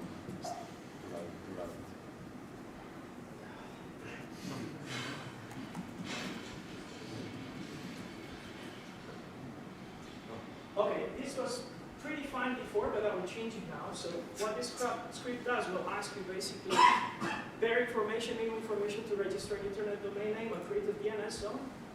So you can choose something under silk.link, which is easy because we control. We have a fully managed DNS platform where you can create these domains automatically. So in this case, I will reuse this for the sake of expediency. So I will continue. So this domain, which you choose yourself, basically, is now dionsil.link. The script will detect your public IP address, and what you need to do is to have a range of 3 ports. You can use the defaults if your server is exposed to internet, otherwise you just forward one single range of ports starting with 60,000. And you can run the things, everything on a private IP address behind that public IP address, as long as you have port forwarding enabled. So this is the information you start with, and once you do yes, then everything will be done, including DNS registration. The DNS zones will be provisioned live on the internet, OpenSIPS will be downloaded, everything else around it will be downloaded, configured, installed with 0 configuration. So the result is that we have, what did we do? We installed several components, and these components are running in a Docker thing, which can be used easily later. We installed OpenSIPS. As you see now, an active domain has been configured. You can see where OpenSIPS is listening there. And the configuration logic that you may want to modify it later. You can navigate, so each component is clearly described, and you can go and configure it granularly if you care about, but everything is pre-configured to just work. The idea came actually from, remember Jabber? When you download the Jabber server, immediately you had a software that would create an account automatically from the client actually. You didn't even go to the server to do it. So why not reuse this thing? So we have, together with OpenSIPS, we have also an enrollment website going.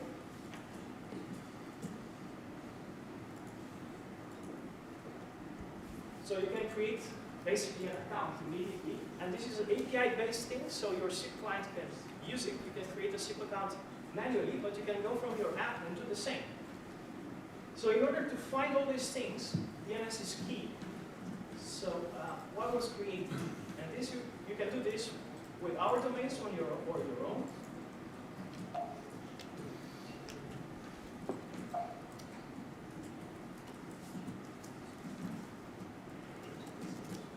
So this DNS zone is critical for discovery of all the servers involved behind, because the client, you don't want to configure the client with ports and a lot of settings. Everything should be discoverable, and everything can be made discoverable by the user DNS, starting with the SIP server itself, but also with the other things that are needed for a decent rich communication client to operate. So this DNS zone is automatically, basically live. The moment you run this script, it goes on our infrastructure, provisions everything, and it's ready to go. And this is key for discovery of the services. So, what does this do? At this moment in time, OpenSIPS listens on port 60,002 for UDP and TCP and 60,003 for TLS. So, what do you do with this infrastructure? It's there. What does it do? Well, you need a mobile application to actually use whatever it was deployed there. So let's take a mobile application. I have one in my pocket.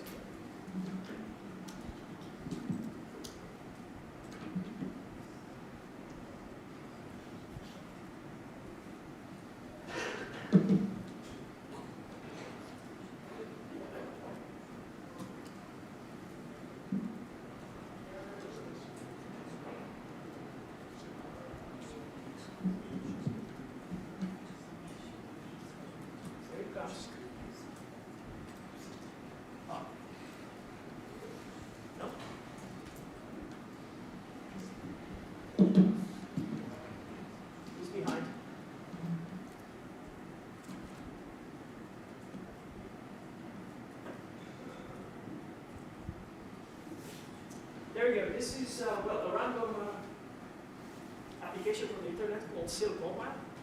And the beauty of it is that now it works interdomain and has multiple accounts capability, including using it with your own deployed Silk server and OpenSIPS and all the things around. So I will be able now to log out from my current account. And here I can decide to change the server.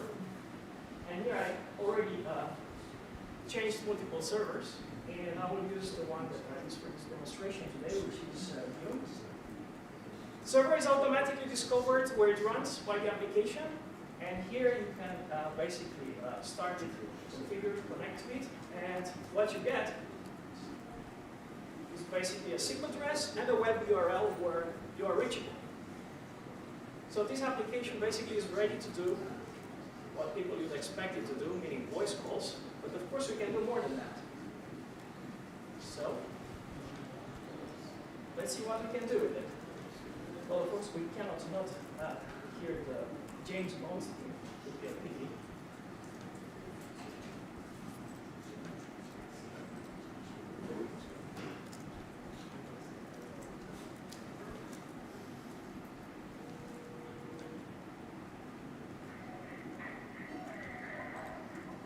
This is the test number we have on sip2sip.info. And it's a good test to see you have your RTP going at least. And then the test number has been enhanced. So now you can say, for instance,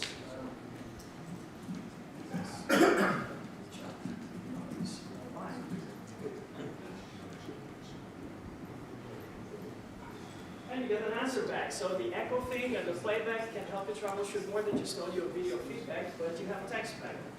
Who left the dog? Chuck Norris left the dogs out.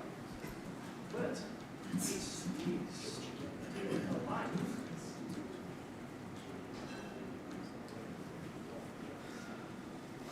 No, this is the state of AI today. Probably it was trained with all the data or something. So you have text now that you can use for testing end-to-end basically your installation for basically texting. And of course you can do more. You can, for instance, what does WhatsApp or Telegram the most? Send pictures, right? So let's try to take some pictures and see what happens.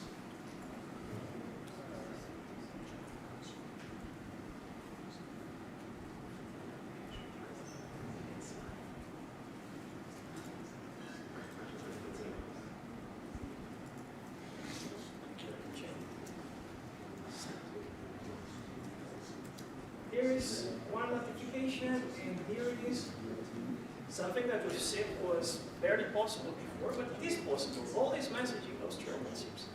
So you have features that can be sent to an infrastructure that not just gives you voice capability, but gives you basically file sharing and instant sharing of any media you have in your phone.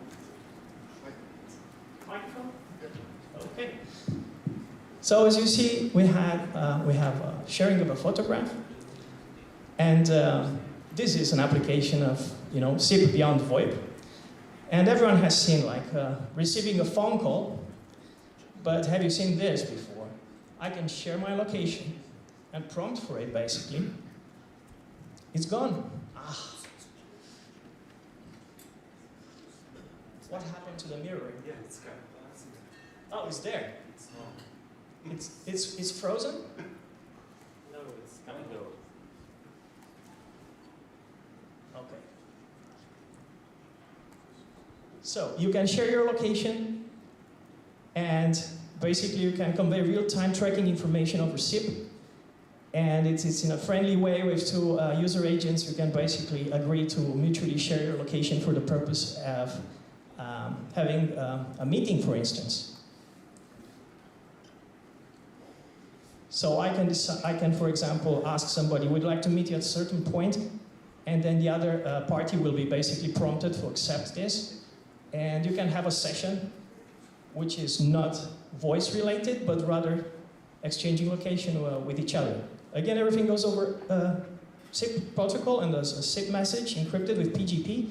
So you have end-to-end encryption for everything that happens here. You have end-to-end encryption for all the data that moves around, including critical and sensitive data like GPS location. And you can stop it very easily. Here is another angle from Catalin, my colleague from behind.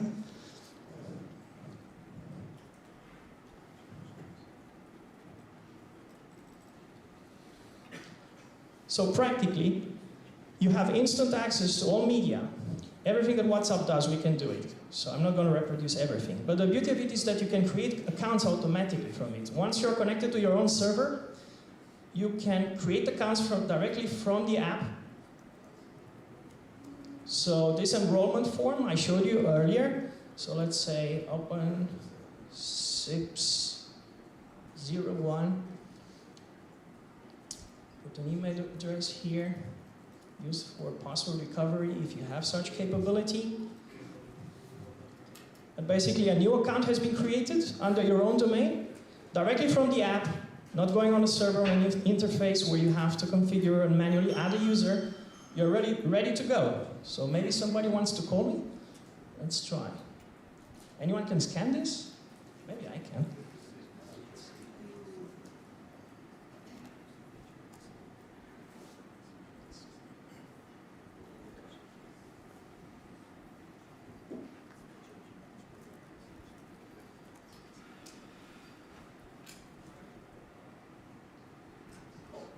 Let's see what happens. There you go, a nice push notification, another feature of OpenSIPS. You can get the push notification just working, zero configuration. I can answer the call. And we have audio going. Stop. So all these mysteries that blocked a lot of deployments in the past are solved. Whether it's push notifications, whether it's any type of media, whether it's video calling, whether it's conferencing, where Janus does the heavy lifting. Thank you very much for it, Lorenzo. So we have everything that WhatsApp has, and it's easy to test. It's a one-liner, so if you're just curious and you're drunk and you don't want to do much work, just type, enter. You can get this script from us, and you find it here in the interface as well if you download the app. You go choose another Silk server. Here's install your own Silk server, and you go to GitHub to our 33rd project, and here you have the famous, already because we have this famous conference, you have the famous one-liner here. So with this, you can go back home and run the script and run OpenSIPS and beat WhatsApp at its own game, because you can do it inter-domain federated. One or more domains, you can do it yourself on multiple servers and peer with everyone else who is using SIP. It's fully interoperable, there is no black box here. So whomever has the same capability would be able to receive your messages end-to-end encrypted. All messages replicated among multiple instances. We have a desktop app for it as well. So this application, because the difficulty in the store is to push multiple applications with the same feature set, now you can use Silk Mobile under your own domain and your own deployment, and you can do it with one line, running this one-line script.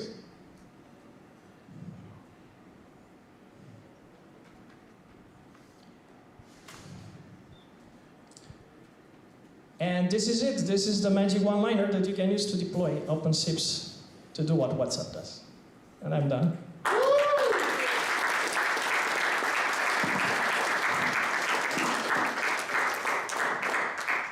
Any questions?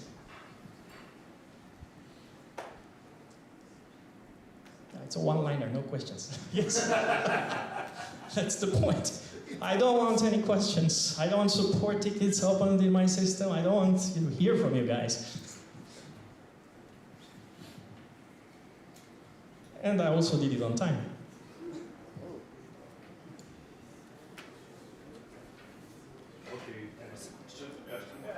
Question? Microphone there? Microphone there, or I give mine? That's fine.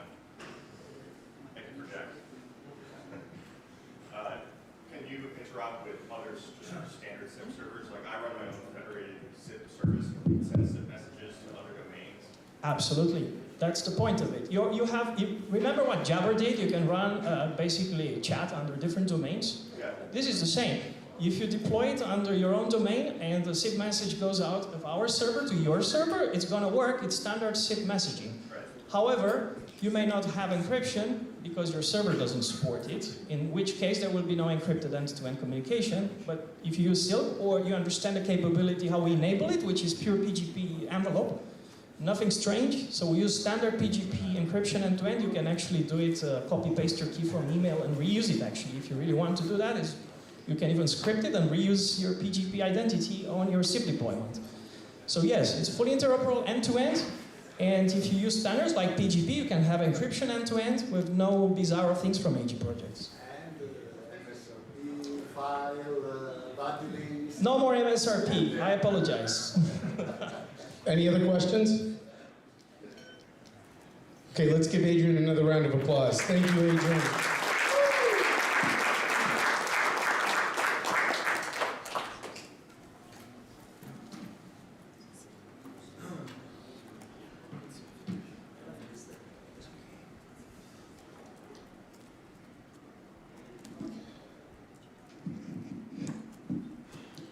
Next up, we have Conrad Duet from Sipper. He's going to be talking to us about designing a softphone for an AI-first business.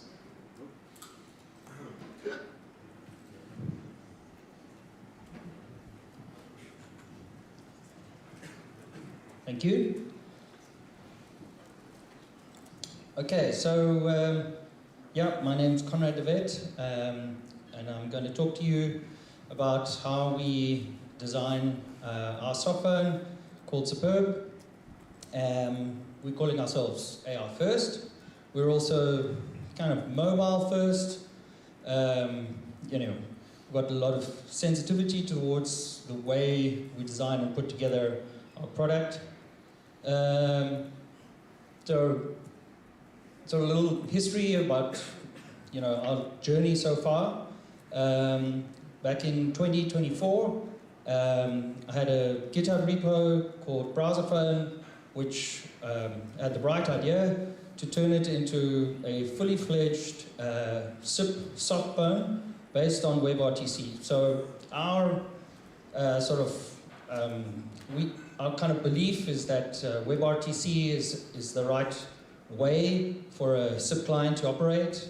Believe in the the encrypted media by default, and we think that the transport should be handled over a secure TLS-based communication. So I think, you know, those two sort of principles are super important in a SIP softphone. So today I'm going to sort of walk you through a little bit on our SIP stack. Some of the development and AI-assisted development, AI-assisted support. Those are the three categories. I've got a small demo at the end, so I hope the audio plays out, but we'll see how that goes. So yes, we use OpenSIPS, and of course it's kind of interesting to think about softphone development and OpenSIPS. You know, how does that play a role? The primary way we provide the service is with our softphone connecting through an OpenSIPS environment. There's two arrays, and so the SIP softphone connects to the WebSocket array with one registration, and then there's a second registration that goes to your SIP-based PBX. It can be, you know, asterisk, another OpenSIPS, or free switch, whatever you have on the other side. That can be inside the office or available over the internet. It'll just depend on how you connect with us. That side we call connections. That doesn't even have to register. You know, we have a static IP address on SBCs, so if you want to, you can simply invite us directly on that IP address. We then find your client device and send the call down to your device. where we handle the push notification and provisioning all for you there. Okay, so, you know, you go out and you develop the WebRTC stack and you provide it as a service, but of course the first customer comes along and says, but our asterisk box is locally in the LAN and we're not putting it on the internet. Right. So yes, we had to kind of rebuild the whole stack, WebRTC to SIP with media proxy locally within the desktop application. All right. We sort of modeled it on OpenSIPS and RTP engine, but obviously it's not running OpenSIPS or RTP engine. We build a module into the desktop client, and I've got a focus project on that in a minute, and I'll show you how we did that. But yes, if you run server-side gear, any SIP stack, anything, you require infrastructure, and this sort of brings an entire team of developers with it. Obviously that is changing with AI, but it's still quite a big undertaking. But if we were going to do this, we wanted to fix two things about WebRTC which were problematic, and that is that the browser may have access to your SIP passwords, but of course with the dual registration system, you know, we don't have that security vulnerability, so we can provide that. And of course, we can also disguise your IP address because the media would go through RTP engine. And of course, being a hosted service, an online service, a software as a service, you know, we can grow the server features endlessly, can add things, add AI on top of that, all that kind of stuff, and the benefit just grows from there. And yeah, we use Amazon AWS services as much as possible. We use serverless, lots of DynamoDB, a lot of Lambda functions, things like that, so they don't have an individual instance problem. So yeah, that's the technology stack. Just briefly on our development sort of methodology and where our beliefs are with this. In the beginning, we set out specifically to create a single user experience. So we wanted one user interface. We didn't want to build a mobile app with a mobile developer using mobile-like user interfaces, and then do it again for the desktop or again for Android or anything like that. And then, we're talking about what, 3, 4, 5, 6 developers, all with their own sort of take on what the user interface should look like. So the way we've done it is we've done it with a single code base, a single core code base which renders into all of the platforms. I counted the other day, it's about 9 different platforms across Android, iOS, desktops, and all the various major browsers as well. They're actually all running the very same code base, and they sit in a sort of a layered system. I'll give you an example of the mobile application. It sits as a layered structure where each layer has a certain responsibility. Like for example, this one here shows the calling and core functionality handled on, say, a hardware layer with a mobile, and then you have a user interface layer and a sort of a branding layer over there. So we display it, yes, it is a web view with React Native as the sort of like container for it and the JavaScript engine. But we have had a number of challenges with that. Operating systems tend to unload us quite easily, so we just had to kind of do a few workarounds with that. But as I said, it's not a game or a 3D engine that we're trying to render here. It's just simple user interface, buttons and clicks and things like that, and that renders and handles very well on a mobile phone. And so we don't really find ourselves with a lot of trouble there. And the advantage of maintaining a single code base is fantastic. So talking about development and sort of AI and what's happened in the last 6 months, which has been incredible to watch unfold, and I'm very excited about being right there as this technology unfolds. You know, one of the reflection points that I've got is that ultimately what we found is that AI development has allowed us to expand what we do best. So when I was starting out in business, somebody gave me the advice that, you know, what you should do is focus on what you do best in your business, what makes you unique, all right? Spend your time on that. And I always use the idea, because everybody is familiar with it, if you're a coffee shop, you spend a lot of your time sourcing, buying coffee, right? Coffee beans, you want to buy from the right people, you spend a lot of time doing that. You may even think, I should grow my own coffee to make myself more distinct. That would be a business decision that would expand your circle, if you look at the illustration. So if I take software as a service, my questions that I'm faced with as I look at software or the tools that we use is, where do they fit in this expanding circle?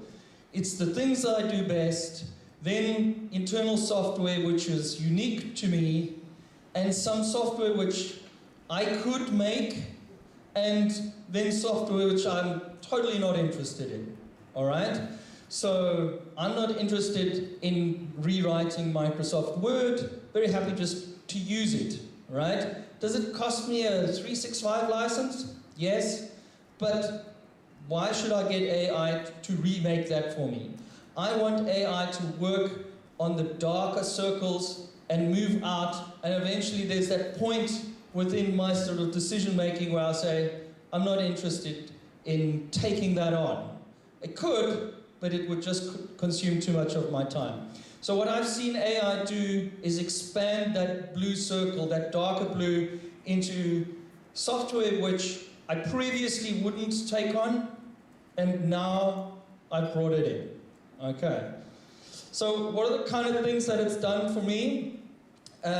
This is the sort of kind of brief list right now of agentic software, mainly Claude and Claude Code, where we have now completely handed it over to AI.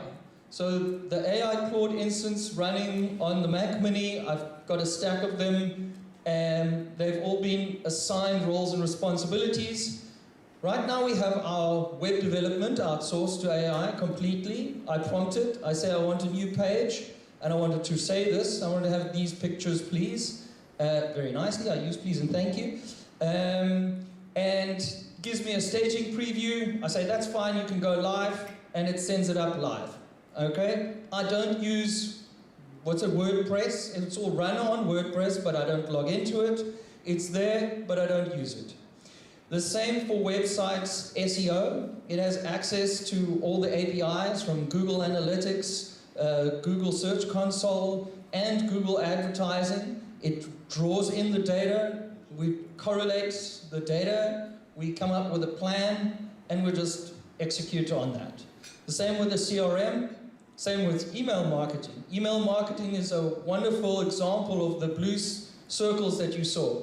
We use MailChimp to send the mail, but we don't use MailChimp to compose the mail, right? Sending it mail is a dreadful business. Nobody wants to get into that. Spam, servers, IP addresses, blocking, all that kind of stuff. You don't want to do that.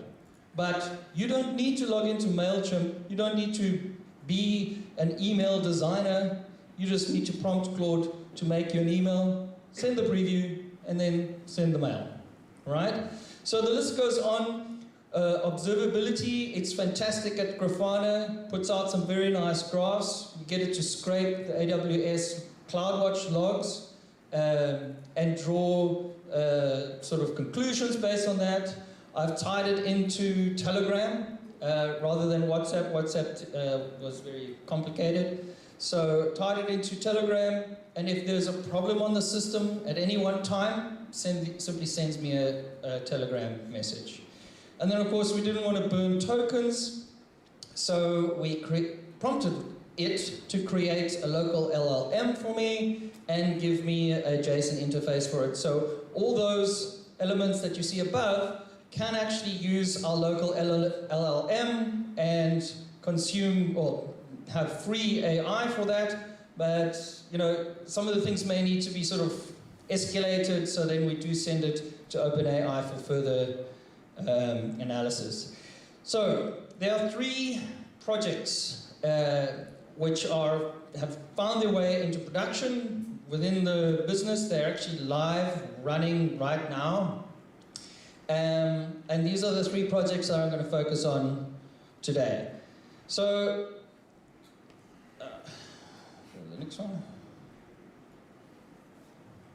I haven't been progressing my slides. So, there you go.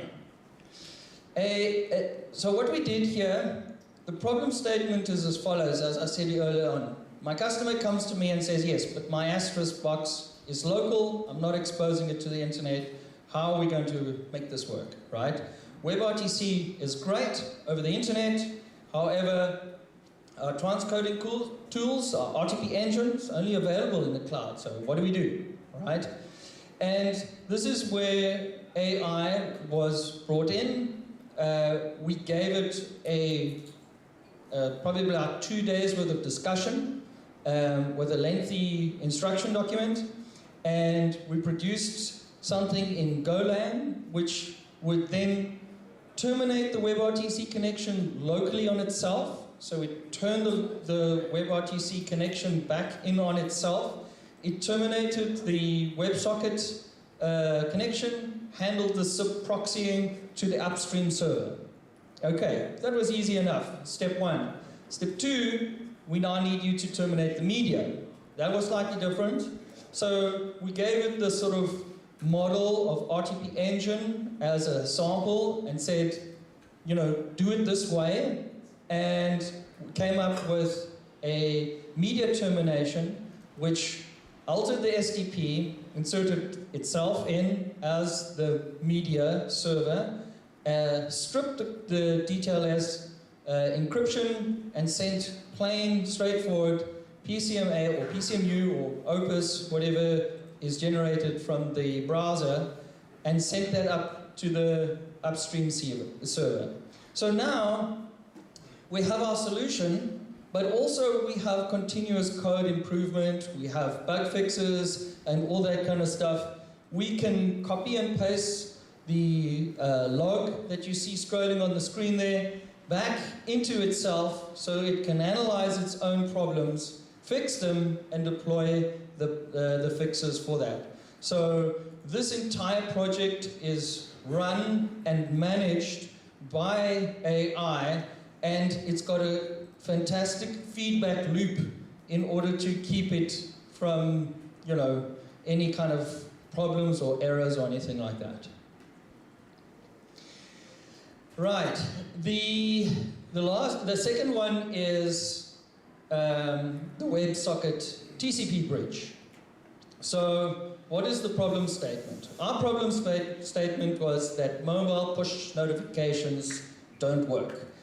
It's a bit of a bold statement. I can't say it doesn't work at all, but it doesn't work great. What we were finding is if we followed the model, which is to receive an invite on OpenSIPS, take the person's VoIP push and push a message to their device, wait for them to register or wake or activate the extension, then send the invite down to the device, and then magically you have a call.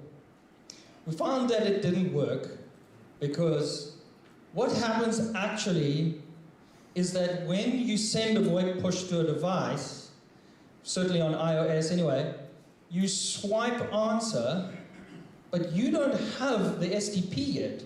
So what are you answering? You send the VoIP push to say, Conrad is calling, but Conrad isn't calling. There is no SDP there, right?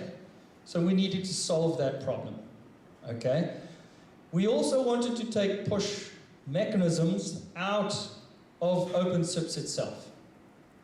So what we did, again, after quite a lot of discussion with OpenAI, with Claude, so we came up with a node service. So it is a WebSocket server which registers with OpenSIPS. But now OpenSIPS is standard. In fact, it could be any SIP server, right? The node service is the thing that is registered with OpenSIPS. It uses a WebSocket server and sits there waiting for that invite. So what happens? The invite does come through. The invite is sent through the node service because it is acting as the user agent client. It is representing itself as being the device that is online. It is its IP address that OpenSIPS recognizes, knows, and will send that invite to, right? And so we've got a little bit of a list of things we need to do now. So we capture the SDP. We have it, it's in the invite. We attach ourselves as the stun server. We authorize and attach the turn server entries into a message, a push message.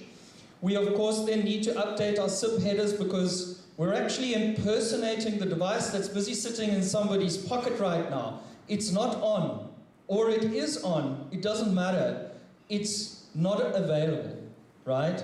So we are impersonating that device. So we have to update the headers and act on that device on its behalf. We then compress the actual SDP and attach it to the VoIP push and send the VoIP push via APNS or FCM, whichever it is, and we send it down to the device.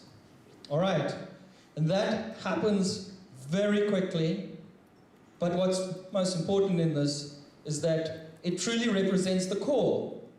You've received a call, you actually have the SDP. So when you're swipe answering, you're actually sending back the OK. You're not starting the application, let me register, let me carry on.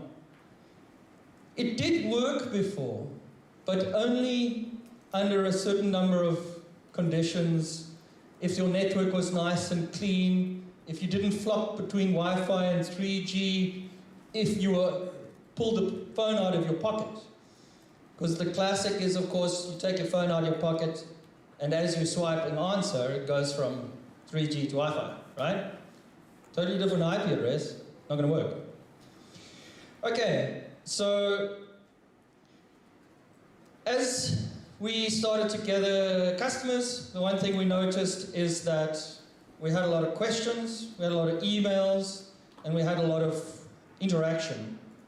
But we are a very small company, and we effectively couldn't answer all your questions. So we wanted to use AI to assist us in support. But we had some fairly strict conditions. We really wanted to be able to answer any call in real time. All right, the agent must simply take the call, answer it, but it also needed to be able to work across channels like email, text, or chat. And any of those channels must be interchangeable. It must be the same AI agent armed with all the information that it has about you, right? And we felt that over time, this AI would be creating what's effectively the customer digital clone. So we've all thought about digital cloning, but what we wanted to do was clone the customer based on all the knowledge that we can get out of your correspondence, out of your emails, out of information we can get from you, and our own knowledge base, put it all together and form this idea of this customer. Then we feel like down the line, the customer support is slightly changed. Instead of saying to the customer himself, you know, what is the customer engagement score, how have you found things, we can now ask the AI, ask our digital customer clone how his onboarding experience was. Because he would know, all right? And then later on it could be expanded to things like, you know, do we have anything outstanding? Do we need to get back to you on anything like that? We're not asking the customer, we're asking the clone. And of course, later on, the digital clone could be tasked with things like periodic email follow-ups. Hey, how you doing? How's your cat and dog and all that kind of stuff, and create a bit of a rapport, but we haven't started that yet. So our channels were audio, WhatsApp, Telegram, email. We use OpenAI for this. It's got a fantastic platform there at this address, platform. And OpenAI provides you with a chat SDK already, and the agent builder is the system that we use to build our agent. It holds all the key information in there, and the only thing we really needed to do was create something called the conversation ID and user ID table in our database. So we store that. We store the conversation ID with a channel, so each channel is a different conversation, but the same user ID. Okay, so if you call in, you will be on your audio conversation ID with your user, which means that you can literally just ask it, well, what we were just talking about, and it will just carry on in the conversation. The same, obviously, for Telegram and WhatsApp and all those kind of stuff. So what does it look like? It looks a little bit like this. About last year, I think it was August, September, OpenAI created the SIP endpoint where you can just dial into your project. You give it the project ID as the dial reference, and you dial your project in the OpenAI system, and your agent is there to answer your call, armed with the instructions. You're a helpful agent for Superb, etc., etc., etc. And all you need to do is get the SIP message in there, the invite in there, and it takes it from there. We use OpenSIPS as the sort of live to local proxy for this. It can take any call, including a WhatsApp call. It will terminate it on the SBC and locally invite across to what we created was a little asterisk array, and then onward, so we use a back-to-back over there at that point, onto the OpenAI environment. This is the diagram. It's quite complicated, and I've got a few minutes left to explain it and show the demonstration. But essentially what happens is the invite comes in, it triggers the webhook. The webhook is something that we have hosted at Lambda. That webhook then returns the post back to our Node.js service, which is essentially the controller of this product. It then answers the call with a post to their REST API. If you don't send back the answer, it just rings endlessly. So you have to actually answer the call. And then, of course, even if you do answer it, the agent is not primed. It doesn't automatically say, hey, how's it going? So you have to send it an instruction to answer the person, and that's all controlled by WebSocket. It all does come back to this asterisk box, which is running asterisk as a back-to-back user agent, so that I can do things like call transfers and things like that at this point. That's why the Node service is running from here. All right. This is the example. It's 2.5 minutes. So we've got time for that? Okay, I think so. Things to look out for you in this example is that it's so it starts with a session understanding of whether you logged in or not. It's a long process where you can give a code to authenticate yourself. It's got my name recollection. It'll say hello Conrad. Some of the tools that I ask it to call is a device list call. That's my instances of my devices. And details, there's a connection list, which is my registrations, which I talked about earlier on. I ask it about support tickets that I have open. It can record some of the history of the call, which is just a pretty simple look back. And the other things to look out for is the latency. Because the SIP message goes directly in and media is terminating on OpenAI's infrastructure, all the text-to-speech, speech-to-text, interpretation and return happens all on their kit, and internally it's probably 1 millisecond. And so the call that you're about to see is actually In itself, about 150 milliseconds latency started, it originated in Cape Town and went through the UK and then onto OpenAI. So worth listening out for. And then also my ability to interrupt it using the semantic term detection.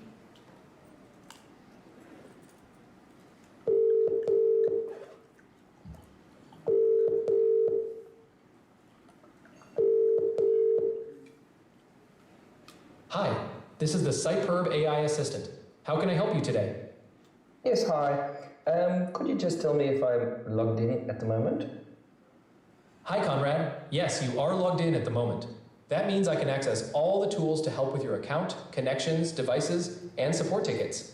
Let me know what you'd like to explore or manage next. Could you have a look to see if I have any devices?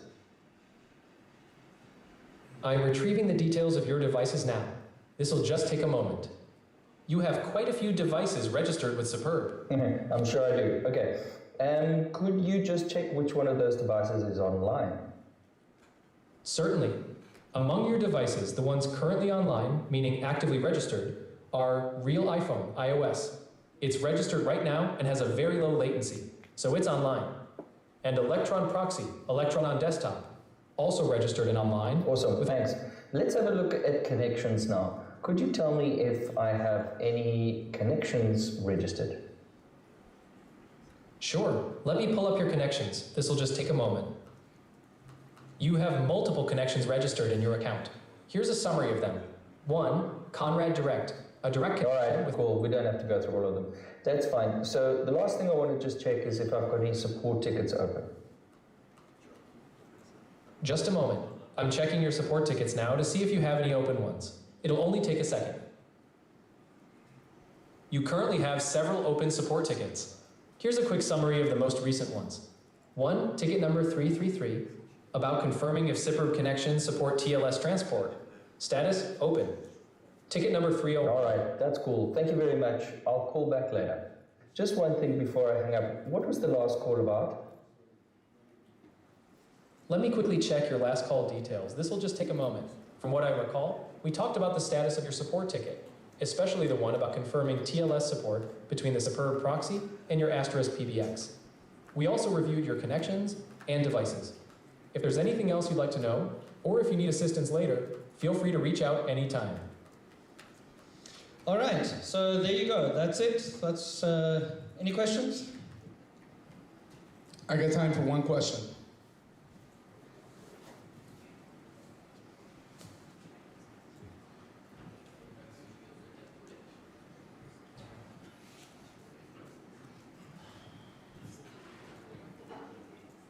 Are you using AWS Chime SDK or since? No Chime. This is all OpenSIPS and self-developed stuff. So AWS is just used for the storage and the instances, Docker or Fargate and things like that. Got it. Thank you. Okay, let's give Conrad another round of applause here. Thank you, Conrad. Okay, we're going to break for a coffee here. We'll be back in a half an hour. Don't forget, nobody leave. We've got the group photo before the raffle. And if you want to be capable of winning prizes, you do have to be here. So beat it. Go get some coffee.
Excellent, excellent.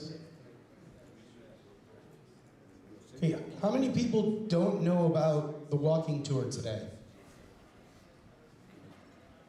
Anybody still have any questions about that? 6 p.m. You're going to meet right out here in front of the hotel. There'll be 2 tour guides that will be split in half, one group with each. And it's about an hour and a half. You're going to get to see all kinds of different historical places here in the center of the city. You don't need an invite. Yes, sir? What time are we finishing? We have cigar, one more, and then we have the raffle, and I think we'll be done about 5:30 today. Also, that lovely coffee break was sponsored by 46 Labs. Let's give these guys a round of applause. Thank you for watering and feeding us.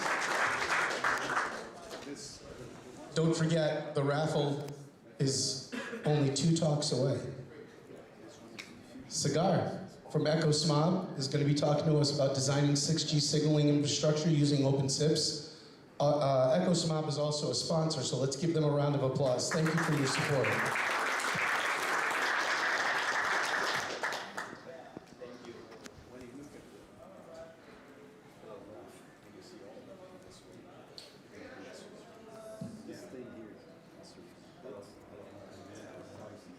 Hello. Okay. Good evening, everyone. My name is Sagar Malu. I come from India. And today I'm going to present my thoughts around designing 6G signaling infrastructure using OpenSIPS. So before I actually start talk about this topic, I would like to briefly introduce myself. Like I work as a Chief Innovation Officer at EcoSmoke. I also work as a CTO at Dragophone, which is a white label softphone built on top of WebRTC stack. Also loyalty expert. It is a rewards program designed for the manufacturers and telecom operators to reward their customers, resellers, retailers, etc. I got OpenSIPS certification around 6 years ago. And since last 12 years, I am working, designing the carrier gate solutions for various telcos across the world.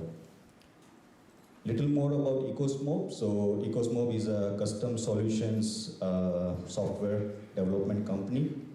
We mainly specialize in VoIP solutions. We have telcos as our customer all across the world. However, we also provide other types of services like web, mobile, AI/ML, staff augmentation, quality assurance, etc. All right, so 6G. So since last 6 months, I have started research on 6G, what is 6G, trying to understand the scope of the 6G, and what I discovered that it's not clearly defined. As far as radio network is concerned, there are RFCs, there are clear definitions on what will be what 6G will bring on the table. But on the other side, if we talk about the control plane as well as the IMS plane, it's not very clearly defined what 6G means in that context. So today I'm here to put my 2 cents into that topic, share my thoughts, and hopefully it will initiate a discussion around us so that we can together work on evolving the existing 5G infra and build a 6G infra out of it. So where we are today, 5G core introduced service-based architecture, which is loosely coupled, and it is cloud native, it is API driven. However, IMS remains largely centralized.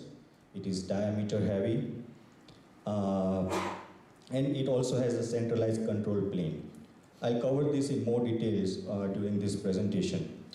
Basically, the goal and my thought is how we can transform IMS to adapt SBI, SBA architecture and evolve it to make it ready for the 6G direction and the targets that 6G is setting over here.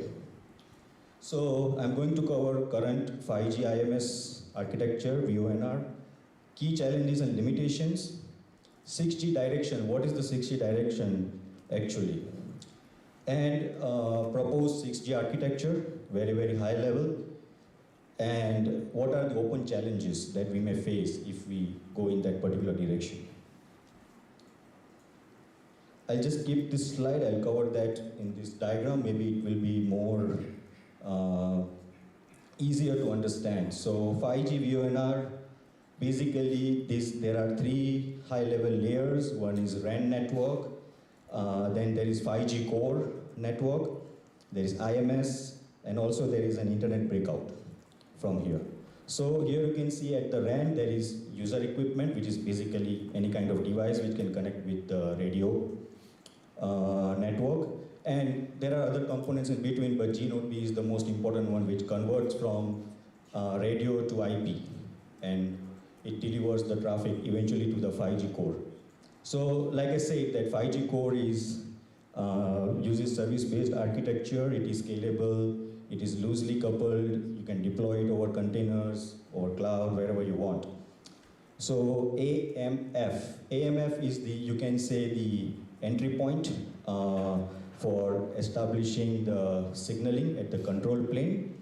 It handles UE registration, manages mobility, and terminates NAS signaling, which further translates it to the SPI interfaces. Here you can see SMF. SMF is responsible for configuring UPF to manage and establish PDU session.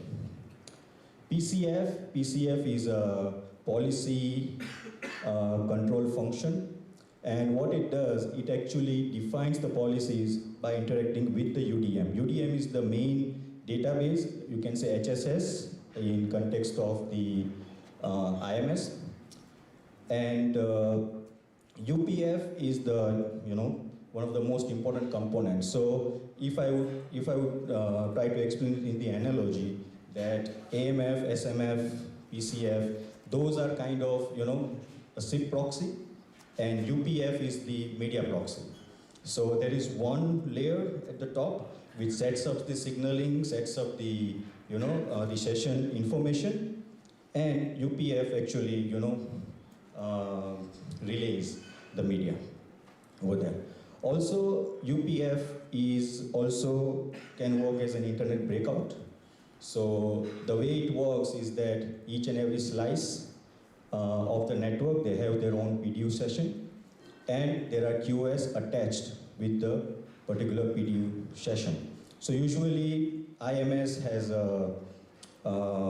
its own QoS, IMS traffic. Internet, where the over-the-top applications run, it also has its own QoS. And maybe in future, in 6G, there will be different QoS and PDU sessions for special use cases. Right now, another example is IoT. Maybe in future, it will be for the virtual calls, conference, holographic calls, etc. So the contrast, like what I believe is that to a certain extent, 5G is 6G ready. You can evolve 5G very easily to take it in the 6G direction. It's just the matter of orchestration, the way you deploy those different components in the infra. So if you look at the contrast, like 5G is 5G core, it is service-based architecture via SPI interface, loosely coupled, dynamic API-driven policies, designed for distribution, and can be deployed at the edge, and can be deployed as a containers over K8s as well. Whereas IMS is, diameter heavy, tightly coupled centralized nodes, policy tied to the diameter flows, and it's core-centric for the signaling. So what this means is that now we have limitations with the IMS, which might create a bottlenecks for achieving 6G targets that we have. So first thing is multi-hop latency, that is PCSCF, ICSCF, SCSCF. So most of the traffic, almost all the signaling traffic has to go through these components. And most of the decisions are made by SCSCF, which is a centralized component, which can be a bottleneck as well as critical failure point. There is diameter rigidity, so diameter is very powerful, but still it is rigid in comparison to the SPI interfaces, and it might pose issues with scaling the architecture of a 6G, because radio signals might be very fast, 5G core might be super fast, but then it will create bottlenecks at this particular layer. Also, diameter does not allow us to make the architecture elastic, where you can put something like Kafka or RabbitMQ or Nets, etc., in order to make sure that architecture is elastic. So in case if there is too much of traffic, all these components will work as a kind of a cushion. And edge incompatibility. So real-time and MEC workloads require local decisions, where things should not go to the core. If the decisions can be made as local as possible, then that should happen. So, of course, IMS is not very new, so it was not designed to make it edge deployable and compatible.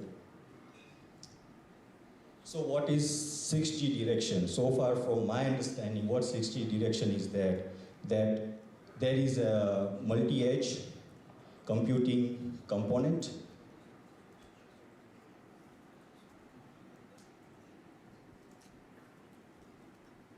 Okay, yeah. So compute and control is pushed to the edge as much as possible.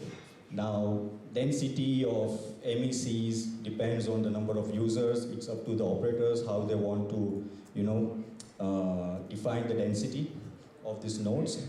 Distributed control plane, so no single centralized routing authority. Like there will be distributed decision making for making the routing decisions. AI assisted decisions, so now with SPI interface, it's possible that you can use AI engines in order to get the information from the AI and make smart routing decisions, like decisions based on the the network capacity, based on the amount of traffic at a particular edge, etc. And 6G targets sub-milliseconds latency. So it's not just, it should be less than even one millisecond. So that is a huge deal. So everything else will be quite compatible except IMS, that I believe. So key design principle, move the signaling as close as possible to the user. Edge nodes handle fast.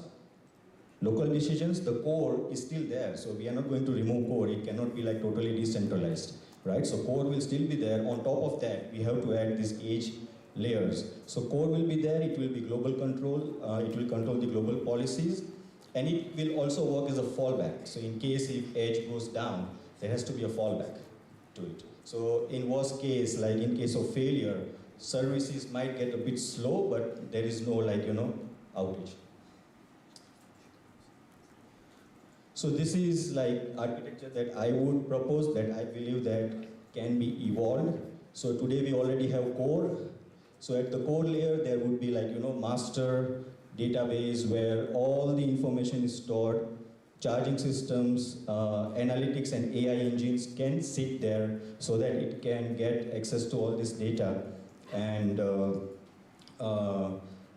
make the routing decisions over there.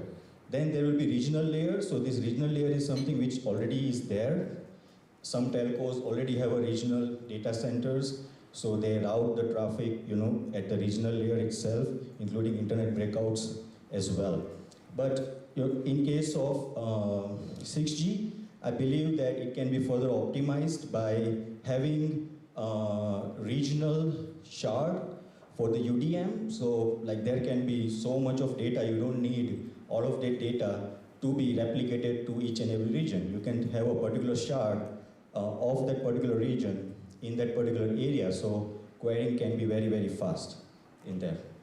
And regional layer will have other components. SCSCF will be there, ICSCF will be there, as well as all of the 5G core components will be there, as is. Now, the new layer which will be introduced, which is called Edge or MEC.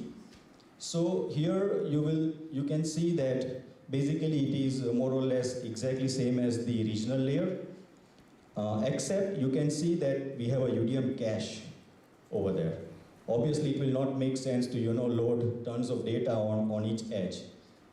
We can't do that, right? But there will be a cache. So because it uses the SBI interfaces, it is very easy for them to query the data from the regional shard and then cache it locally in there.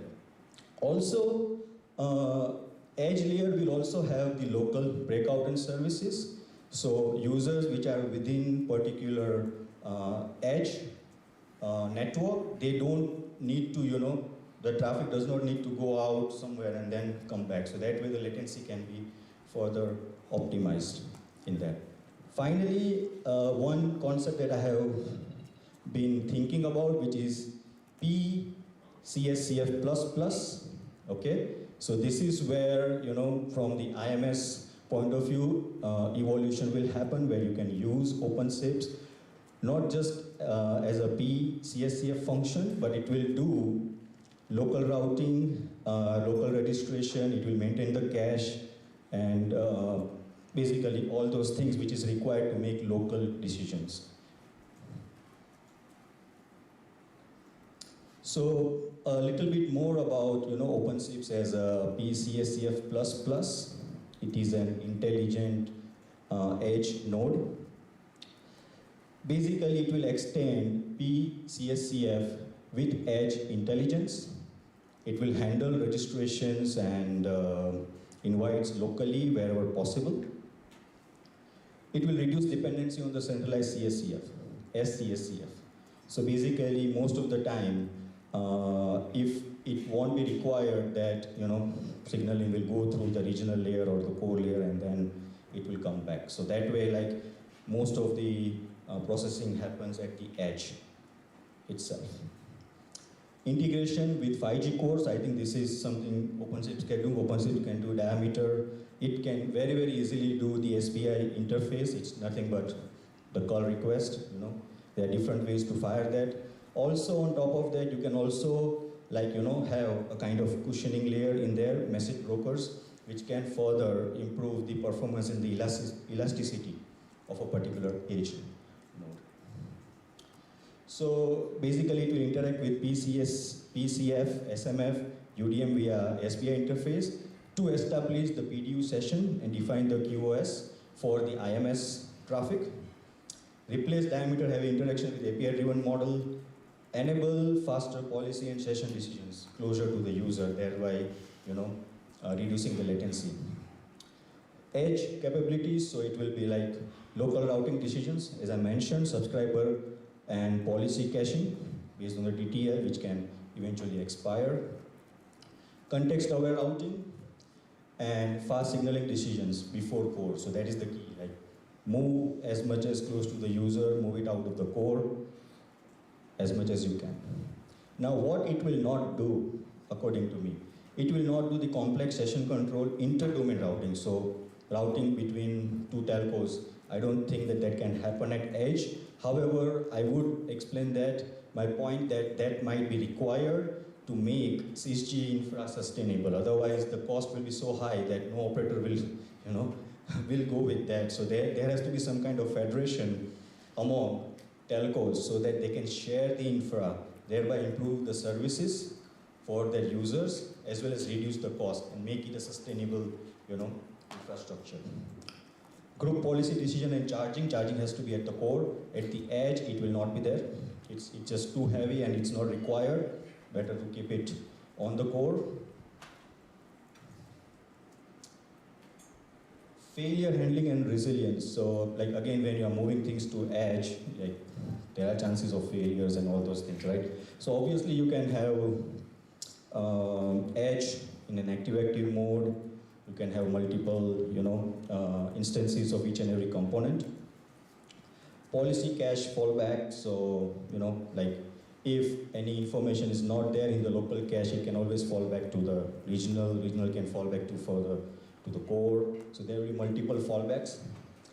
UPF redundancy. So UPF is the most important component with this with the 6G. I think that it will do most of the heavy lifting, and I think it is already very, very powerful. Only thing is that we need to make sure that it is as close as possible to the user. Detection and circuit breaking. So it is again very, very important that sometimes it will happen that particular edge is overloaded.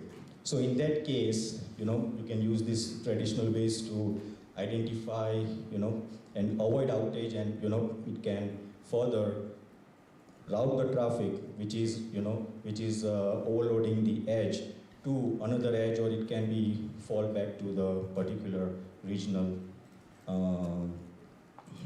node. Open challenges.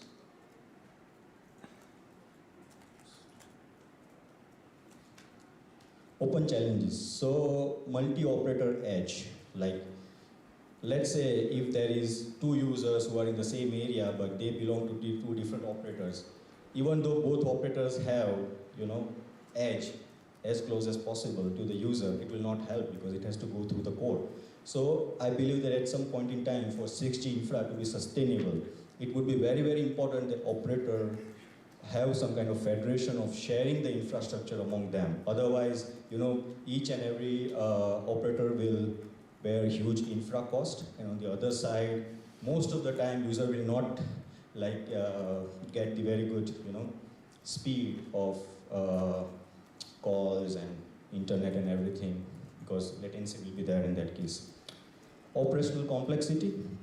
So now that you are deploying components at the edge, number of edge can depend on the density of the user. Maybe you can have one edge per G node B, depends on you, right? But the problem is that now that so many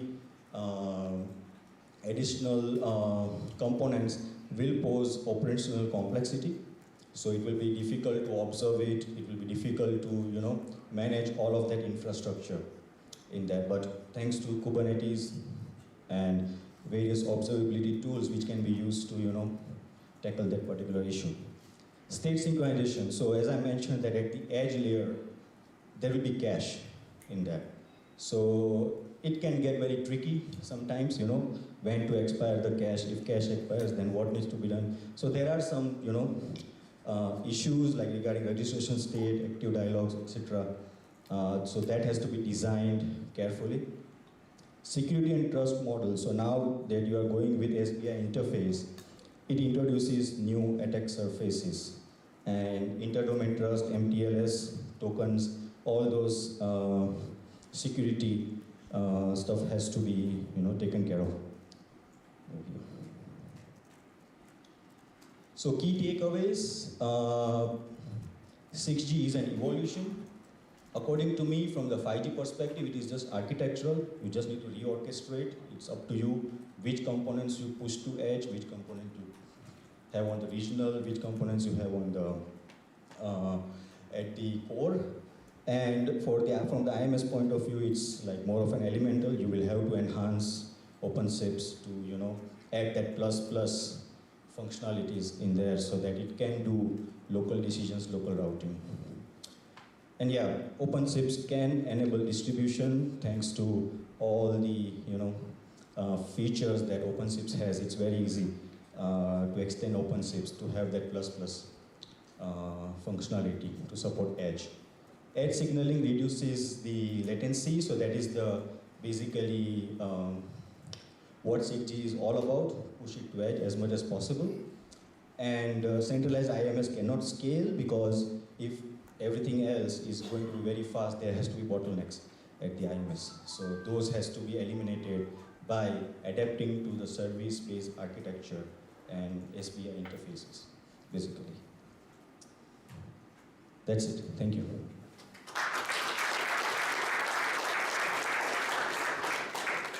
I got time for a couple of questions. Any brave, bold? Okay, let's give Sagar one more round of applause. Again, thank you to Echo Smart for being a sponsor this year. Mr. P. Kelly, making his way to the podium. Mr. Irrelevant, he's the last one to be chosen. I think it's the same every year, isn't it? Somehow, you know, it wasn't meant to be that way this year, but it ended up that way this year. We've saved the best for last. So do I get an hour and Absolutely not. We want prizes.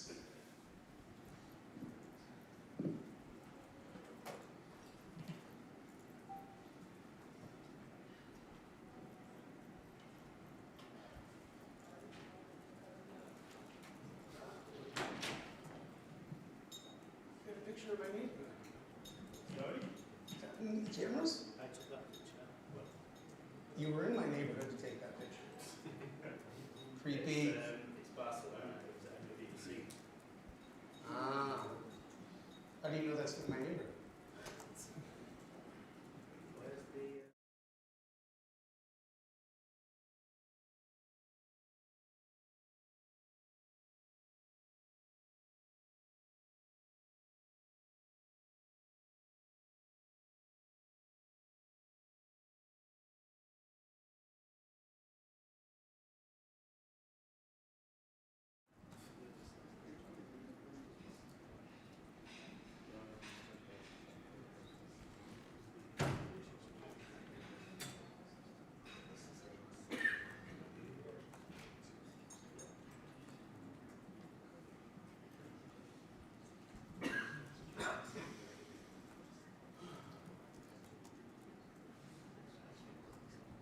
What have I done here?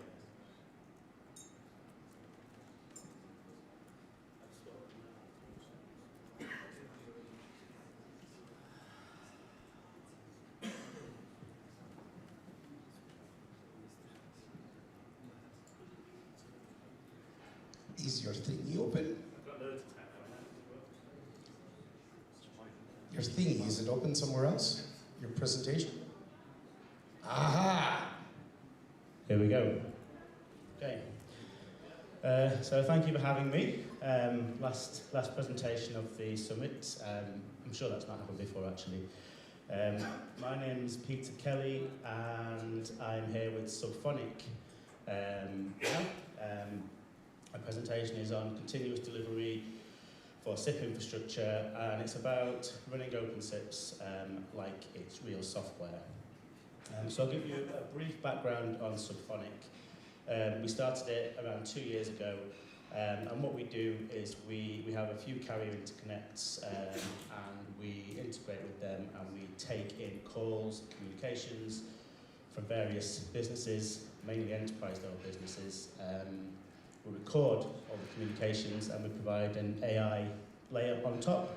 So when a business sends all of its communications in, they get access to like an admin portal. They can go in, they can interface with all of their messaging, all of their calls, all of their transcriptions, almost like a ChatGPT style interface.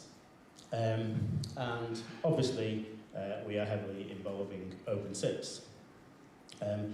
So I've come in with Subphonic, and it's very important because, as the slide says there, we build AI-powered voice intelligence on top of the real-time SIP infrastructure, which means OpenSIPs isn't a side project.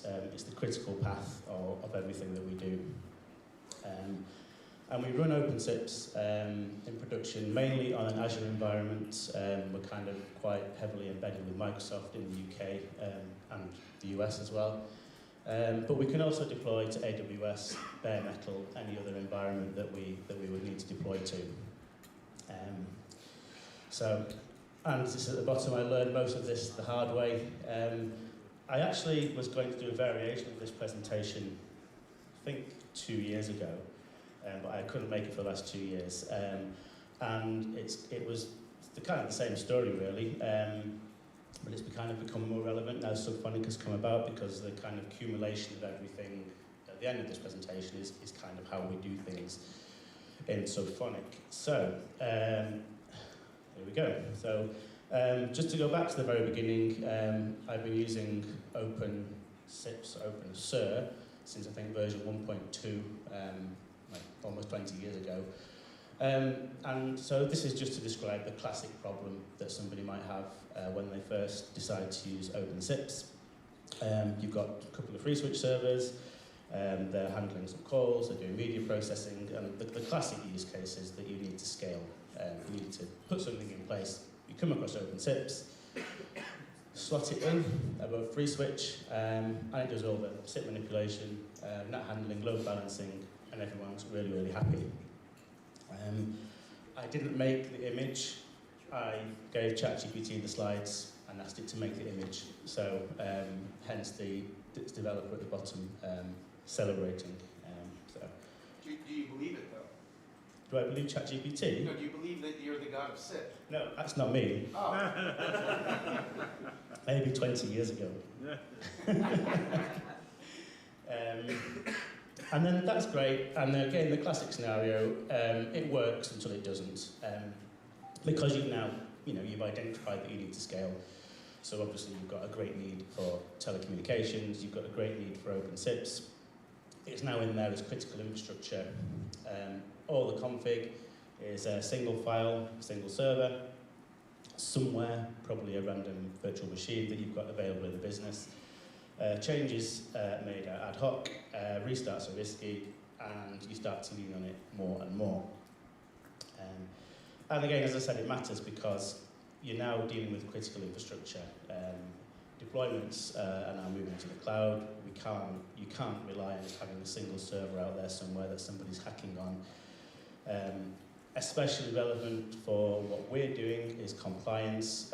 We're a very compliant-based business. The very first thing we did was hire a CSO and get all our certifications and compliance that's required for the industry that we're working in.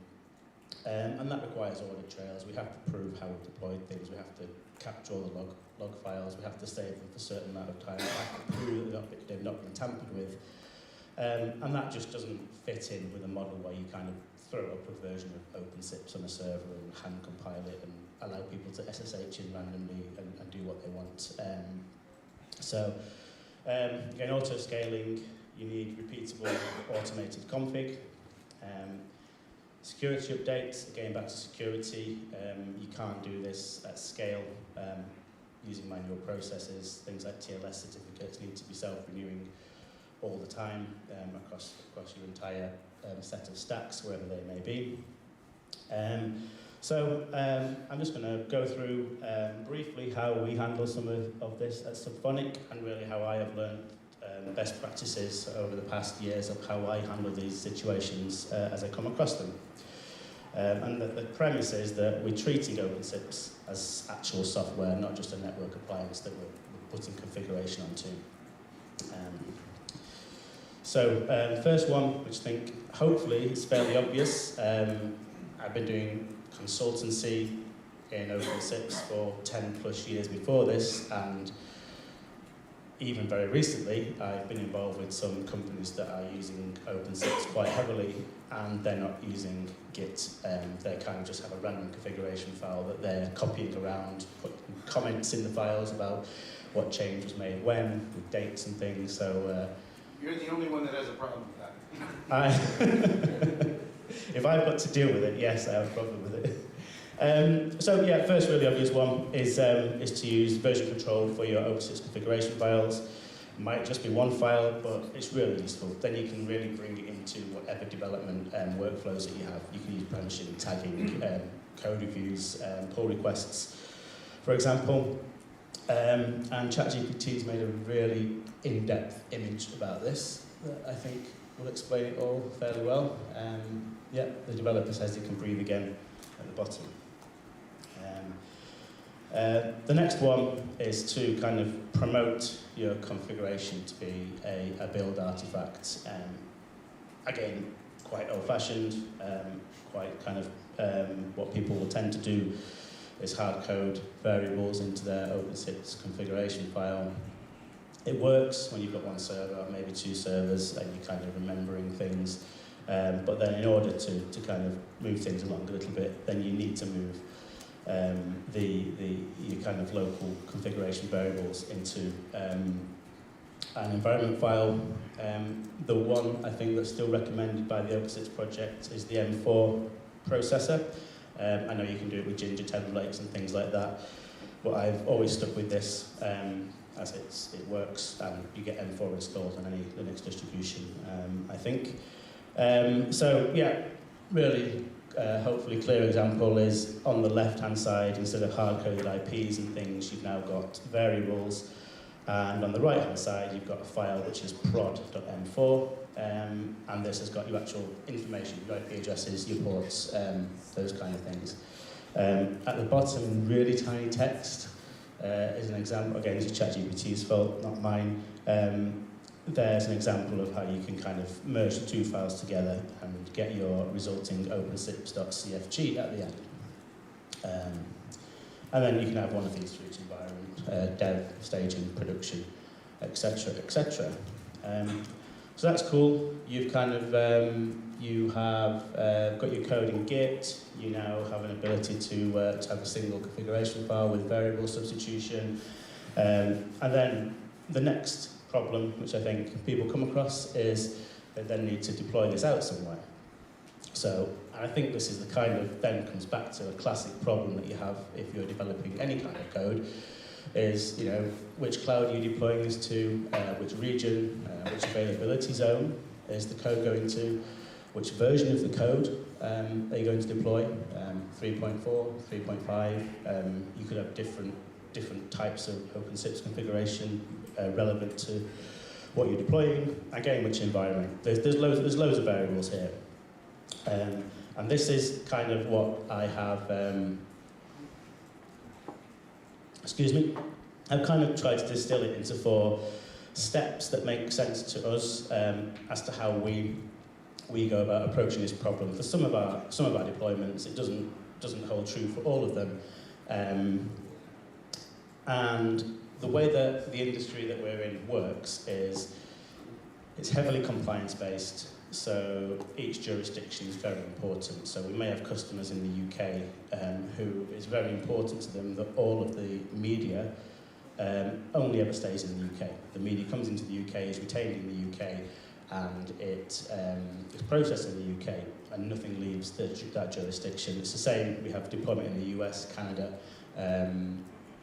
and it's the same, the same things hold true. So we're in this position where we need to have very repeatable and very deployable entire stacks of the platform. And because we're a fairly young company, 2 years old, we've managed to approach this from the beginning by using Bicep within the Azure environment to provision our infrastructure, or Terraform within AWS. We then progress after that to use Ansible to install any software that needs installing on an individual VM, if we're going to use a VM, for example, or an instance. I then kind of explain this concept of set envvars.sh, which is to kind of layer in any local awareness that deployment may need to have. And then another one, continuous integration and continuous deployment, which is actually building, testing, and deploying the code itself, which I think is becoming more and more important now that we have AI writing the code, and we're just kind of testing it and asking it to run unit tests and trusting that it's doing the right thing. So the first one of these is Bicep. We use Bicep to provision our Azure resources. Has anybody come across Bicep before in the room? Yeah. So I think it's a domain-specific language, they call it. And I think it's really cool. You can describe your entire list of Azure resources and your entire infrastructure using Bicep configuration files. Everything from your networking, your network security, which resources you're going to deploy, your databases, firewalls. You can describe the whole thing using config. What it actually does, behind the scene when you're in it, is it compiles to an ARM template, and then it runs and does the deployments in Azure for you. So I've just done a quick example here. So you've got a network security group being defined. A network security group being defined here. we're clearly deploying something SIP related, so we've said that we're going to the protocol UDP, destination port range is 5060, and we've got somewhere a list of carrier IP addresses that we're going to let in through that network security group. And then below, this is an example of building a virtual machine. Again, you can substitute in variables, so we've got a fairly high-spec VM here that we're going to run on production, I assume. We're going to use accelerated networking, and we're going to use a statically assigned public IP address. And the great thing about this is it's very repeatable. If you want to build a development environment, you can just build a development environment, maybe use lower spec VMs or lower spec scale sets or whatever's relevant to your installation, but it's very repeatable, and it means you're guaranteed to get the same configuration in your Azure environment or subscription. We don't just deploy to Azure, we also deploy to AWS, and we're using Terraform for that, and the stuff that we're doing anyway, there's an exact parallel for every resource between the two, so that works quite well. The next step is we use Ansible quite heavily to install virtual machines or to install software on virtual machines or images that we might make from these machines. And that, again, works really well because it allows you to define, using playbooks and roles, every kind of role that you want to install on a server. It's great because it's agentless. You don't have to install any software on the server. Essentially, wherever you run it from, it will just SSH in, run all the playbooks it needs to run, and then leave it behind. So there's nothing to install and nothing to maintain. And you can target servers wherever they happen to be. AWS, Azure, bare metal. A customer has a private cloud that you need to deploy something to. If you can reach it with SSH, you can configure the VM or whatever you need to configure to your exact specifications. It's defined with an inventory file, so you can have an inventory file here, a list of 2 production servers. One of them runs OpenSIPS 3.4, one 3.5, and then obviously we're using apps down here to install a specific version of OpenSIPS that's needed. One of the really cool things, I think it's cool, is that we have the CIS hardening standards that we adhere to. Only one person, only the security department has to define that role, and then that role just gets included across everything that gets deployed that uses the Ansible deployment. So you can be sure that everything is being done to the standards that the security department has decided we need. So you've got your infrastructure sort of defined with Bicep and deployed out. You've got your servers installed and configured with Ansible, or maybe you've made an image or a scale set or something, but you've got your software installed. The next thing you need to do is build in this local awareness on each server. This may be quite self-explanatory, but what we do is we kind of do a variation of copying a program up or running a daemon or something on the server that will connect to the local IMDS endpoint. So on Azure, you can call this metadata instance URL, and the VM will immediately get back all lots of relevant information about itself.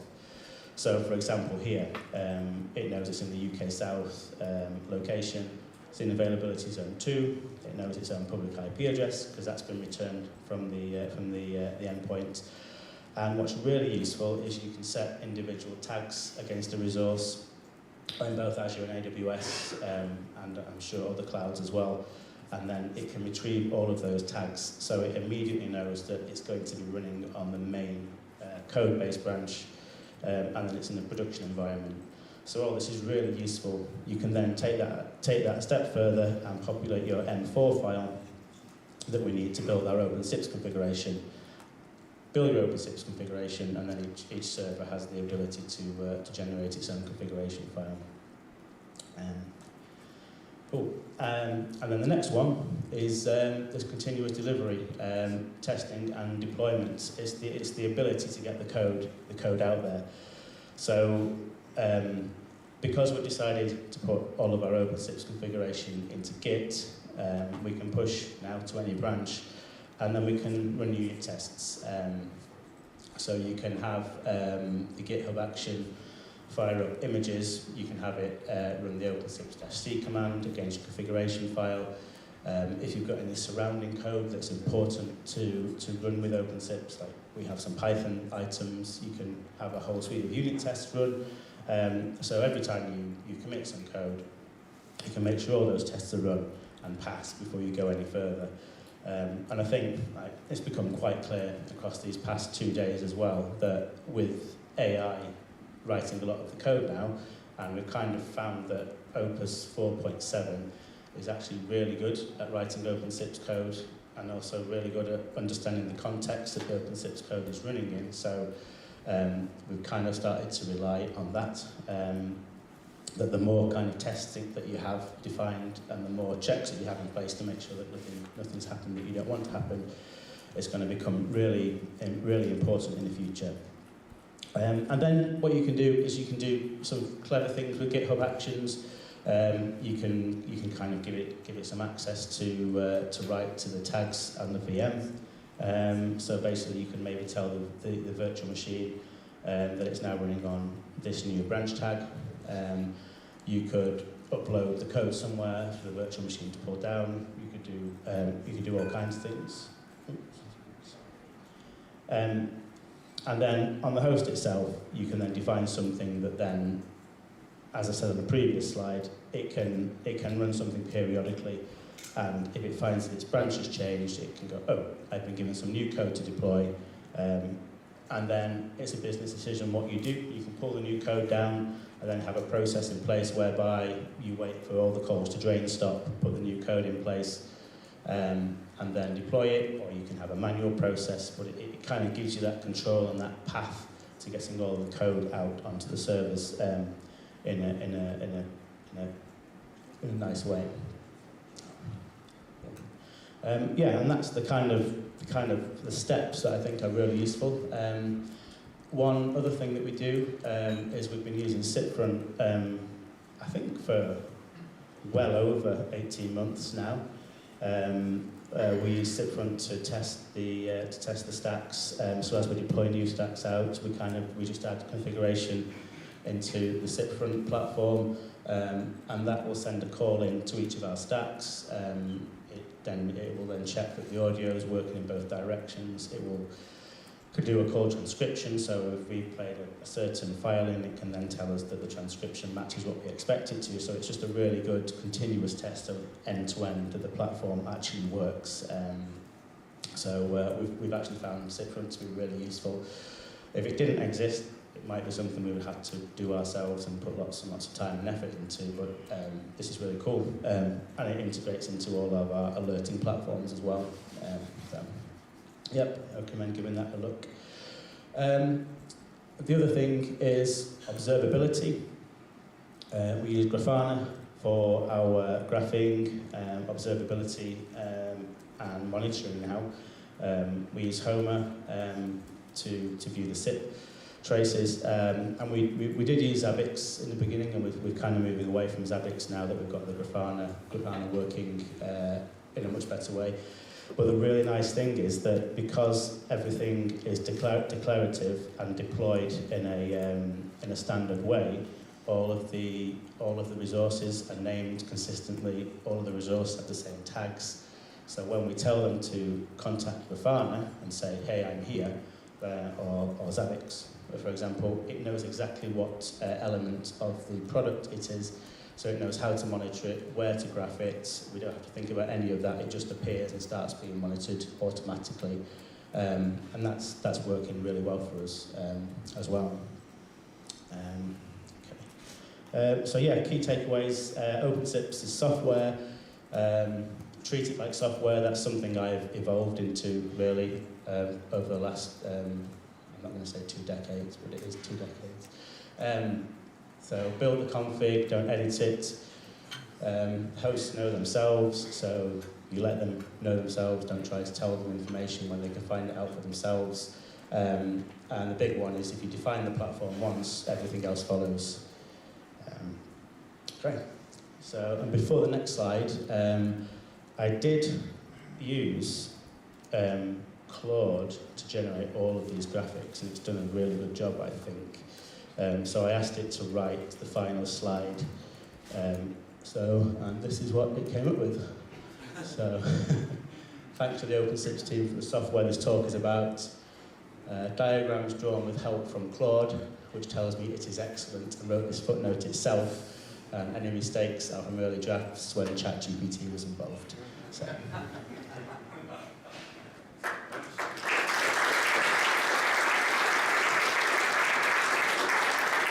Questions?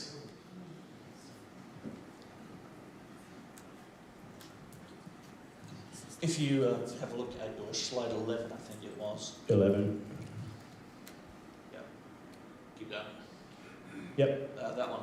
So you're using Ansible there to build the machine. Are you actually using Ansible to build the machine, or are you using Ansible to build golden images that are then deployed? A little bit of both, actually. We're evolving. The first customer that we had was a pretty big one, and there was a requirement for private networking, hard-coded IPs, kind of like stuff that nobody likes, but we had to do it, and we've gone with a VM model. Some elements of the platform that will build an image, and then that image is used for scale set deployments, and the dev department is looking into Kubernetes at the moment as well. So yeah, we can do both basically. Yeah. I do basically the same on AWS. Yeah. An auto-scaling group. Build the image, have it deploy the machine, and then just add a little bit of configuration. Yeah. And once you've got that done, if it detects any form of tampering with the instance, it isolates it and replaces it. Yeah. Yeah. And it's so repeatable as well, isn't it? Once you've done it once. And, Yeah, thanks. On the very start, you mentioned that about you're having problems with the restarts. Means restarts are risky. How do you deal with them here? With what, sorry? Restarts. Restarts? Yeah. Oh no, I think you might have misheard. Is it restarts are risky? Yeah. Oh, so the way, in fact, yeah, so planning restarts with SIP is an operation in itself, right? We're quite lucky because we don't have to deal with customers who have strange devices and NAT. We have direct one-to-one connections with known suppliers that we do integration testing with, and we design the integration with them. So the ideal design, which I think we have, is we have deployments in at least 2 regions per supplier. They also have 2 regions, and we have a full mesh crossover. So they can target, say, 4 of our SBCs. We can target however many SBCs they have.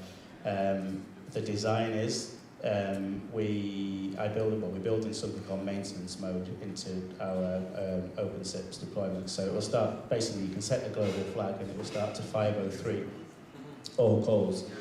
And then you can wait till that gets depleted to 0, upgrade it, restart it, take it out of maintenance mode, and it will start accepting calls again.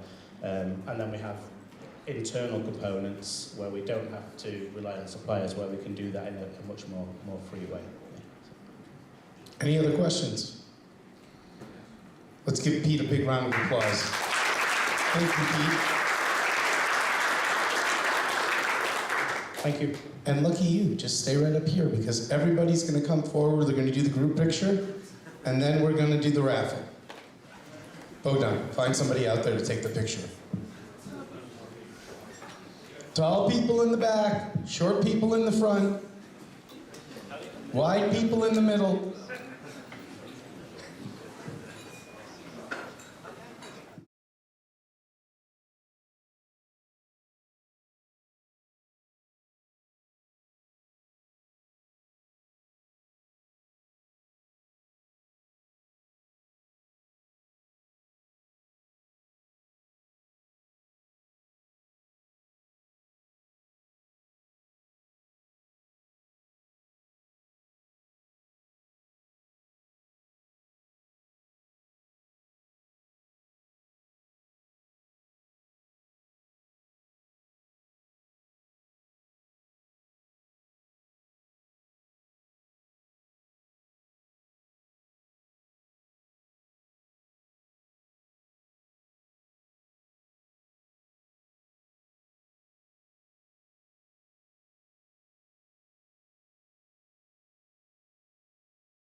private information into some website? I checked it's safe to do it. They don't say it anywhere. Is this GDPR compliant? Yeah, so at least on the right side we can see 82. Maybe Bogdan knows every participant down to the right to the number. So I hope that's everybody. Not sure, maybe check for yourself, make sure you're on the wheel, or you want me to scroll this down, right? Maybe it's better like this. It's quite a bit. So maybe we do this, right?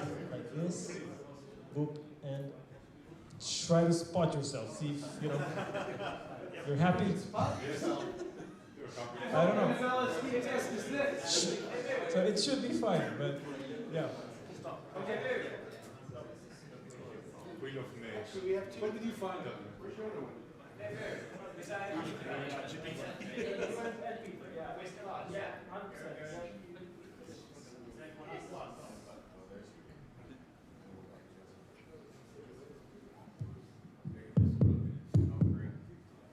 Yep, so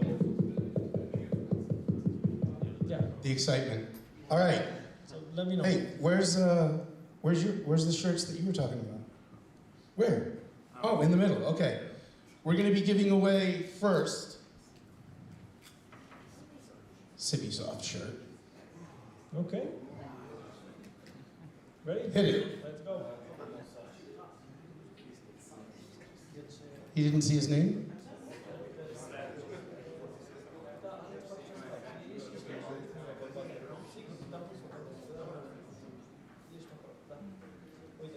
Because he wanted this shirt. He wanted to make sure that he was on there. Yep, you're there. All right, let's hit go. it.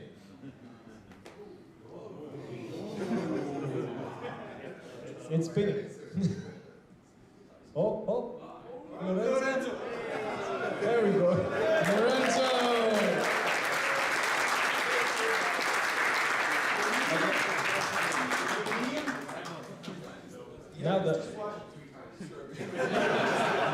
Now, Alex, look, we have a choice. Do we close or do we remove? But, Oh, get him out of there. He's ineligible now. Only one prize per person. Remember we had this happen a couple of years back? There was a mob. Yeah, okay. All right, we're going to hand out another Sippy Soft. Now the names are bigger. This one's a large. Bigger chance. Why, thank you. What do we have? Mario? No. David Ilaum. Where's David?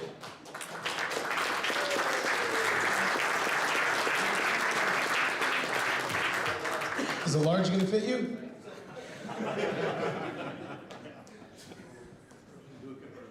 Okay, let's go on to hosiery. We've got some programmer socks here. I don't know what kind in here, but they are programmer socks. Oh, Vlad? Ganesh? David? David, where are you? When you get a chance, open it up. Show us what you got. There might have been something about underwear. I'm not sure. We got another set of socks here. Alex? Sandro? Sandro! Yep. Where are you, Sandro?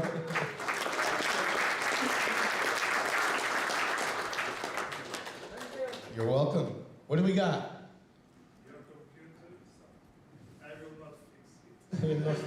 No, I will not fix your computer. Let's see. We're going to do some floppy disk coasters. A little retro.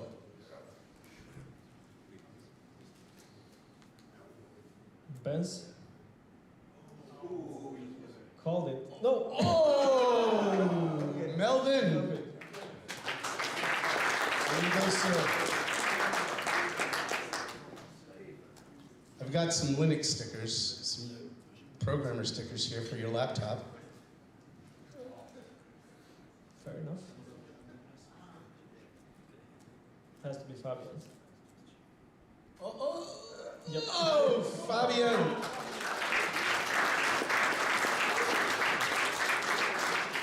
There's some cool stickers, man. All right, the next one's this bottle of water.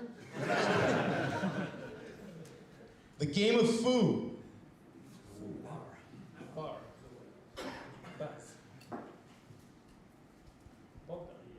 Yes.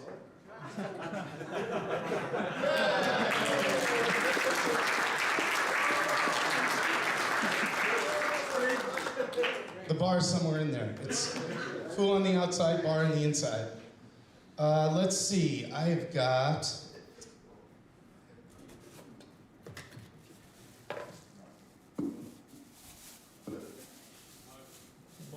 Sorry, but your password must contain at least 8 characters, upper and lowercase letters, a symbol, a number, a hieroglyph, a haiku, a musical note, a feather of a hawk, and a drop of unicorn blood. The mug. Oliver! Where are you? Ah, snooze and lose. Take him out. Take him out. Take him out. Okay. Sure. I mean, is that how it's supposed to work? Like he did it even. Hey, this is my game. Okay.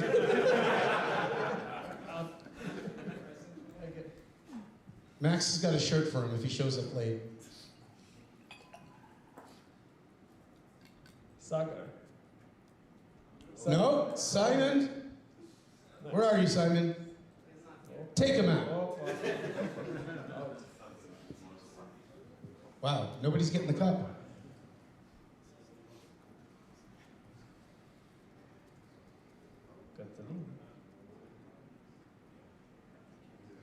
Caitlin? Catalin? Boy, nobody really wants this. Should we change the prize? Take her out. All right, someone's gonna get it here. Give it to Boga. Again? Vlad. Vlad! Whoa! You gotta come up here to get it. This is not delivery. I'm not Amazon. Is this stuff he's on his own? It's exactly right. Okay, let's do something a little bit bigger. This is a set of socks. These are video game socks, different sets. Dimitro. No. Wait, there's 2 Catalans? Or you didn't take it out the first time like I told you, huh? Somebody get up here and replace this man. He can't follow It directions. was a different name for sure. Really? Catalin Edu, and this is Carla. So, all right, take her out. Off with her. It's a him. Yeah. Oh, sorry. Johan. Johan. He's not here. He can't be. Well, he was here, wasn't he? Yeah, he was. All right, out. Okay, out.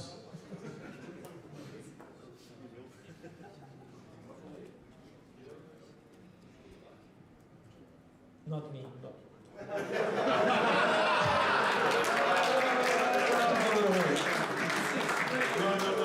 Yeah, take him out. Take him out. That's not fair. Who said I was fair? Do you want a prize? I'd be quiet if I were you. It's my game too, you know. Anderson. Anderson, where are you? Nice. Excellent. Congratulations. Okay, let's do some more t-shirts. Industrial. Oh. Understanding engineering. That's why I couldn't read it. They don't exist. Don.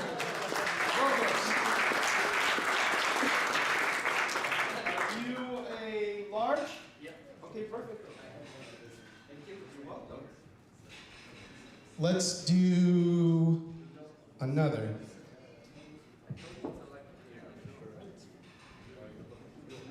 Debugging. Alex, 46 labs. Okay. 46 labs, Alex. The guy that was worried if his name was on large? Okay, sir. Congratulations.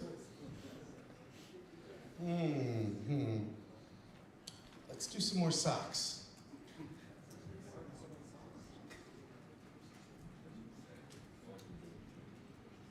Jonathan. Roberto? No. Roberto. No, stay. I can see that you're stuck there. We're going to do another set of socks.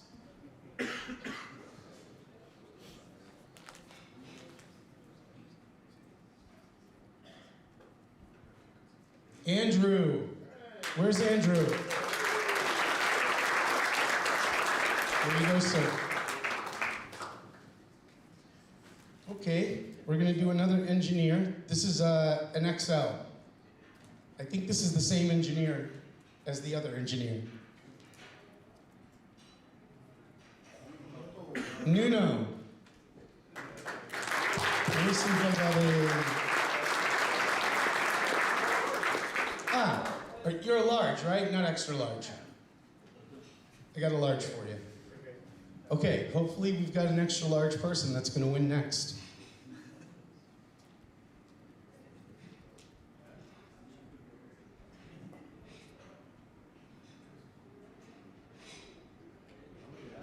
P. Kelly. Can you work with an extra large? Yeah? Okay. No, don't get up, Pete. You're welcome. Okay, let's see, what else we got over here? I think we got another mug.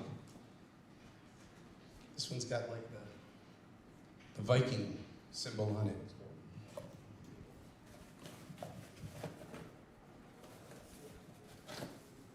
Before you bother me, is it plugged in? Is it turned on? Are you sure? Seriously, go check.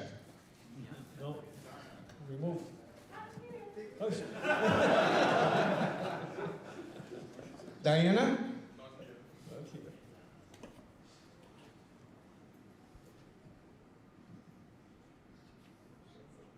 Ron? No. Nope. Yo, him. Enjoy your coffee tomorrow morning, sir. Let's do another food game.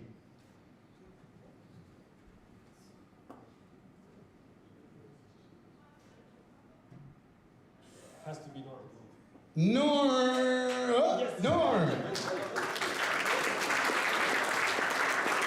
Thank you, sir. Enjoy the game. We're drinking tonight. Let's do some more stickers. Stickers for your laptop. Stickers for the refrigerator. Stickers for the bathroom. Bence, where are you?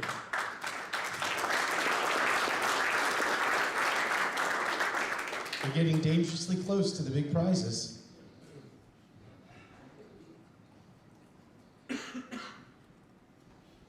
Let's do another engineer.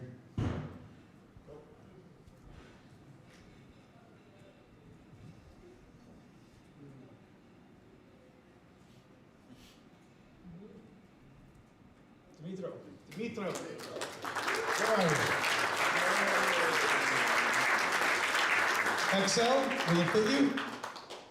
Will an XL fit you? We don't have it. I don't know. Maybe L. All I have are XLs. Wash it 3 times. I have one more XL t-shirt.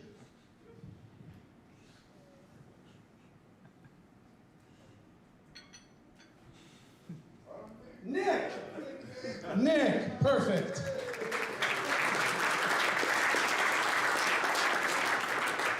Okay, so if I'm correct, this is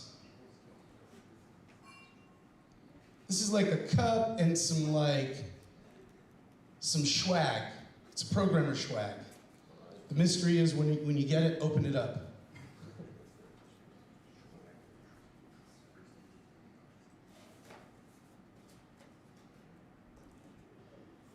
Oh, Jonathan! I'm going to be coming back to you to figure out what was in here. People are going to lose. I want them to know what they lost. Let's see, we're getting down there, folks. We're getting down there. This is a funny office gift decoration.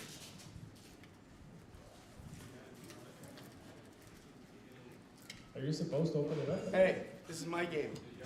Quiet.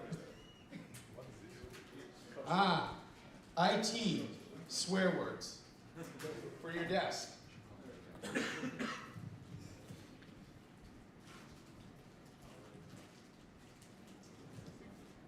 Victor, where are you? There you are. Use these words wisely, my friend. Okay, I have programmer pens. We have 2 of them.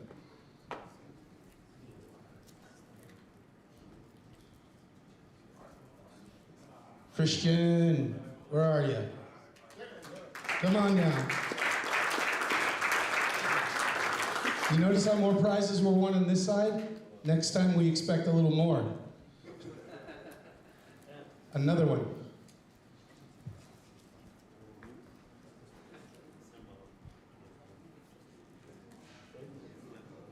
Ooh, David took it!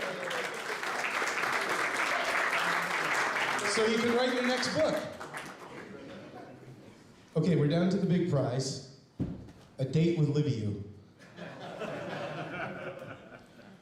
This is the GMK Tech Mini PC. You ready? Do it. Home run. Adrian, huh? Ben? Ben Newland. Ben. Where are you, Ben? We expect your presentation on this next year, okay? Listen, everyone, thank you so much. This was an amazing 2 days. It wouldn't have been amazing without any of you. You made it enjoyable, friendly. There was a great spirit of friendship and community, and I want you all to give yourselves a big round of applause.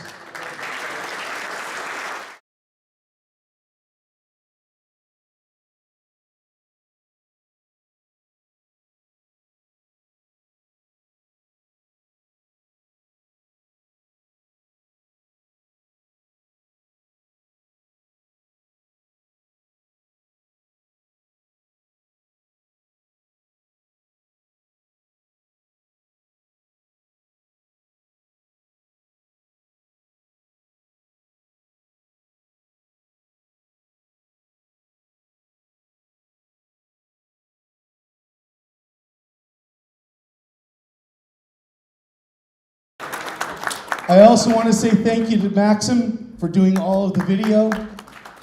Max, thanks again. And also to the OpenSIPS developers that have done an amazing job keeping the project. Yeah. Not you. But you did a really good job. Yeah, you did. Come on up here, Vlad.